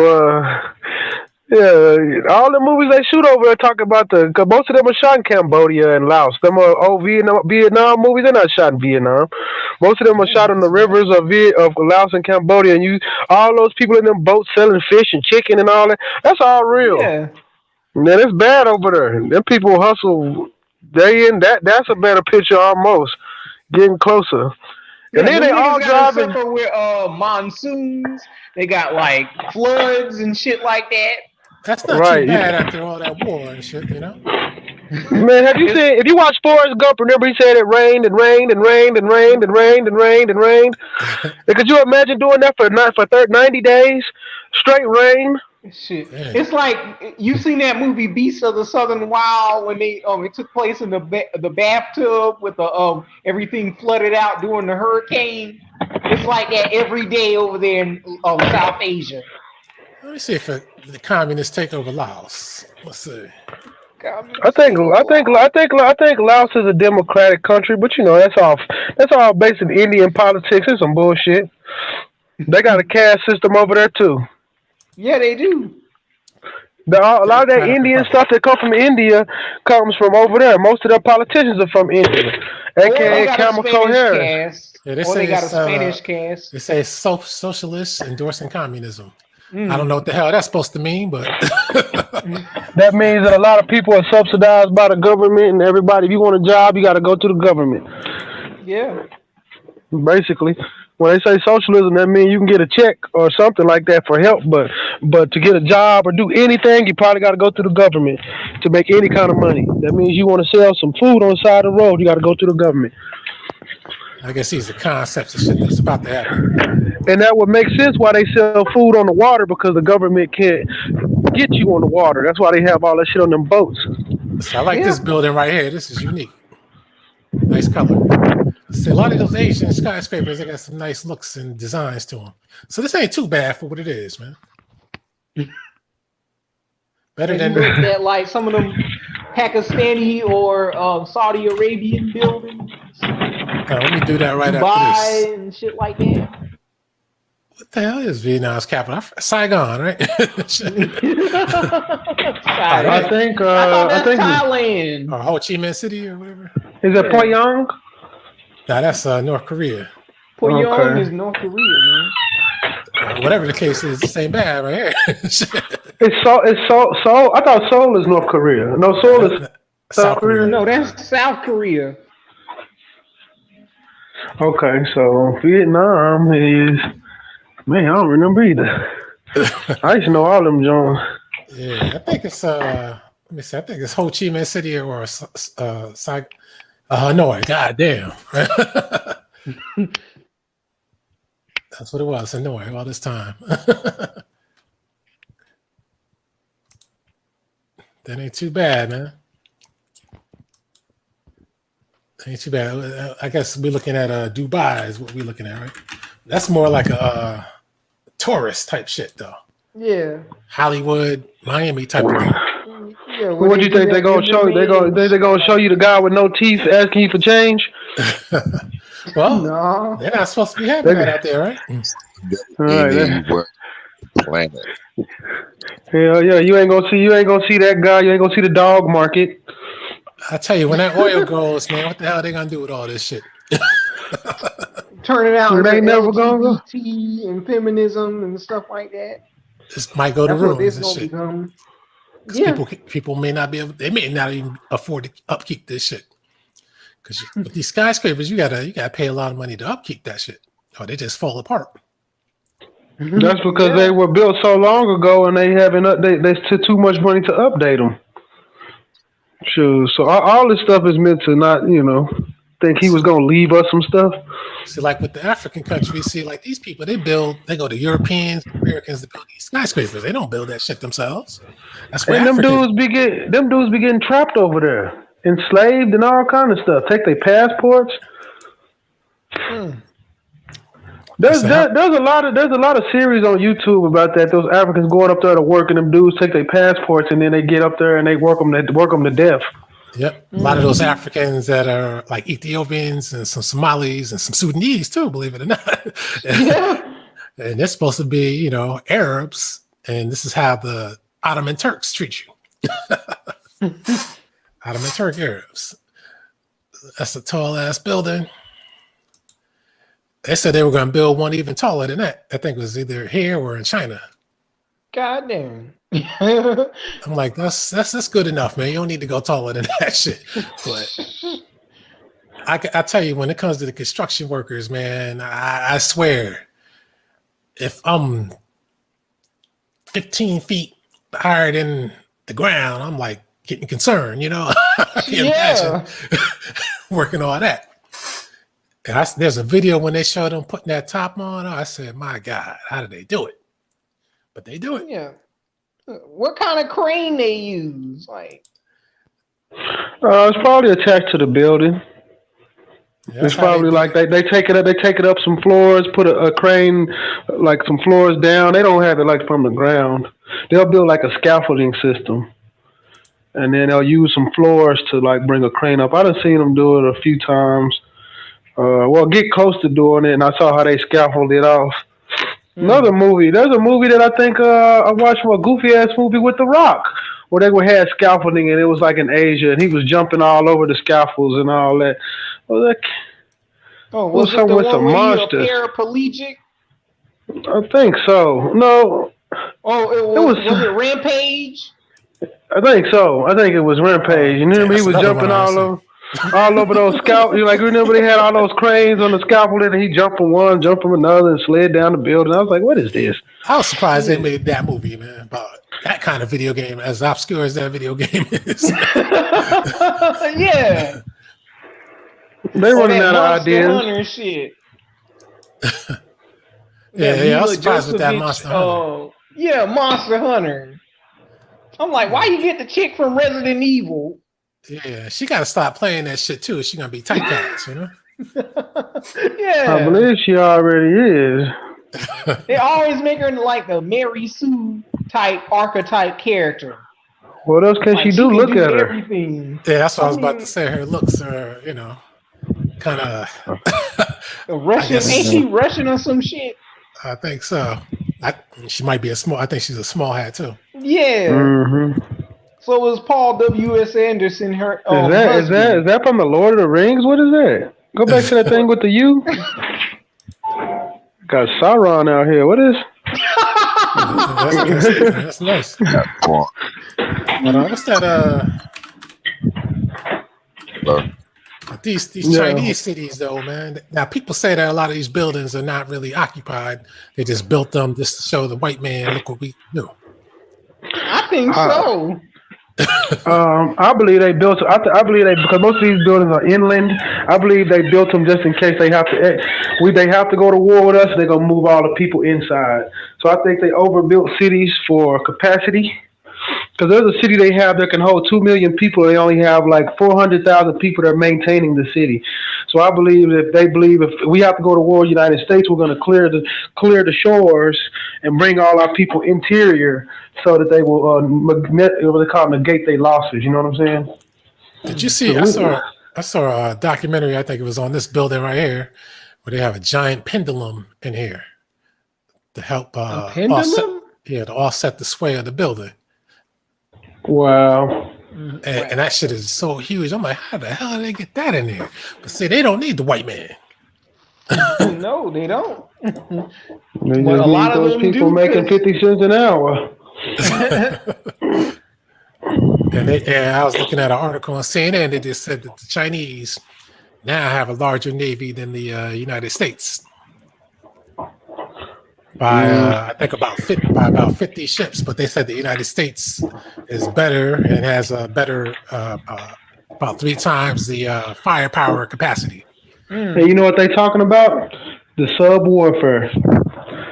Submarine warfare is our key to any war, and because we have the most technologically best subs on the planet, they believe that no matter how little ships we have, we'll just kill you in silence. Yep. You know what I'm saying? We'll have a boat that come blow you up and we'll move on and blow you up and move on, and we'll do that until you get tired. Yeah, people forget about those subs, man. But China, you don't build a gigantic navy just to stay around China. No. You're building it to expand, and not only to expand, but you're expecting an engagement with somebody. Yeah. That's why I feel like they built those cities. But I mean, are we better off with our Chinese overlords? I don't know. Nah, the Chinese are a lot stricter. The way they do things. They ain't going for that cooning with Chinese. Say no Van Jones crying on their stations, huh? They propaganda 24/7. Without that shit, ain't no Chinese TV. That's what we're getting. Propaganda. Matter of fact, you said Macau, right? Let's see what Macau's looking like. I was just watching them in a movie. It's called A Woman, a Bank, a Man, a Woman, and a Bank. I think that's what it's called. Donald Sutherland movie. And they went to Macau. They're robbing a bank, and they play. I ain't finished watching it, but they plan on robbing a bank. In Canada, they rob. The funny part is they wait. The building is getting built, so they scoping the shit out before it's built. And got the blueprints, and they already making their plans. So after it's built, they can get in there, take the money, and then sell the money or exchange it in Macau. Hey man, that's elaborate. That means somebody had to have done some shit like that in real life at some point in time. Yeah. What was that? A Sky Needle or some shit? Yeah. Seen one of those in Toronto. And sometimes, sometimes they do that stuff with those, I call them contractors just to tighten security. Yeah. They'll let those people rob those banks, or they'll let those people hack them, and they'll actually pay. They're actually the ones that set these people up to do this shit, just so they can find out is there a way to do it. You know what I'm saying? Yeah, that way, they do that with Intel chips and Microsoft software. Damn, I didn't know this place. Let me see if the Portuguese still had this place. What, Macau? Yep. That's why it's called Macau. That was a Portuguese thing. Let's see. Because you watch some movies, so they speak Portuguese out there. It's the most densely populated region in the world. Okay, it's the former Portuguese colony of the Portuguese Empire. Okay. So they don't have the Chinese take that shit back. Probably so. They got the boats. Oh, it was under Portuguese rule until 1999. Oh my God. They sold it. You know, China could have if it weren't for NATO, China could have easily whipped Portugal's ass. You know that, right? Yeah. Well, sometimes, like I said, they probably sold. That's what happens. That's what's happening in Hong Kong. They're in the middle of the people don't want to be sold. That's why China. The reason why they had all those riots is because China said they were going to institute that law on Hong Kong shores, and then people was like, "Oh hell no, y'all not gonna be over here just taking us to jail for anything." When they get Hong Kong back from Britain? I think that was 1998. 1998. You know, and again, that goes back to the British they really just couldn't hold it. Like, you know, because China gets to the point where they make you have to make a move. Like, you want to stay here? 1997. Let go. 1997? You know? Yeah. Now they had this agreement to give it up. I think it was 200 years ago. And they tried not to. And then the Chinese got their guns up and said, "You gonna give it up, or we just gonna, we ready." Because you got that's when they had to. Hong Kong was a damn sure big money maker for the British, man. There ain't no doubt about that. Now, do I believe that the British don't still have a foot in it? I bet you they can still do business there. I mean, I'm pretty sure there's some business in the opium trade. Of course. That's part of what empire is all about. Most of these countries are run by drugs. There's not no real economies out here anymore. Nobody's producing anything. It's not like there's a lot of stuff being built or wars being fought. Look at all that shit. God damn. That shit look like Brazil. Yeah. Oh yeah, that's Sao Paulo, Brazil. That's a pretty impressive city, especially for South America. Yeah. That's a lot of buildings, man. But see, they're mostly residential, like Miami, residential. All right, there's a black country inside of north of Brazil called Guyana, I think. Oh yeah. Guyana, Suriname. Yeah, Suriname. See, Miami is as impressive for a city its size, but it's residential shit. Yeah. I mean, it's still nice, but I'm just saying. Well, when you go into deep in the cities, it's nothing but shanties stack on top of one another. See, New York is commercial. Yep. Chicago too. What was that? You were saying Guyana? What's the name of that Guyana. capital? Damn, I don't even know the name of the capital. I see don't either. Let's see if it rings a bell. That's where Ivan Van Sertima from. Georgetown is the capital? Okay, all right.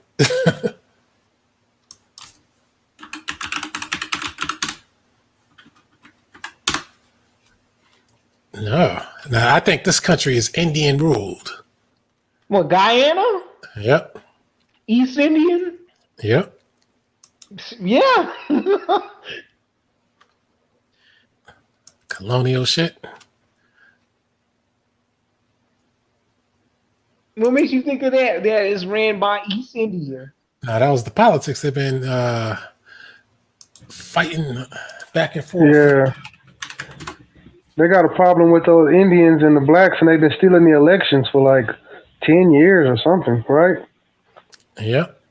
Because they don't have a statistical majority, and for some reason they keep winning all the elections. But the blacks over there won't go to war with them. 39%, almost 40% Indian, 29% so-called African, and 20% mixed. So if you combine out the African, that's 60. What about the Bush natives? 10%.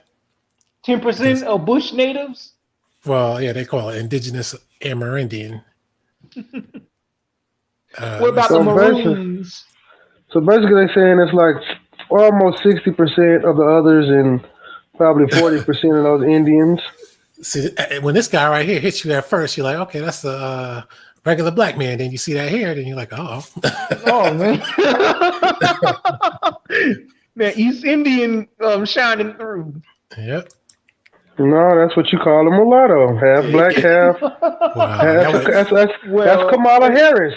That's the Guyanese version of Kamala Harris. He's not as red bone as Kamala, but he's a dark skinned untouchable. I guess he's supposed to be African style.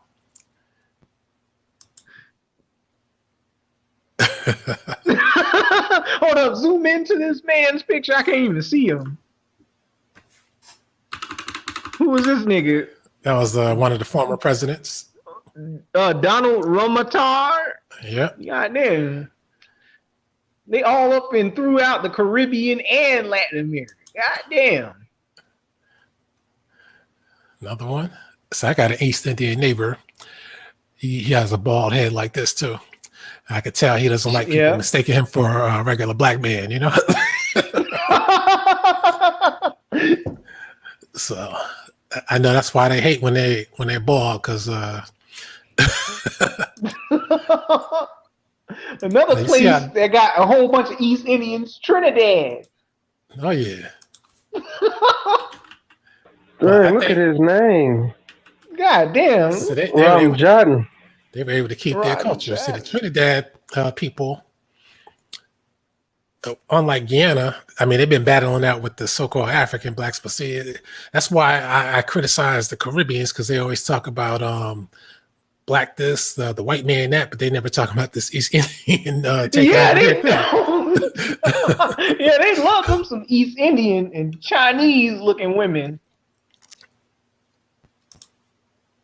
Let's see. Okay, they got but I mean, you can't be fooled by the looks. Weeks. Sometimes they could be, had that East Indian stuff in them too. Because I used to work with a Trini, and she looked good, but she always talked about her hair. My hair is red. Yeah, same with my cousin. My first half cousin is part Trini, and she looked like a straight up Cantonese Chinese person. This lady looked like you might say East African style.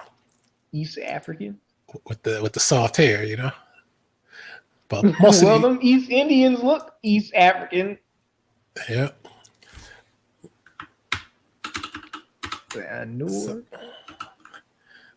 He's dead. So that's the way it is, man. Out there, Guyana, they've been doing this battle with the East Indians, and you could see the advantage that East Indians have is they can keep on importing their people from the motherland. Yeah. These other people, they can't do that. Yep, and a lot of them Caribbeans be eating East Indian food. Yep. That curry rice.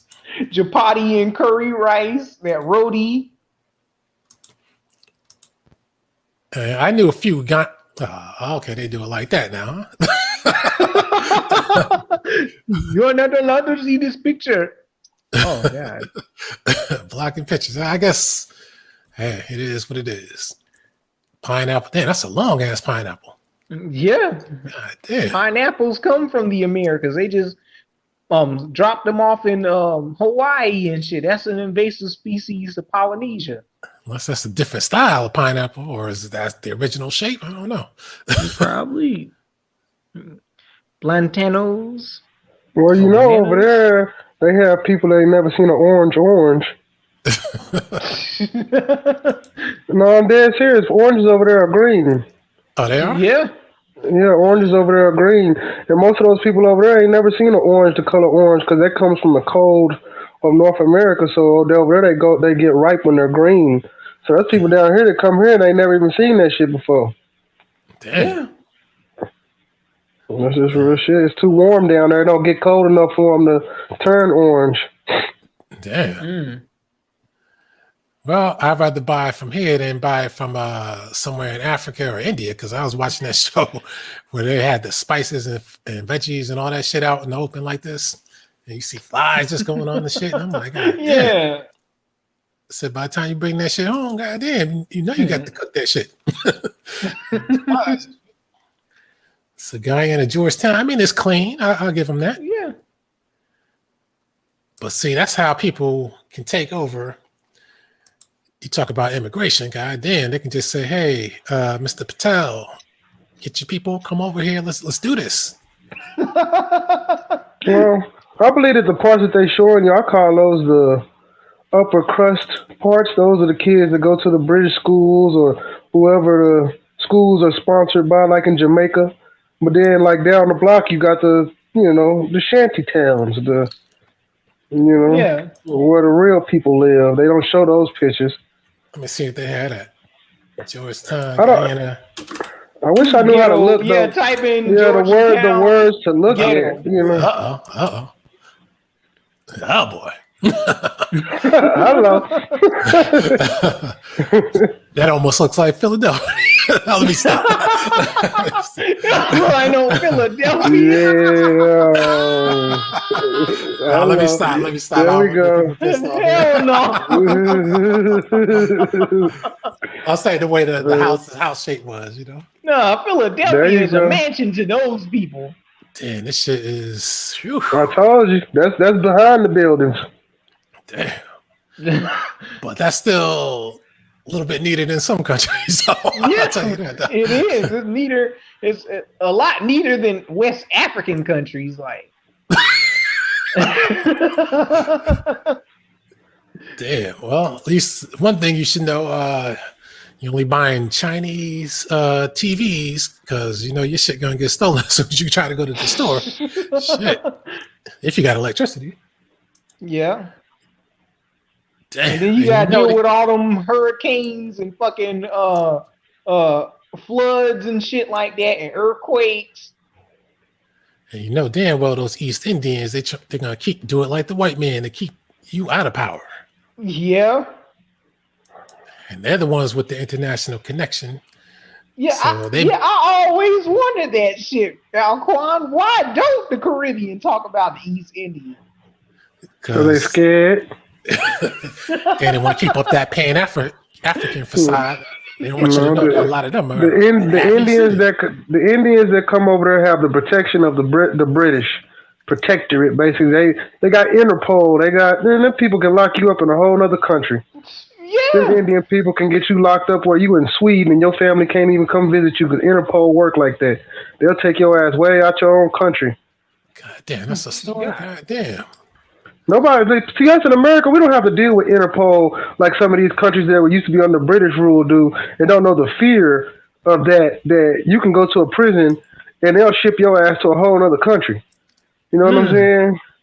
Like, because we don't have a worldwide police in our country like that. We handle our own judicial system. But over there, because their judicial systems are so wrought with corruption that if stuff they feel like you two in the way, they call in British Interpol or European Interpol, and they'll pick your ass up and take your ass to Germany or something. And you can stand trial in Germany. Matter of fact, what does Haiti look like compared to West African? Oh my God. You notice these ads with these East Indians in them. See, they run that shit. Look at it though. Look at it. That's rough, man. I think I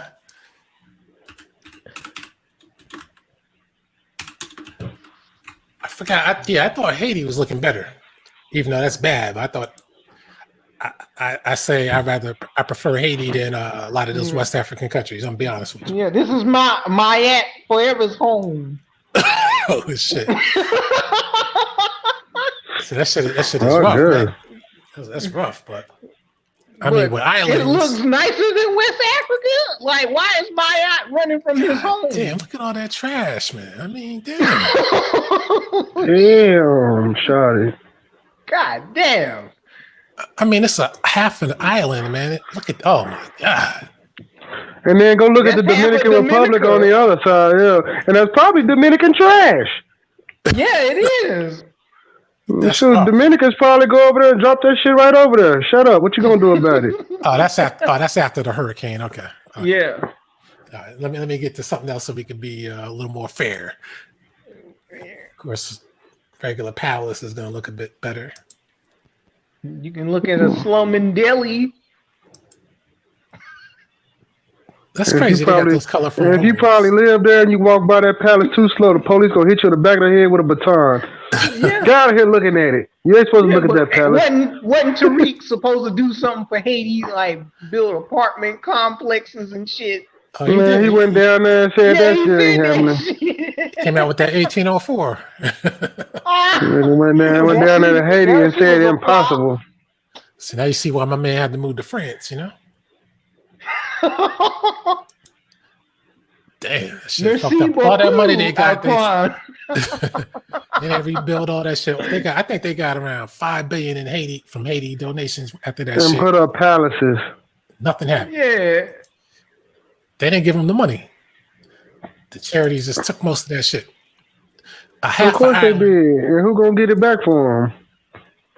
A half an island, you should be able to take care of that. Yeah. And they sitting on top of rich natural resources and shit. Hey, but I told Alquanr one time, if we ever get reparations, some of these people in America are gonna be sad when their kids get kidnapped by these honkies to get that money up off of them. Like it's certain stuff that happen in these countries. That's the same thing. That's why I tell people we can get reparations, but if we're not prepared for it, it's gonna be a free for all. That old hillbilly army in West Virginia finna crawl out them caves. Yeah, they coming right out them trailer parks. They're gonna bring Mac lynchings and stuff like that, and then on the other hand, you're gonna have gonna be extortion. It's gonna be kidnappings. It's gonna be these white people ain't gonna let us just rock with their money. And then you're gonna have these Caribbeans and Africans fighting us and shit. Absolutely, they're gonna turn on us quick.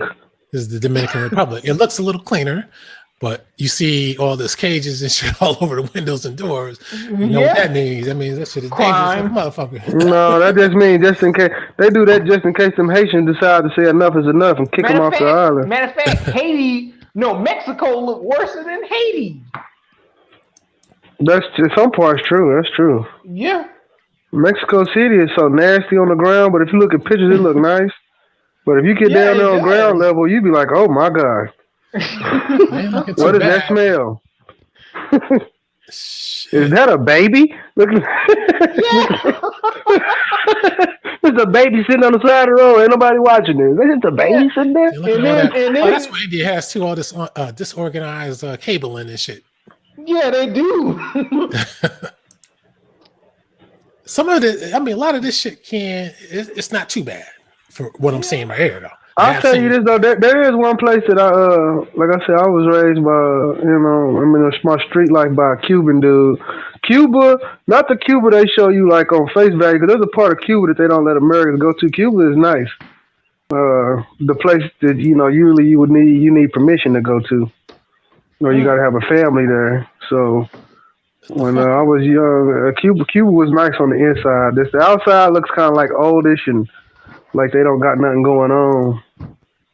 So here's the bad parts now. Okay. I mean, Where's that's that? tin roofs. That mean when it Dominica? rain, it got lead going everywhere. Mm. And they be so uppity, like they living so large. Yeah. Hold on. Damn. They got Dominicans, favelas in Cuba. they got what? Favelas. For favelas. Yeah, you No, know what that is? not per se. There's some parts that I was told don't be wanted. It's like what they have is they have zones. They have zones of what they call Nah, that ain't that. like free. It's like a free for all zone. Like whatever go on up in here, go on up in here. But Oh. we not going. But it can't get out of here. If it get out of this zone, they're gonna punish you by death. Like if the police catch you conducting those kind of businesses outside of those zones, they will kill you. But if Yeah, you in 'cause that a zone, you lot can of sell Latin. drugs. You can go do whatever you want in those zones, but other than that, they don't. I'm telling you, they're real strict about that. If you sell drugs, getting caught with drugs over there outside these fly zones, the punishment is death by shooting range, shooting. They don't play that shit. So if they gonna give you that area, you want to sell drugs in here. There's prostitution, everything's legal in here, but it cannot cross the street. You know what I'm saying? And if they cross the street and they spill into the regular, they gonna crack down on them hard. Like they don't play. They Those bring the favelas, military in. In the those Spanish favelas are world, mostly man. used like ethnic cleansing. It's that Yeah, shit. well, It's that shit in the Colombia. favelas like in Brazil, yeah, and Colombia, that's a different type of lifestyle because you got like he said in Guyana where they talked about mixed. You got these mixed kids that are some mixed kids growing up in the black side, some mixed kids growing up in the Spanish side, and it's very segregated. It's very hard to climb caste. Oh yeah, Bogota. What was Yeah. their biggest city? I forgot. It was Another good country that we some don't know shit. about, Venezuela. Venezuela is a very oil-rich country, but America says they this and that. We give sanctions to them and try to choke them out. But Venezuela is a rich country, very rich. See, this ain't looking too bad right here, because I had stereotypes about Colombia. Everybody did. Yeah. Man, Colombia, boy. This is Bogota. I That think was, this is the largest city. yeah. It ain't too bad looking for what it Colombia got is. damn near like got an American type culture though. So they want to have a Roman style shit. It ain't too bad for what it is. What would you do down there though for work? Cocaine manufacturing. Nah, you couldn't get into that. Oh, Colombia's cocaine is run by a group, and you can look them up. The group is called FARC. It's mostly blacks. The blacks of Colombia. There's a group called FARC. They did a treaty with the government, and then they had to go back into the woods. But they run most of the cocaine production out there through government sanctions, but they basically got the jungle areas on lock. The group is called FARC. It's some kind of like Revolutionary Riders of Colombia or whatever. And it's mostly what you consider black people. They got dreads. A lot of women and men. They have a little thing out there in the jungles. Or is it some sex trafficking type shit? I don't think so. They got like a moral code that they run by. It's like a military. They don't really deal in a lot. They sell drugs, but they got some strict rules. So they don't be dealing with those Illuminati types like not really. That's why you ain't never Wayfair and shit like that.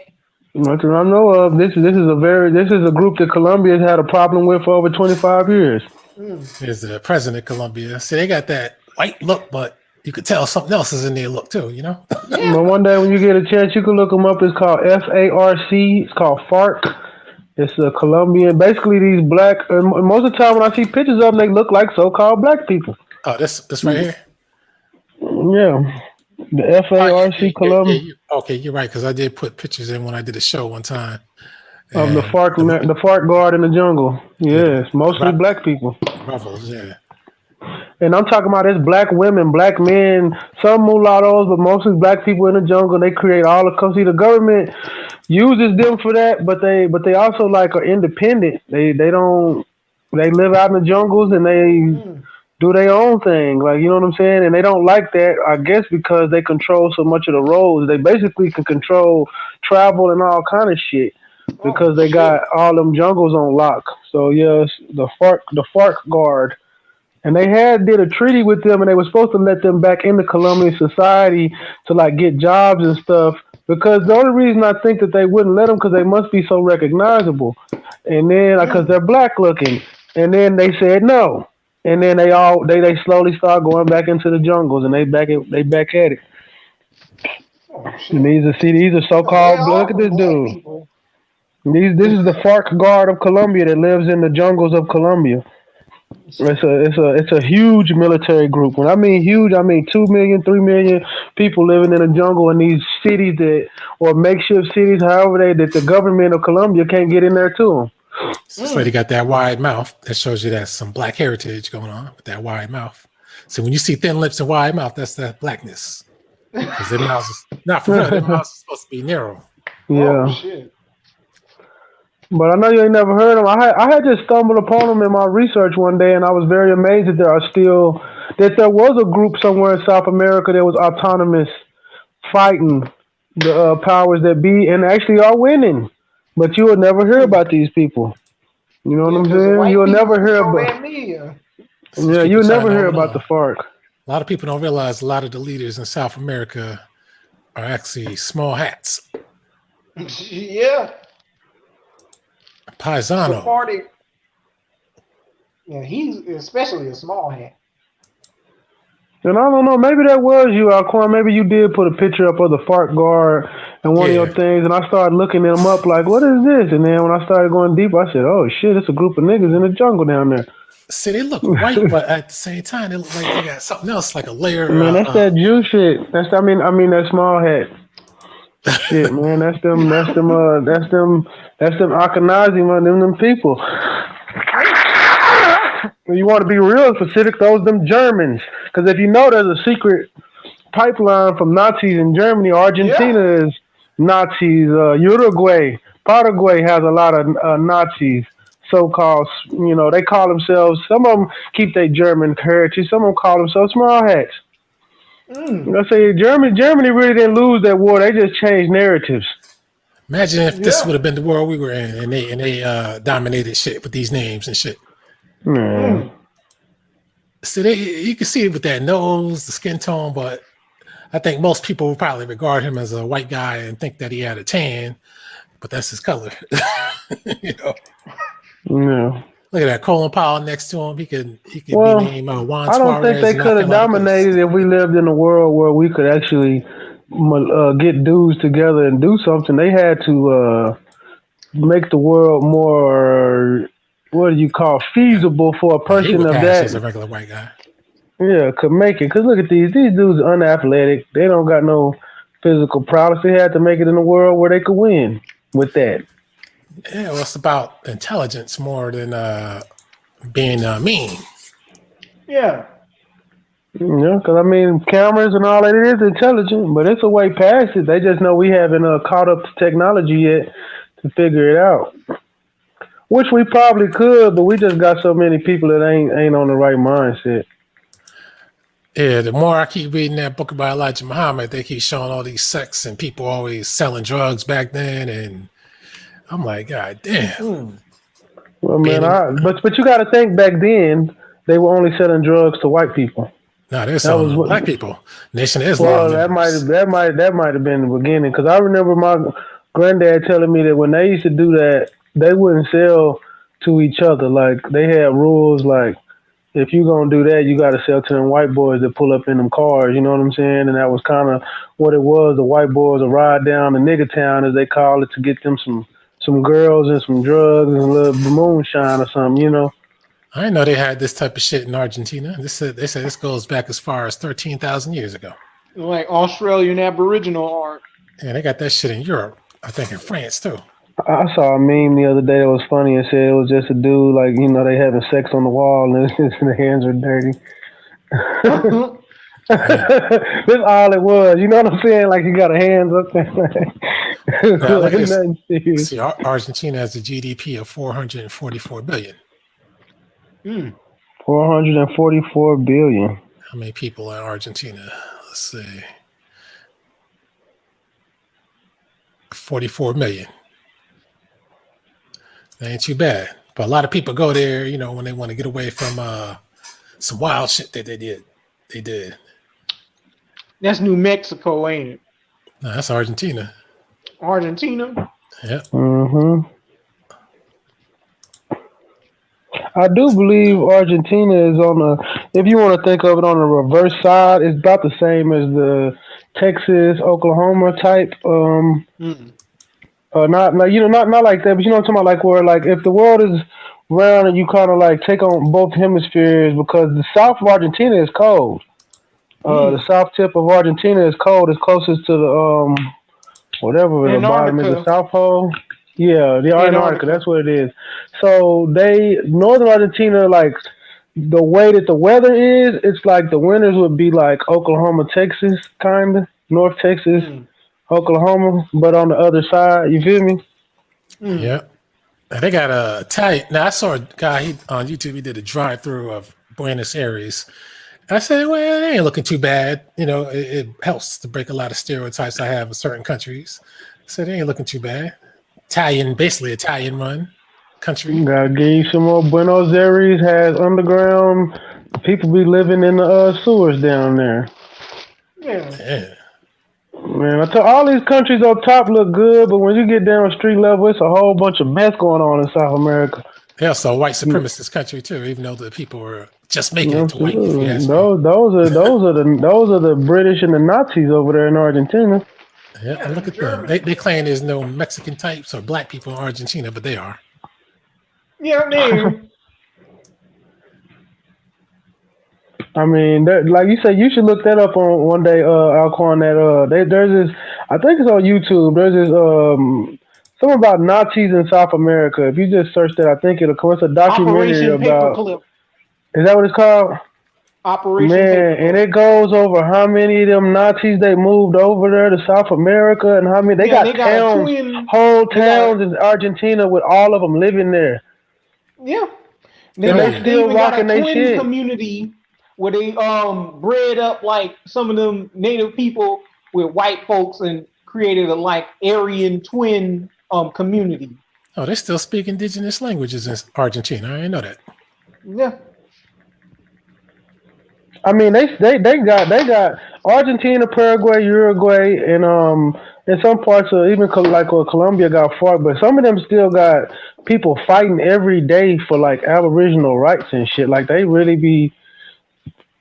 There's some people out there, you know, like those Inca looking people, like, you know, like I can't explain. Like, yeah, that's what they are. They like Inca Indians, but they go by different names. They be down there trying to get political power, but they so far behind thinking they gonna beg them people. You know.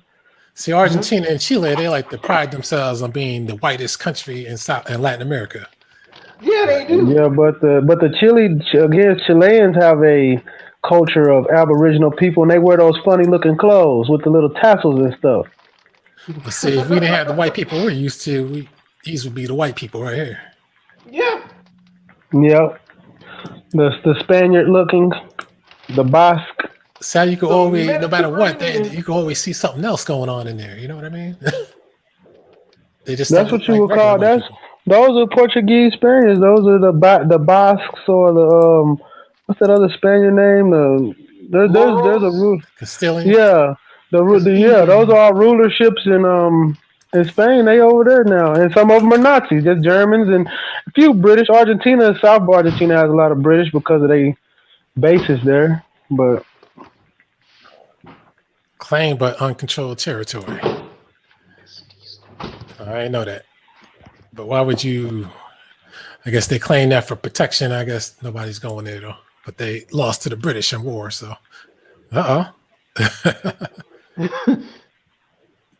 Chilean. That's a whitewashed image.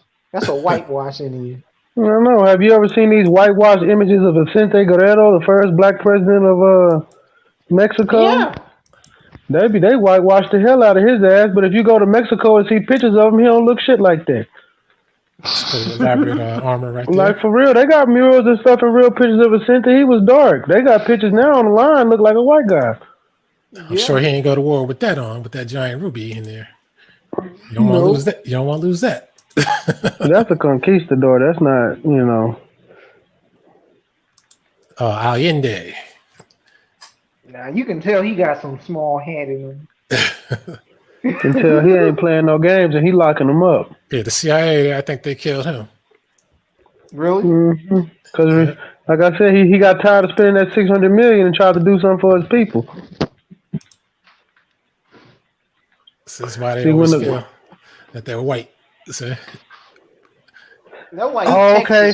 There was this picture one time I saw, like, of what they call South American parties. Sometimes if you look up the party structures in these countries, you'll see the color barrier. One party is going to be really, really white, and one party is going to be really, really black. Yeah. And that in Colombia is like that, and it's like almost every country in South America is like that. They're the one with the funny clothes in here. So we still have some Mongol-style natives. They got black people there, too. But see how they're lighter, though? It's not because of climate, because they originally had some darker ones. Those are what you call them Inuits. Yeah. The Pan-Africans love that fucking climate argument. Like, what the fuck them people probably used to live in Antarctica. Oh, what is it? Is that what it's called? Yeah, there's Antarctica before. Not Antarctica, North Pole. Yeah, there you go. But well, no, because the Inuits, there's some of them in the North Pole is Canada, right? So yes, it would be the South Pole. I'm not sure. I always get confused. Canada. Yeah, those people live up there, but I'm saying those people, if you see how they dress like the same ones in the North. They just and they look similar. It's just I think Evinks or the Micmac or the what's that? you don't have and all them right. There's some of the snow. Yeah, the snow niggas. Looking at it. It almost looks like that building in Jersey City. But you see, like LA, you play that GTA, you see they got the graffiti all on the drainage thing. It's like in LA. People always find a way to put some graffiti somewhere. Yeah, it'd be slumming it. That looks like a Texas flag. It does almost. That could be where they got that inspiration. Chile. Pinera. I tell you, they got some interesting looks, but they try to keep it as white as possible. Yeah. Look up Afro-Chilean. Damn. God damn. That's a straight up Germanic. Oh, everything.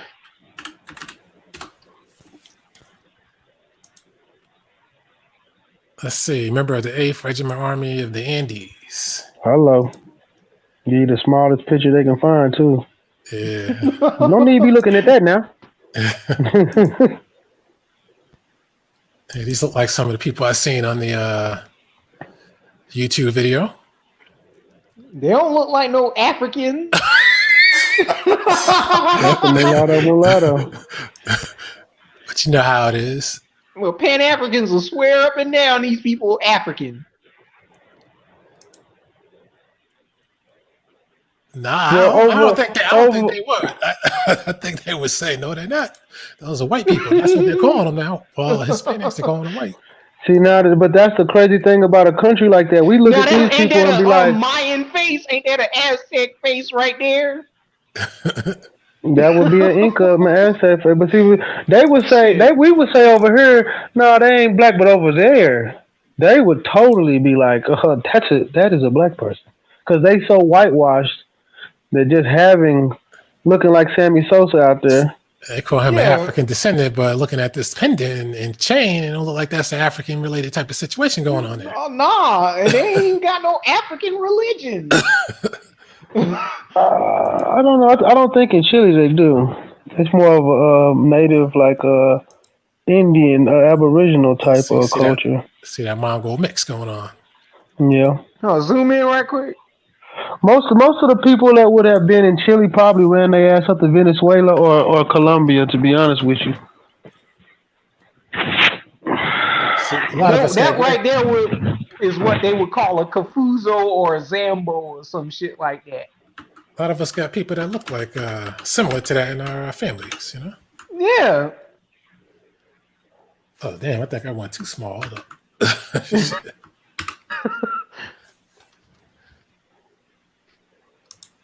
they got some Sammy Sosa's over there. I don't think this lady's in no goddamn Chile. I think they're just using her. That's probably a Colombian. That looks more like a Colombian to me, to be honest with you. That's how those women in Colombia look like that for real. I think that's a fake picture just to show Africa, but they don't show the actual residents like that. That looks like a Colombian as well. She's looking cute though. That's a singer. Is that Nessa Preppy looking ass? She ain't looking bad either. Shit, I forgot to tell you this. There is a German girl that's took over that's like the hottest artist on the island named Nessa Preppy, and she's straight from Germany. Damn. What? Yeah, she runs the soca. She's like one of the hottest, like what you call, I guess you call it soca reggae. It's not really reggae though. They got another name for it. It's like kind of like reggae dance hall, Is but it something like different. them African Afro beats? No, bro. If you see this girl, you would think she was black. If you saw this girl, you would think she was black. She got dreads and everything, but she is a straight white German. Her name is Nessa Preppy. Crazy shit. Pan-Africans to see her and say, look, she has dreads, she's African. And that's how that Nessa Preppy girl look, and she is white. What's her name? It's crazy shit, bro. Nessa Preppy. Nessa Preppy. Yeah, Nessa Preppy, bro. You gonna be sick. You gonna think like, okay, that's a maybe Nessa Preppy. Is this her right? Yeah. Mm-hmm. That is a white woman. This woman was born. She was born in Germany, and both her parents are white. She was born in Germany, and both her parents are white. I'm not lying to you, bro. I'm not lying to you. She was born in Germany. You can wiki her. She is a German woman. Her parents are white. Nigga ancestry. No, she don't. Both her parents are white. See, this is what the magic of makeup does, sir. But the makeup can't do nothing with that nose, though. No, and those lips. And them nigga lips.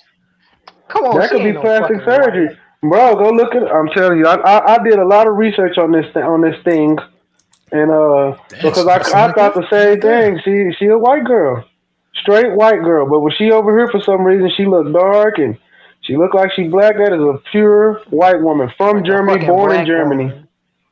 All right, okay. See, there you go. That's a black woman. I'm making an excuse for her. Look at that. She's black, dog. That made her parents. She adopted. Now her nose looks different right here. The magic of makeup. But see right here. That's what I said. In some of her pictures, she looked black. But go look at Wikipedia. It'll tell you she was born. No, straight German. Yeah, but straight German. Because there are black girls on this scene that were getting at her making this song. Ancestry. Come on now. No. The black girls on the island was getting at her neck about that shit because they thought she was culturally appropriating because she ain't even no kind of black. She don't got no black in, like her parents are white. I don't know how if she's tanning them on or what it is, but yeah, I noticed this like 3 months ago. I ran up on this and I was like, what the fuck? And I thought it was a black girl, and I started like looking her up. This is a white lady. This is a purebred German. Both parents are German. Supposed to have 400. And she down there, and you got you thinking she a black girl. She working it. Supposed to have 400 meg. Oh boy, I hate when that shit happens, man. You got 400 megabits per second. What's going on here? I'm going down the rabbit hole. Shit. Nah, she gotta be a damn nigga. No, born in Germany. I was shocked. Bro, there's black Germans. Yeah, like my man. What's that guy? Not like Boateng, the soccer player or nothing. No, I'm talking about like she's a white German. I gotta find another site. What the fuck?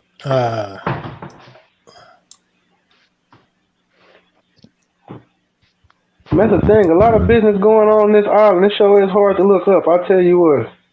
These Google servers ain't shit. Well, I'll tell you, it took me a while to track all that down. I was like, y'all thought the same thing. Man, maybe she like one of them African. No, her parents white as hell. Okay, let me do that then. Oh boy, what's going on, man?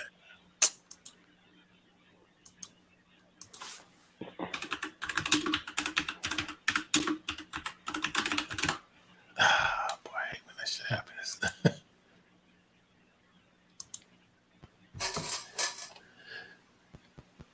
I don't know, man. She done wiped her parents off online now. Rachel Dolezal. That's exactly what she is, bro. I'm not lying to you. She is one of the best Island Dolezal And she creations hanging out I've with ever Colin seen. Kaepernick. No, that's Nessa Nitty. That's not Nessa Preppy. That's that Arabian girl that messed with Colin. yeah. I thought Yeah, she was whatever you want to Egyptian. call. They was always saying she was Egyptian or some shit. So this can go either way. I mean, you got that. What's that girl? That little one. Damn, Doja what's her name? Cat. Nah, that the one people think is Hispanic. The little one. Yaki Ariana Grande. Ariana Grande. Oh, okay. You got And I'm her. saying I don't know how. Like I said, I guess you got a wiki. Like I said, I read articles on this and everything. The girl was born in Germany. She migrated to the islands and Misappropriated the culture and got right. She started cutting dreads and. Yeah. Is this her? If that is, then that's a totally different situation. Then. I don't know if that's her or not. Like I said, she has so many different looks. It's so hard for me to put a finger on this girl because sometimes I'm thinking, is this even the same girl? Sometimes but I say it's makeup and magic. I can't say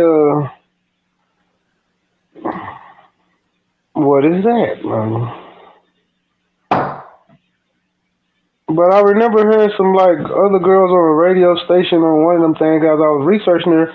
And they were getting at her neck because they was like, she ain't even black. And then, and I was like, maybe they were saying that because she's a Trini. Maybe that's why.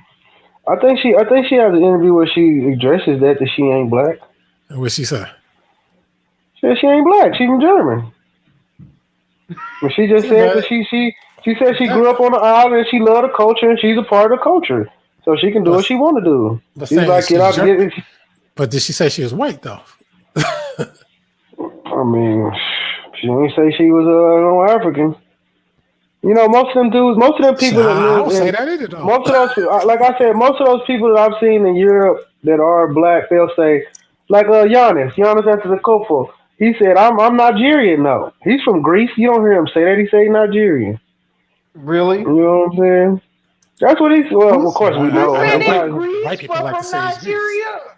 What? Well, Giannis was born in Greece. Who's Giannis? The basketball player. What team he played for? The Bucks. The Bucks. Yeah, Milwaukee Bucks. Greece, but was born in Nigeria. No, his parents are Nigerian, but he was born in Greece. Oh. So he played for the Greek national team. He played for the Greek national team before he came over here to play basketball. But if you ask him, he'll say he's Nigerian. He don't. You know, he say I'm born in Greece, but I'm Nigerian. You know, most of them will do that. They won't.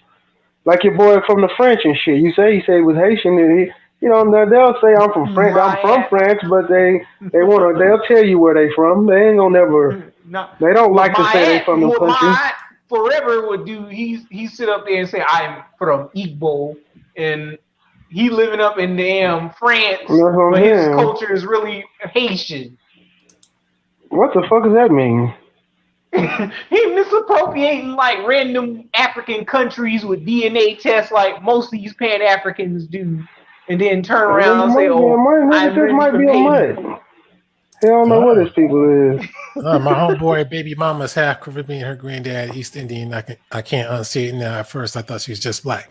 Well, man, she still is just black because East Indian is black in my book.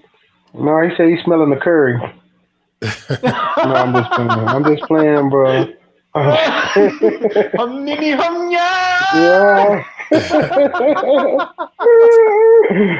But to me, black helps East Indian because they got some weird bodies.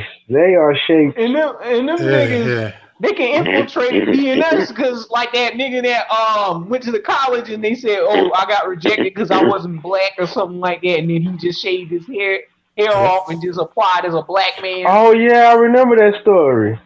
Yes, man. I remember that story. That's what Kamala Harris did. I mean, yeah, the bitch went to school. How could she even be a part of our system when she went to school in Canada? Yeah. And they talking about she's Kwanzaa queen and shit like that. Man. Look at the soul brother right here. I'm pretty sure you'll find a black American that look like that nigga. Oh yeah. Hell no. My man, this is the jigaboo. Are you sure, Trip? Are you sure if I see a dude like that, he come and try to pick up my sister with that $40, and he finna get the hell out of here. Get your tricking ass on. I know what he about. She got that. He's up to no good. What, Mindy? See, if it wasn't for the hair, see, it's the hair. Oh, she bleached herself that much? Is that Mindy girl? Yeah, that Mindy girl. Oh my god. She used to be darker than him. She's Sammy Sosa. Her ass is purple. Again, see, this is what I said. Man, come on. You telling me if that dude walked up to you, my first thought is he gay. I would not think he was black. I'm like, oh, gay ass African nigga or something, dog. Who's this dude? But see, if his idea of going undercover wearing the disguise is just shaving his hair, I mean, he's black. He's black. Man, he had to do a lot of work, though. You got to think he had to do a lot of work. Linguistically. Yeah, he probably watched every movie he could. Because he can't be like, yo, brother, my brother, what's good? No, like, nah, he going to college trying to become a doctor. Blend in with us. That kind of talk, though. You telling he ain't going to talk to nobody at a black college? Not with that daddy job or whatever it is. Daddy man, he'll be blending in with the Caribbeans, bro. Because they'll give him a chance. They'll give him a chance and they won't snitch on him. You right, they won't tell. But see, why are these people picking on us to please the white man? And this girl, she had her augmentations in her body. Yeah, where she get this shit from? Got stabbed or something? Silicone breast. Yeah, stretch marks and shit. Now you come on, you can't tell me these stretch marks don't look like regular black people stretch marks. And them Indian girls age weird. Yeah, they get creases in the oddest places.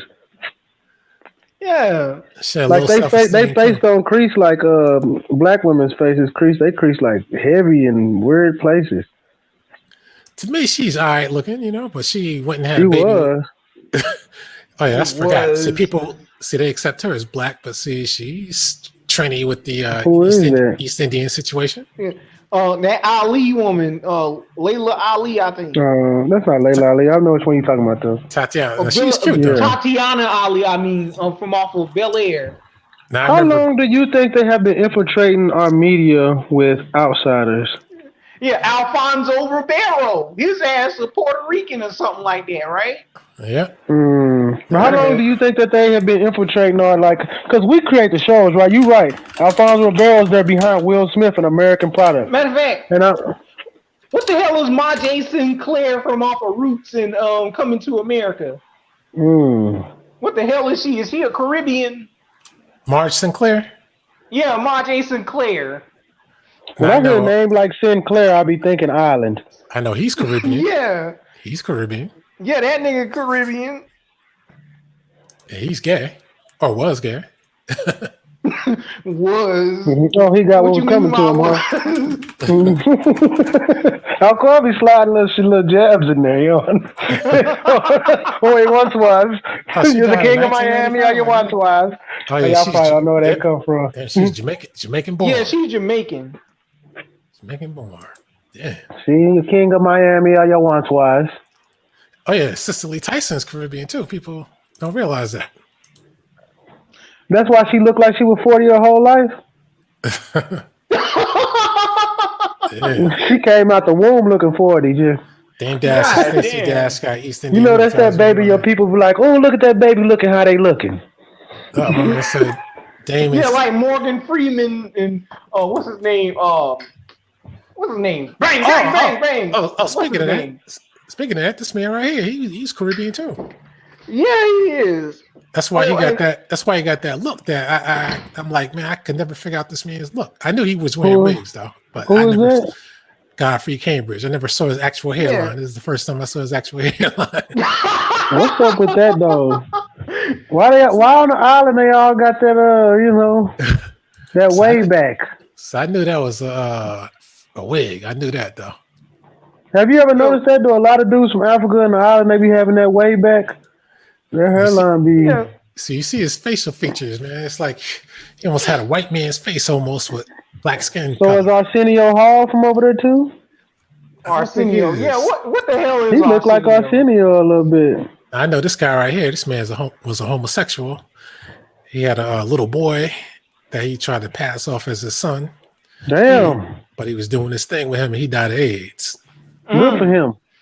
Big motherfucker. So these guys right here, it's like when I was watching this movie, I said, damn, these people must be pretty good actors. I had no idea. What was that guy you said? Look up Arsenio Hall. I have no idea why nobody didn't punch him in the back of the head with a pistol. I don't understand why these people get to come over into America and do stuff like that. Got like a South Carolina or Caribbean look.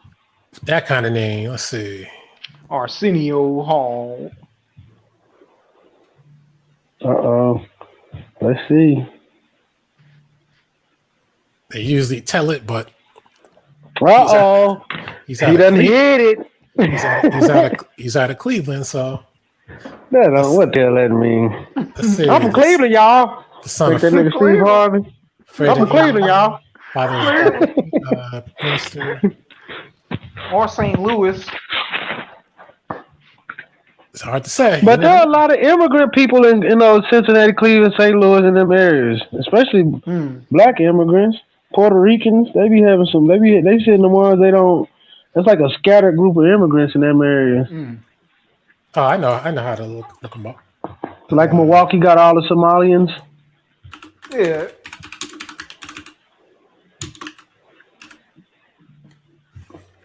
Matter of fact, what is Malcolm Jamal Warner? Is he Black American or is he a Caribbean?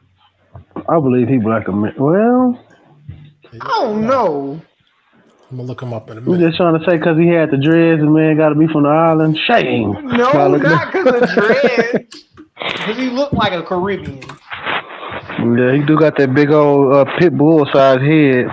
So Arsenio didn't have no. All it said was Cleveland for him. Yeah, I'm gonna look him up he in a Black a second. American? I don't know. He looked kind of like that dude he was just showing a little bit. That's why I asked. He's from Jersey City. Blah blah blah. Jersey City. Okay, let me get to this Arsenio Hall, ethnic celebs. After you get to Arsenio, you gotta look up Nadine off of Living Single. What is she? Oh my gosh.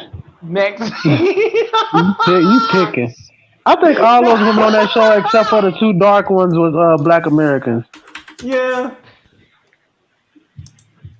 Because that show was actually produced by a black. I think there was some of these shows back then. They did try to keep it authentic. Before they found out, Idris Elba can speak English. Because you got to think about it. Idris Elba played a drug lord in a movie, the show The Wire, about Baltimore, and nobody even knew that he was like, "Oh yeah, I had a block." What? What?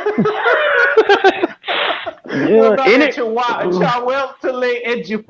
that nigga is. See, but his name is different. See, Idris Elba, we could be like, maybe he average. You could kind of.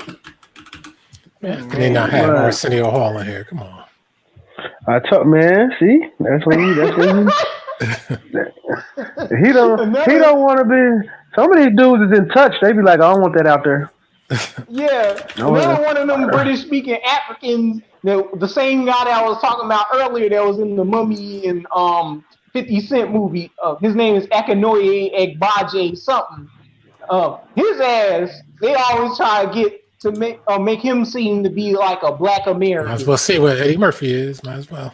Eddie Murphy, he from North America. He ain't a Caribbean. He has roots in North Carolina, so that's positive. Yeah, he got that South Carolina look. That's a Georgia runaway. That's what that is. Georgia Runaway. No, my name is Charles. No, you are a Georgia runaway. No, you got that Muskogean phenotype. I watched that movie the other day and I was like, this nigga was a hoe. Yeah, you a Georgia Okay, runaway. I'm from Saratoga. All those people from Right. North Carolina origin. So Yeah. Probably got that Catawba or that's positive. At least, I mean, these our greats are us, you know. Yes, that's what I said. They will always use us as the front, but they always slide in those other people behind us. You know, those people don't come over here and make nothing. They have to wait for us. Any show. And the thing is, these African American or American Aboriginal actors need to quit hiring these dudes. Hire your own people. Y'all let these people in thinking y'all being cool and shit, and y'all really fucking yourselves. So he's from the Bahamas, Calvin That Lockhart. shit ain't sweet. Who's from the Bahamas? Calvin Lockhart. Oh, Cause you want to be honest with you, I know Lil Rel a little old, but somebody like Lil Rel or somebody from America should have played Fred Hampton. And even if it was, but and then the black actor got to play the snitch. The black American actor, right? So she they got Stacey Makai Dash, Brooks. They pushing him. Stacey Dash, Black American, Mexican, Barbados. Yeah, she got Caribbean, a mutt. Mm-hmm. Maybe the white dude. What's this girl I was just looking at? Damn, what was her name from the What movie? The Hunger Games. What was that? What's the name of that girl? Oh, Rue. The girl that played Jennifer Rue. Jennifer Lawrence. Jennifer Lawrence. You can't tell me she's not fucking Asian. She probably got that Mongol Turk ancestry. Oh yeah, I think she's from Kentucky or somewhere, and I think part of it is she probably got some Mongol Indian in her, because that nose and shit in those eyes, man, you just can't tell me that that's straight up white. Yeah, she's from Kentucky. English, German, Irish, guys, because she's from Kentucky. Because you look on her Wikipedia article, you see more something that might go into some Mongol style Native American. Hey, who the fuck is this? I've never seen this guy before. God damn. Shit. Gat. Sounds like a small hat. Yeah, I ain't never seen that motherfucker in my life. Who is this? Shit, I had no idea. You know, when I see pictures of actors like that, you know what I think of? CIA assassins. I was thinking of X-Men Mutant. That's what I was thinking. Either way, ass nigga. If that ain't the same thing, I mean, like one of them aliens off of Men in Black. Oh yeah, because I mean, think about it. Michael Jamal Warner. If he came in behind Eddie. Eddie is straight American. How can he not be on here? Malcolm Jamal Warner. It's weird, and I'm gonna tell you this: I've done this before. If you start searching the wrong people, for some reason they start not coming up. And some people here that are like what I call staples, and because of the climate, they don't want to be. I'm telling you that they're tapped in. They be listening to this stuff, and you don't even be knowing who be listening to this stuff sometimes. And they'll be like, I don't want to be known as no island nigga. Get that shit off my bio. I'm one of you, brother. I was gonna say if they had him up here. God damn. Name somebody else. Wait. Tevin Campbell. What the hell is Tevin Campbell? Yeah. Is he a Caribbean? I don't know if he wants to. They don't have him up here. Hello. They ain't got Tevin Campbell up there. He ain't famous enough and white, you know. What about James Ingram? What the hell kind of black is he? That's a wild ass hairdo right there, but. Hello. Damn, he's from whatever the hell this is, Waxahachie, Texas. Oh, Waxahachie, Texas? Yeah, that's out there by Louisiana. African American descent. That's like on the border. So yeah, he a Seminole then most likely, or Choctaw. What's that guy? Or a Petty. Oh, you know what I want to see? Yeah. See. This is one guy I was always curious about. Luther Vandross. Dame Dash Luther and Vandross. He Stacey. looked like a Caribbean. That's what I was thinking.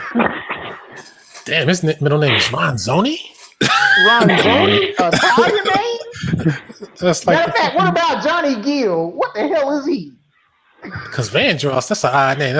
No, Johnny Gill from America, but he a sassy boy. But you know, he's American sass. Oh, he died in American. let's see. Singer, paternal Samuel Vandross / Horse. Oh, born in Carolina. Ethel's born in South Carolina again. Yeah, he got that South Carolina phenotype. Okay, well, at least he's ours. Like I said, most of the I would say good stuff would be us. But when you come, okay, a good example, Millie and Vanilli. I know they from the islands. but you see what they were doing. You know what I'm saying? They were the test babies. Hey, can we write music for these guys and make them stars? Then they got artists to write, real black artists to write them stuff, and they said, "Hey, it worked." Who was that? Terrence Trent D'Arby. What the heck is he? Yeah. That's a interesting one. But I'm gonna tell you this right now: in the rap game, most of these rappers are island niggas from Haiti, mostly too. Yeah. Most of them are island dudes. So I don't know. Yeah, That's why I say when we come in and we make something, they just like the only people that actually collaborated us on music was the Cubans during the jazz era because they came up here respectfully. They came up here to learn and be a part of our shit, and we never had any problems with them Cubans. Them Cubans had problems with us together with all the rest of them. Hold on, what's Terrence Trent D'Arby? Born in New York. A lot of times people used to think he was out of the UK because I think he lived there though. Mother Frances Howard was a gospel singer, so that's a clue. Number one, teacher and counselor. African American descent. Frances Howard married Bishop James Benjamin Darby. That sounds like it could be French, who became a stepfather and raised him. That wasn't his father. He took his stepfather's last name and later added an apostrophe. He was a boxer in Orlando in 1981. The Florida Golden Gloves. I didn't know that. He's as skinny as he is. He's an offer. He might be one of them Shinnecock or Algonquin or Wampanoag Indians. Or it could be half white too. I think, but that's another thing. I think we should start pushing back to get more martial arts stuff like back in the day. I think because you know back in the day everybody boxed, everybody did something like that. Like it was right. It was no. Hey, put my man's picture up here. Either. All our grandfathers and all that learned some form of boxing. That was like day one shit. See, he was so skinny that even when he puts on a little weight, it didn't affect him too much, you know? Nah. But that's why I was just asking you how long you think they've been sliding in these UK, because we can go through and probably find of course at one point they were B actors. I'm pretty sure there's a bunch of B. I know in the beginning of when we first started getting on TV, they had to use us because it just is what it is. We got the juice. But at what point do you think this switch came over to where most of the black blockbusters or main characters here right now are not us? They're coming from the UK. They coming from Africa. They coming from the islands, but they not coming from here no more. They not really. Matter of fact, what is Q-Tip? Now he's Caribbean. Q-Tip Caribbean? Yeah. Most of those, that was the first wave of rappers. And Fife is too. Mm-hmm. Or Fife was. Yeah, those were the first wave of, and that's how they really got into conscious shit. I think that most of the island dudes' first move was to get in conscious because they weren't gonna get a part of that gangster rap shit. Nah, man. You think they was gonna go face to face with Cube? No, I'm good. Scarface? Not for me. I'm gonna say some good stuff. Lord Jamar's crew, X-Clan. I think Lord Jamar is from here, but I don't know about them other dudes. I heard on the interview he said Jamar is Caribbean. Oh, yeah. Oh my God. Mason. And I'm almost positive Grand Poobah is too. Grand Poobah. Mm-hmm. See, that was y'all New Yorkers. Y'all letting them in the scene and stuff. Y'all just let them island people just come in. Y'all let Puerto Ricans come in and become a dipset and all kind of stuff and everything. Puerto Ricans running the rap game up there. Joe and Punisher. I don't discriminate. If you got the skill, you got the skill. As long as you ain't white. But if you got the skill, you got the skill. Well, If you go back and listen to that Dipset music, I don't know. I'm not trying to knock it because I don't want nobody mad. But if you go back and listen to that Dipset music, I don't know. What that was? Yeah. I think at the time, because there wasn't nothing coming out contrarian, I think that was in between the South basically taking over the sound. So she brought up Dipset. Puerto Rican Poppy. That's what I used to think. Cameron Easy. What about horrorcore? Is that like Dipset horrorcore? Dipset wasn't that dark. Oh, they don't have any info on Cameron. Okay. Dipset was the bridge to me between the Southern. Well, because there was three things stolen from the South. One was the Texas culture of grills, lean, and cars. The beats was stolen from Georgia and Florida. And then New York, to bridge y'all out of boom bap, they had to use a few groups to get y'all out of that sound. And Dipset was one of them to bridge that gap.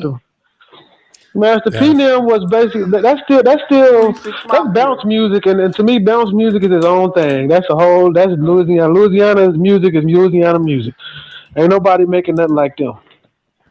That's a vibe. You know what I'm saying? Yeah. That's a I don't even know. I can't explain it. It's Louisiana is a drink. It's a pill. It's an energy. Like nobody makes bounce music. That shit is very unique. It's like that booty music from Florida. Bounce music is that unique to Louisiana. Nobody makes that outside of there. Now, you have to go to a second line. Oh, Neo? What is Neo? I always heard I thought he was African. That's what they said. Half Chinese. He ain't no Malaysian. Took a DNA test. 88% sub-Saharan African. 10% European. They didn't get out of here with that sub-Sahara shit. 0.5% East Asian. So why would he need to do that? He don't know his parents? See, they say Neil sometimes stated that he has some degree of Chinese ancestry on his father's side. Given his DNA results, it's unlikely that he has any Chinese ancestry, at least in the last 200 years. So you're going to go by that? You're going to go by your family history, man? Yeah. Go by. Well, Master said. Master says I was good at nothing but fixing horses. That's what I want to do for the rest of my life. I mean, it's possible looking at him, you know. Matter of fact, what about Felicia Rashad? What is she? Keep that name. Y'all got to go back and read Uncle Tom's Cabin. How Uncle Tom was talking to Sambo ass like that. He was like, "You ain't got to be in that low." The way he was talking to the white man, he was like, "But I'm sure I don't do that." Mouse might get mad. And he was like, "You don't have to be in that low to kiss his ass." Like, God damn, boy. He was embarrassing. Every time Sambo talked, Uncle Tom got mad. She still looks good. Okay, she originally had the last name Allen. Okay, just like her sister. That's an American name. Could be. But again, these are main, and I would say when you come back from that area, that's what I'm saying. Those are main artists. What I would say is look up Little Rudy, maybe. Little Rudy, I think, was the island. Little Rudy? Yeah, remember, like, that's a Cosby show, right? Oh, Rudy. Yeah, she says, Pullum, Keisha Knight Pullum. Yeah, she American. She American too. I always say that they were hiding those people in the background. It wasn't main characters. I think the main characters back then were black. I just don't know when it switched over. At what time did it? Now I want to know who her daughter looked like her father. Goddamn. Who is that? Her father's it's Felicia Rashad's daughter, Alquanr Rashad. She looks like Alquanr Rashad. She looks like she throw hands. I ain't know messing with her. She cute. Looks better over here, but let me see. I hope that's for a movie. You sure? Dame Dash. Another one lost to the game. Another one lost to the game. Jerry Uno saying Dame Dash and another one lost to the game. Yeah. She dipping in that water. That's what happens. She got diabetes. That's what happens when you have money. You grow up around. Says who? Just because I got money don't mean I want one of these box-built white girls. It's not happening. I'll deal with these tire slashers for a while. That's what I'll do. Oh, yeah. I parked this guy. I was just curious about this guy because my man got wild. Laughing. You know what I'm talking about. They slash tires. But they don't know how they. Who is this? These black women out here, they some tire slashing fiends out here. Well, I'm telling Looks you. Like he has some black in him. James Norton. Let's see. And the British people, they really hide the blackness. Yeah. I would say he's Irish and probably Scottish, man. But that's dark. They call him Black Irish. So Well, it says Scotland here, so you got that. yeah. Dubliners. Is he from Dublin? No, it's just the Scottish and the Irish got a long history of back and forth. So they're kind of kin and kind of not. They're Highlanders. Man, they hide. Look at all these ancestors they put in, man. Is it all northern UK though? Because if that's the case, then he's an Irish mutt. That's what they call him up there. It says part Irish ancestry. Yeah, he a mutt. He a Scottish Irish mutt. He was born in India. Then we got German Jews. Everything.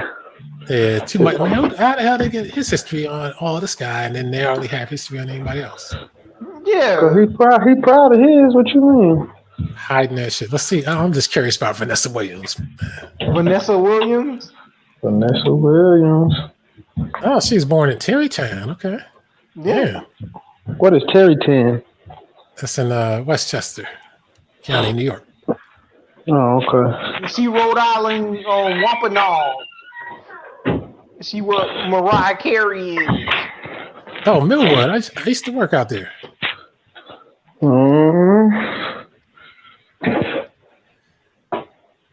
Jillian Hervey.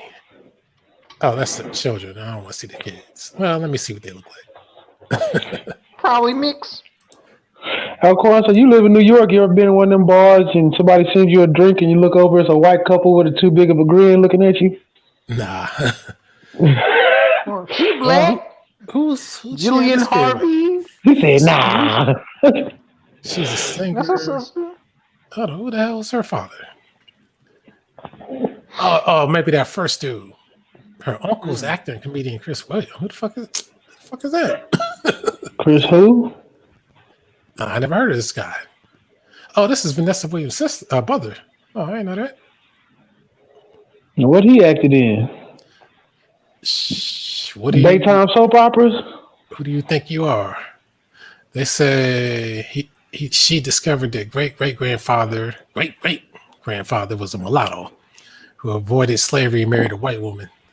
Well, I mean, he avoided slavery by marrying a white woman. Okay, sir. It's obvious. This nigga say he a gangster. But it's obvious they got white in them, high power. That's obvious. That's a crazy ass story. It's obvious that her ancestor was probably one of them Shinnecock or Wampanoag Indians called mulatto and then classified into whiteness. Nah. If you look white, you white. Those eyes. No, because they got people like that on the what's it called? They call them the Jackson Whites, but they really Wampanoag I heard Indians. about them. Yeah, it was white. See, there's a lot of white going on here, but she says both of her parents are black, but obviously with a whole bunch of white activity going on from the past. I don't know who this lady is, but she looks interesting, so I want to just check her out. Irish, English, French, Canadian, Portuguese, of Jewish. See? It's always that. Background. Ambiguous. God damn. And that's where that black comes from. Ambiguous. That's where the black comes from. But see, that's how they get away with shit, by saying, oh, I'm Jewish, I'm Portuguese. Let's see. What is a James M. Graham? What the heck is he? Yeah, her mother was Jewish, and Brooks' mother was raised Jewish, and I've clear Brooks' mother by birth is Jewish. And say that Portuguese. I'm Jewish, and David's family is Jewish. We keep Shabbat. We celebrate at the holidays. So that's how they get away. Remember, people used to get away with saying, they used to get away with saying I'm Italian. That's why I look like this. Oh. And now you can see why I say that girl can look like that. You know, what is that? She's from Chile, and they say that's her a woman. ethnicity. Yep, ethnicity is Chile. She played an Israeli Jewish character. I'm sure she must be a small hat. Let's see if I could tell by the name. Maria Jose de Pablo Fernandez.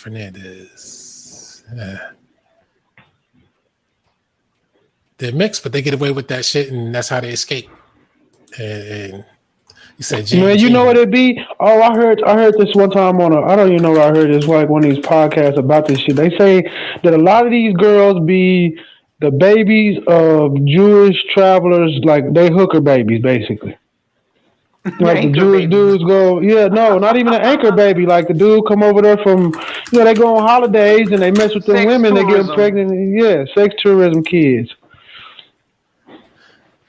If this man ain't Black American, I don't know. Akron, Ohio. Moved to LA.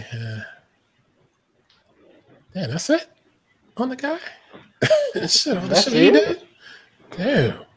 Some of them people be hiding that shit, man. I told you, they don't want nobody to know that shit. What about Levert? I was just looking up Please. Steve Perry and Journey. Levert and what's his name? Teddy Pendergrass. We know where they from. I was Ain't no thinking. mistaken. I was thinking Levert might be Haitian though with that name. Yes, Levert. Now, see, this guy, Journey, I was always wondering about him because he got that Italian look with that last name Perry, but with a Y. But he's from the Azores, Portuguese. Man. So we got a lot of Portuguese up here in America, huh? Portuguese. But they hide because a lot of people aren't familiar with Portuguese. Hell no. Only them Brazilians, Somebody and they don't like them. Kodak Black. No, he Louisiana. He from Louisiana. No, he's from Florida. He from Florida? Yeah, he's from South Florida. He a Haitian? Yep. Yep. Zoe. Yeah. That nigga straight Zoe. That's why he do that glee shit. That's all Haitian shit. I grew up around a bunch of Haitians. Them motherfuckers cool when they want to be, but it's like two sides of that shit. Some Haitian motherfuckers really like American dudes. Some of them hate the fuck out of us. Oh damn! Yeah, I keep forgetting that Gerald. This Eddie. That's. Oh my god! This is it for him on Wikipedia. All the shit he did. Eddie Levert. Yeah, That's it. This is it. One fucking line. The fuck? And his son got this. I mean, come on. Damn. Ohio. That's crazy. Corn Belt State. That's still crazy how both of his sons died and shit. I know that is. He had 3 kids. So, he still has a daughter. Okay. My sweet 16. Oh no, that's Gerald Levert's kids. I'm sorry. Which makes me, when I see stuff like that happen, I be thinking like, man, it's this music industry so sick nowadays. Check it out. You found something? This man is actually related to them. Basketball player. Who, the Levert used to play with the Nets? Yeah. Karis Levert. Yeah, he's related to them. Connected to your phone. I believe so. See, that's another thing about nepotism in this country, man. Most of these sports has been controlled by people that already got money or former players. It's like they have closed so many doors and avenues for us to make revenue that I don't even know why we don't argue this stuff. Whether it's basketball, whether it's music, whether it's anything, it's too many. It's nepotism. Basically, like if your dad played, you got a better chance over this guy, or if you have money, you know what I'm saying? Like some of this stuff just seems like it's name recognition and not actual talent. What's funny? Every time they mention his name, called him Levert, I was always thinking about Levert in the group. And it turns out he was related to him. That's some shit. I know y'all got my favorite player up there with y'all, James Harden. Now it sucks. Now I wonder who their ancestor was. Levert family, the Levert. Let's see if they got Ohio again. That's the origins. See, I'm trying to find. You got to find Eddie Levert. That's what you got. I'm gonna tell you what those guys though. Most of those dudes are American, dog. They come out of that Ohio players. Motherfucking what was that nigga name? George Clinton. All them dudes used to be on tour George together. Clinton from North Carolina. Yeah, but all those dudes come out of that chitlin circuit. So most of the time, you couldn't be in that chitlin circuit and not be American. Like it's just a the way lot of it people. was. You see that guy from Cambridge. So a lot of those guys. That's how they get careers. I tell people they take. This ain't the right George Clinton right here.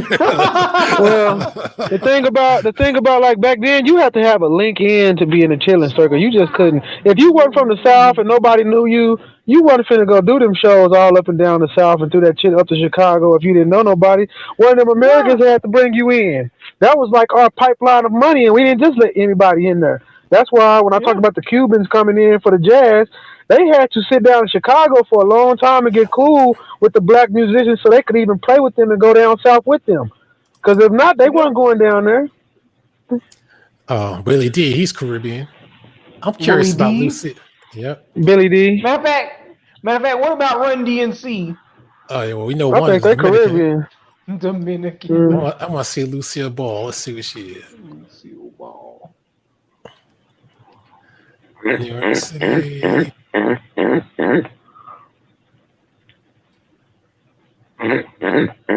looked up Ice-T, and he said he like his mother was like one of those coon ass Louisiana white people that were classified as mulatto, but she was actually white. You know, Lucille Ball has I think it's Lucille Ball. She has a Mexican or Cuban daughter that she had before she had her original kids. You know that shit? And she got killed in an car accident, not too long ago. That's fucked up. And she had I think a granddaughter or something like that trying to. Let me ask you this, man. I was doing a little research on Khaled's son the other day, right? Is that really his son? The little Farrar? Yep. Man, that dude is so far off from what his dad stood for. It's crazy. Yeah. That's one of her grandkids. That was interesting though to read about that shit, man. And what's the other one? She had a daughter. So that's the granddaughter. Then she had another daughter that she had before she got famous, and she hid her away, but she took care of her, but she didn't want people to know. Man, some of these ladies from back in them old days, like Liz Taylor, was allegedly a mulatto woman, and they were, some of these people was like, it go back to like, I remember reading the Malcolm X books where he said he would they would fix him up so he could go in the stores because he was so yellow when he was little. Here she is right here. Lost Lucille Ball's granddaughter. She does kind of look like her though, you gotta admit. Mexican. Damn. Mexican? Yeah. Or Mexican or Cuban or whatever the fuck it was. From Lucy? I Love Lucy. Oh, that's from the dude. Yeah, she had a baby by the dude from I Love Lucy. Yep. That was really her husband. Yep, yeah. But they hid her away. Which is weird. Well, cause back then that was like, that wasn't cool. She wanted to focus on her career, they said. Well, I read a story one time where it said that a lot of white people back then, well, you gotta understand, racial violence back then was a motherfucker. They was also afraid that, they wouldn't be looked at very well. You know what I'm saying? With her career and shit. That shit is clear as fuck. God damn. Man, I be wondering sometimes about that shit too. That looks like her. What do you think that is? Late 60s or something like that? Early mid 60s? Probably. Man, that's just a white woman. That been probably 32. Damn, that shit is crystal clear. And look at that rock. God damn. That look like a 15 karat ring right there. That ain't no cubic zirconium. It might be. Damn, that shit is clear as fuck too. I never saw shit like this with them. Oh, they do these. They make these pictures probably were in black and white in the beginning. Nah, I can tell. I can tell that's the real deal. That's official. They had color. Well, film. I know some dudes that do that shit that they call it. They call it re-something, where they take old black and white photos and they add color to them. Damn. I forgot what the name of it is. Yeah, colorizing, but you can tell this is the real official shit, though. That's official. Then that should let you know that them people had color pictures back then and they've been bullshitting us for a long ass time. Oh, no, they had color film since the fucking 1920s, but the shit is fucking expensive. That's why they didn't really take it. Black and white is less expensive. Damn. See, that's the thing, man. All this fucking shit. Well, anyway, what was I looking at? I want to see Carrie Hillison. I was just curious about her. Okay, we don't get nothing out of her. I'm starting to get Alquan's. I'm starting to get Alquan's crushes. Even going down this list, I was paying attention. He see what he like. Carrie Hillison. Let me see she got. Somebody says I doubt she's 100% African American. She looks mixed. No, sweetie, African Americans 100% African. I'm 75% African. That's average. We come in all flavors. I hate when people say that shit.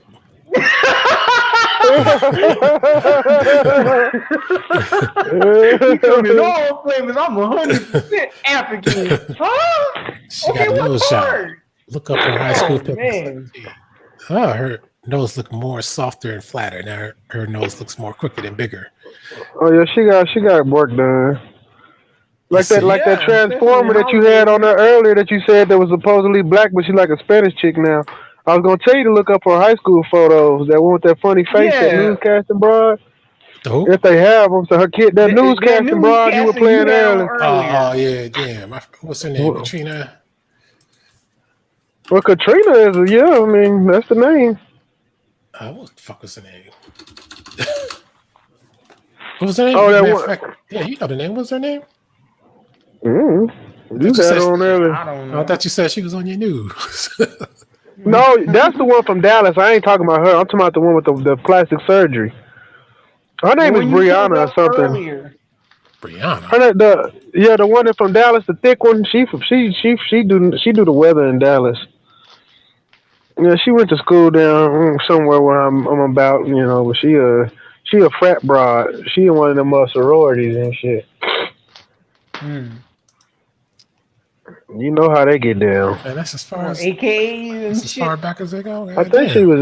I hate to. She's the Dallas. She is Delta, AKA, or Zeta. I can't remember which one. They all kind of hung in a little circle to the AKAs. Got cuter down here, and then they just branched out. Damn, they don't go back that far. God damn. I mean, I was just on here tonight. It was that one with that old like you said she's supposed to be black, but she's Spanish now. And she had all that where you said her face looked funny because she had all that plastic surgery done. And you said she had a plastic surgery done on her ass to make it look flatter or something. Here we go.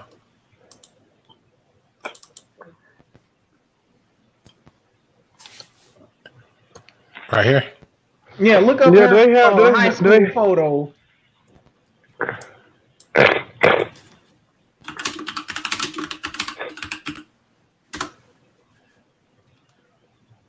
She probably scrapped that shit, but she can't really scrap the rest of her shit. This is the earliest type of shit I could find on her. Man, that's crazy. Now, come on. She's clearly trying to look white. They accuse Michael Jackson of the shit, but this lady's really doing it. Yeah. I mean, you never know underneath that wig what that hair look like, though. What them edges look like. Right, because she hiding them Jones. She hiding them Jones for real. She should have kept it right here. See, like Little Kim, man, there was a time where you had to keep it at one spot. Then she went too damn far. See, the thing is, your face grow, and plastic surgery don't grow with your face. Yeah. That's what these women don't know is when they get plastic surgery, as they get older, the plastic don't move, but your face do. So you become more deformed as you go. This is fucking ridiculous, man. She came to me for an interview. I'd be like, man, who the fuck is this lady? You know? you know what's so crazy? If you ever seen those people in real life, because these are glamour shots, they look crazy as hell. The people that get plastic surgery on their face, you can tell. You be like, yeah, damn. I mean, I'd really like to ask her, man, what prompted you to do this, man? We can figure it out without her telling us, but she probably wouldn't tell us the whole truth anyway. But like she has some jaw, they get that white jaw too, right here. And then there's another shot. You see how that jaw is pointy down? She want that white jaw. At least she got rid of those Pam Oliver wigs she was wearing. Lord. This is ridiculous. That's why when I used to watch that Crime Watch Daily, I said, man, this lady's ridiculous. Yeah, her cheeks is out of control. It's sad though, but this is an extreme case right here. Yeah, Maybe now I know. Get your transformer. It's that transsexual energy. That's what people were thinking, but nah. Look at all these different looks. That's what it is. Some of these bras got transsexual energy. Unbelievable. I bet you she'll tell you boy, I bet you she'll bark at you. When a woman look like that, she ain't got no chill. This is going overboard, and you got your pictures out there. So, I mean, who do you think you're fooling? I mean, Man, it's that makeup magic. This is fucking ridiculous. See what Michael Jackson started and shit. Why y'all gonna blame Mike? That ain't all Mike. Mike ain't start that shit. It was somebody else that started it. Yeah, Mike just got messed up when they burnt his whole head up at that Pepsi commercial. He had to do it. Yeah, and then sliced up his nose like his sister. See, with her, you can't trust the face. You can't trust the body. See, look at that body. Concentrate on those titties. And you those live hips. in New York. Where can you do that? I mean, in New York, they go down to the Dominican Republic, catch that flight, and come back a whole different person. See, now look at this. No body at all. I know you done went to high school with some girls you done seen now and be like, come on, man. Well, strippers. Hello. Let me... Look at this. Look at this, man. Fake titties. He said strippers. I can't date a woman like this. Whatever. Fake everything. Did something with the waist, got the hips. And she had no body before. She wanted to get rid of her blackness and then get a body. She wanted to get rid of that Negro-ness. Did she really get more money out of the deal or what? Probably not. And she could have kept it right here. Right here was fine. She had to do that. Right here was fine. But she went overboard. She got rid of the context though. Yeah, she looked like her name is Maria. Yeah. Maria. She's ridiculous. Yeah, so sad. But with that being said, I'm about to close this out, man, because I gotta do something that's been nice. I'm come up with some new shit, and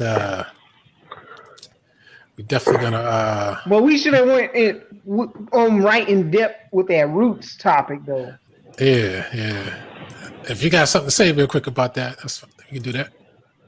Now, I don't have anything to say about it now, but I want you to marinate on that topic for next time. All I'm gonna say is that they said Alex Haley didn't write the book, right? And so, I mean, what can you say about it? It's a false narrative, I suppose. Yeah. I just don't like how I was just like one way and just, I don't know. It's just certain things. Before we do that, let me just do what my man Jerry, he said, look up Rick Ross and Nick Cannon. Let's see. I think Rick Ross Haitian too. Yeah, he was in that Coming to America too.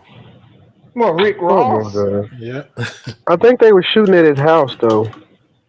Oh, damn! If that was the case, goddamn. Yeah, apparently the movie was shot. It was shot at one. I think it was Rick. Yeah, it was Rick Ross' house. I think the movie was shot through green screen at Rick Ross's house. Oh, that explains why he got his role. His acting was bad though. I'll be honest with you. Oh God! Small they lines. Had Tracy Morgan in that crap too, a guy right? like this afford some shit like that. I know that shit ain't paid for. Because I was looking up that Bob Guccione and his shit was that motherfucker. He all his mansions and shit. He was still paying the mortgage on that shit. He was richer than Rick Ross. Matter of fact, what is Puffy? That's a good question too. Let's see.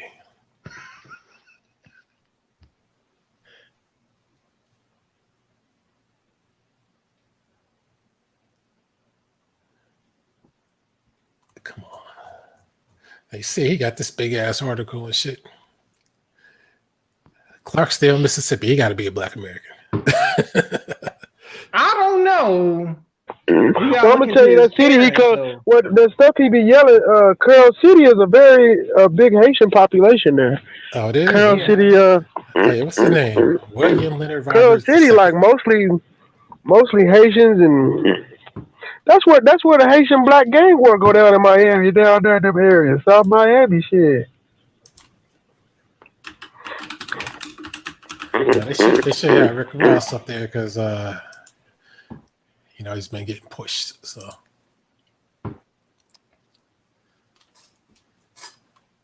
Come on.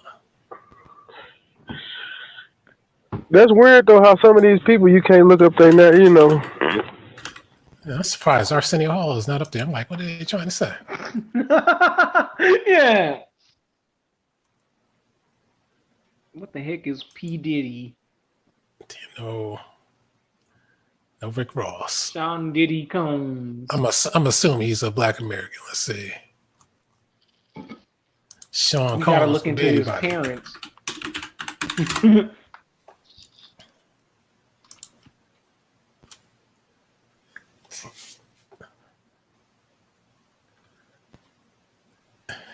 Only reason I don't think he Black American, a Black American would know better to go be a CO at a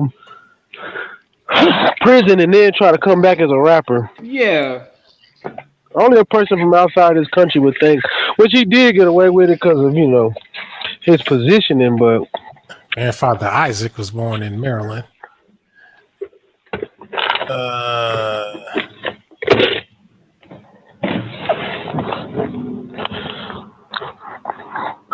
I will say this about Roots. Why was it okay? The dude in Roots is the first. It's a Reed Rainbow guy, ain't it? They just say he's LeVar Burton. Black American. Man, I just don't know why he took that role. That's just because he is sellout cool. Shit, you need that money. Oh yeah, last one, Nick Cannon. Fucking what's his name? O.J. Simpson took the role to play somebody. He played one of OJ ain't black. He OJ. OJ. They just put these things together to make it like it's a special event for some cultural homecoming and shit. Nicholas Scott Cannon, San Diego. African American as well as 132nd Mexican. If it's only 132nd Mexican, you might as well not even count that shit. So that nigga Afro Mexican, Black American, 132nd Mexican. That's some shit that you can't even account for that shit. No, you can't.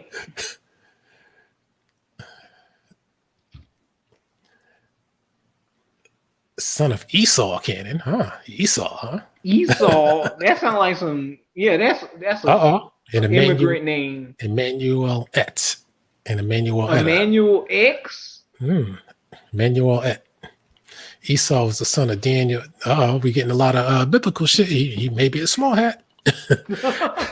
One of them Hebrew Israelites. Rosie Cornelius White. A lot of first name Hispanic shit. Maybe that's. I think Nick Cannon daddy is some kind of evangelistic preacher, though, if I'm not mistaken. Okay. Walter is the son of Francis Scott and Francis Blanco. Francis' father, Luis Blanco, was Mexican, and her mother, Gamuda, Jenny Boxtel, was a Black woman from Arkansas. Okay, so he's Mexican. Afro-Mexican. Yeah, okay, well, here it is. I knew it. Nick stated that one of his maternal great-great-grandfathers was a Sephardi Jewish rabbi. I knew it. I knew it, who presumably married a Jewish woman. These claims are unlikely. Well, if you said it, it could be. Hey, but usually that's the case, man. People are small hats. No wonder they blacklisted him. Wouldn't be surprised, and got him back. So with that, it's not a shock. Jerry Uno says Rick Ross is Haitian. I found it. Can't say I'm surprised though. Feature talk is the next big thing. Look up Jaja Binks. Oh, Zippy. I'm gonna do this. I'm gonna look that up. You look it up.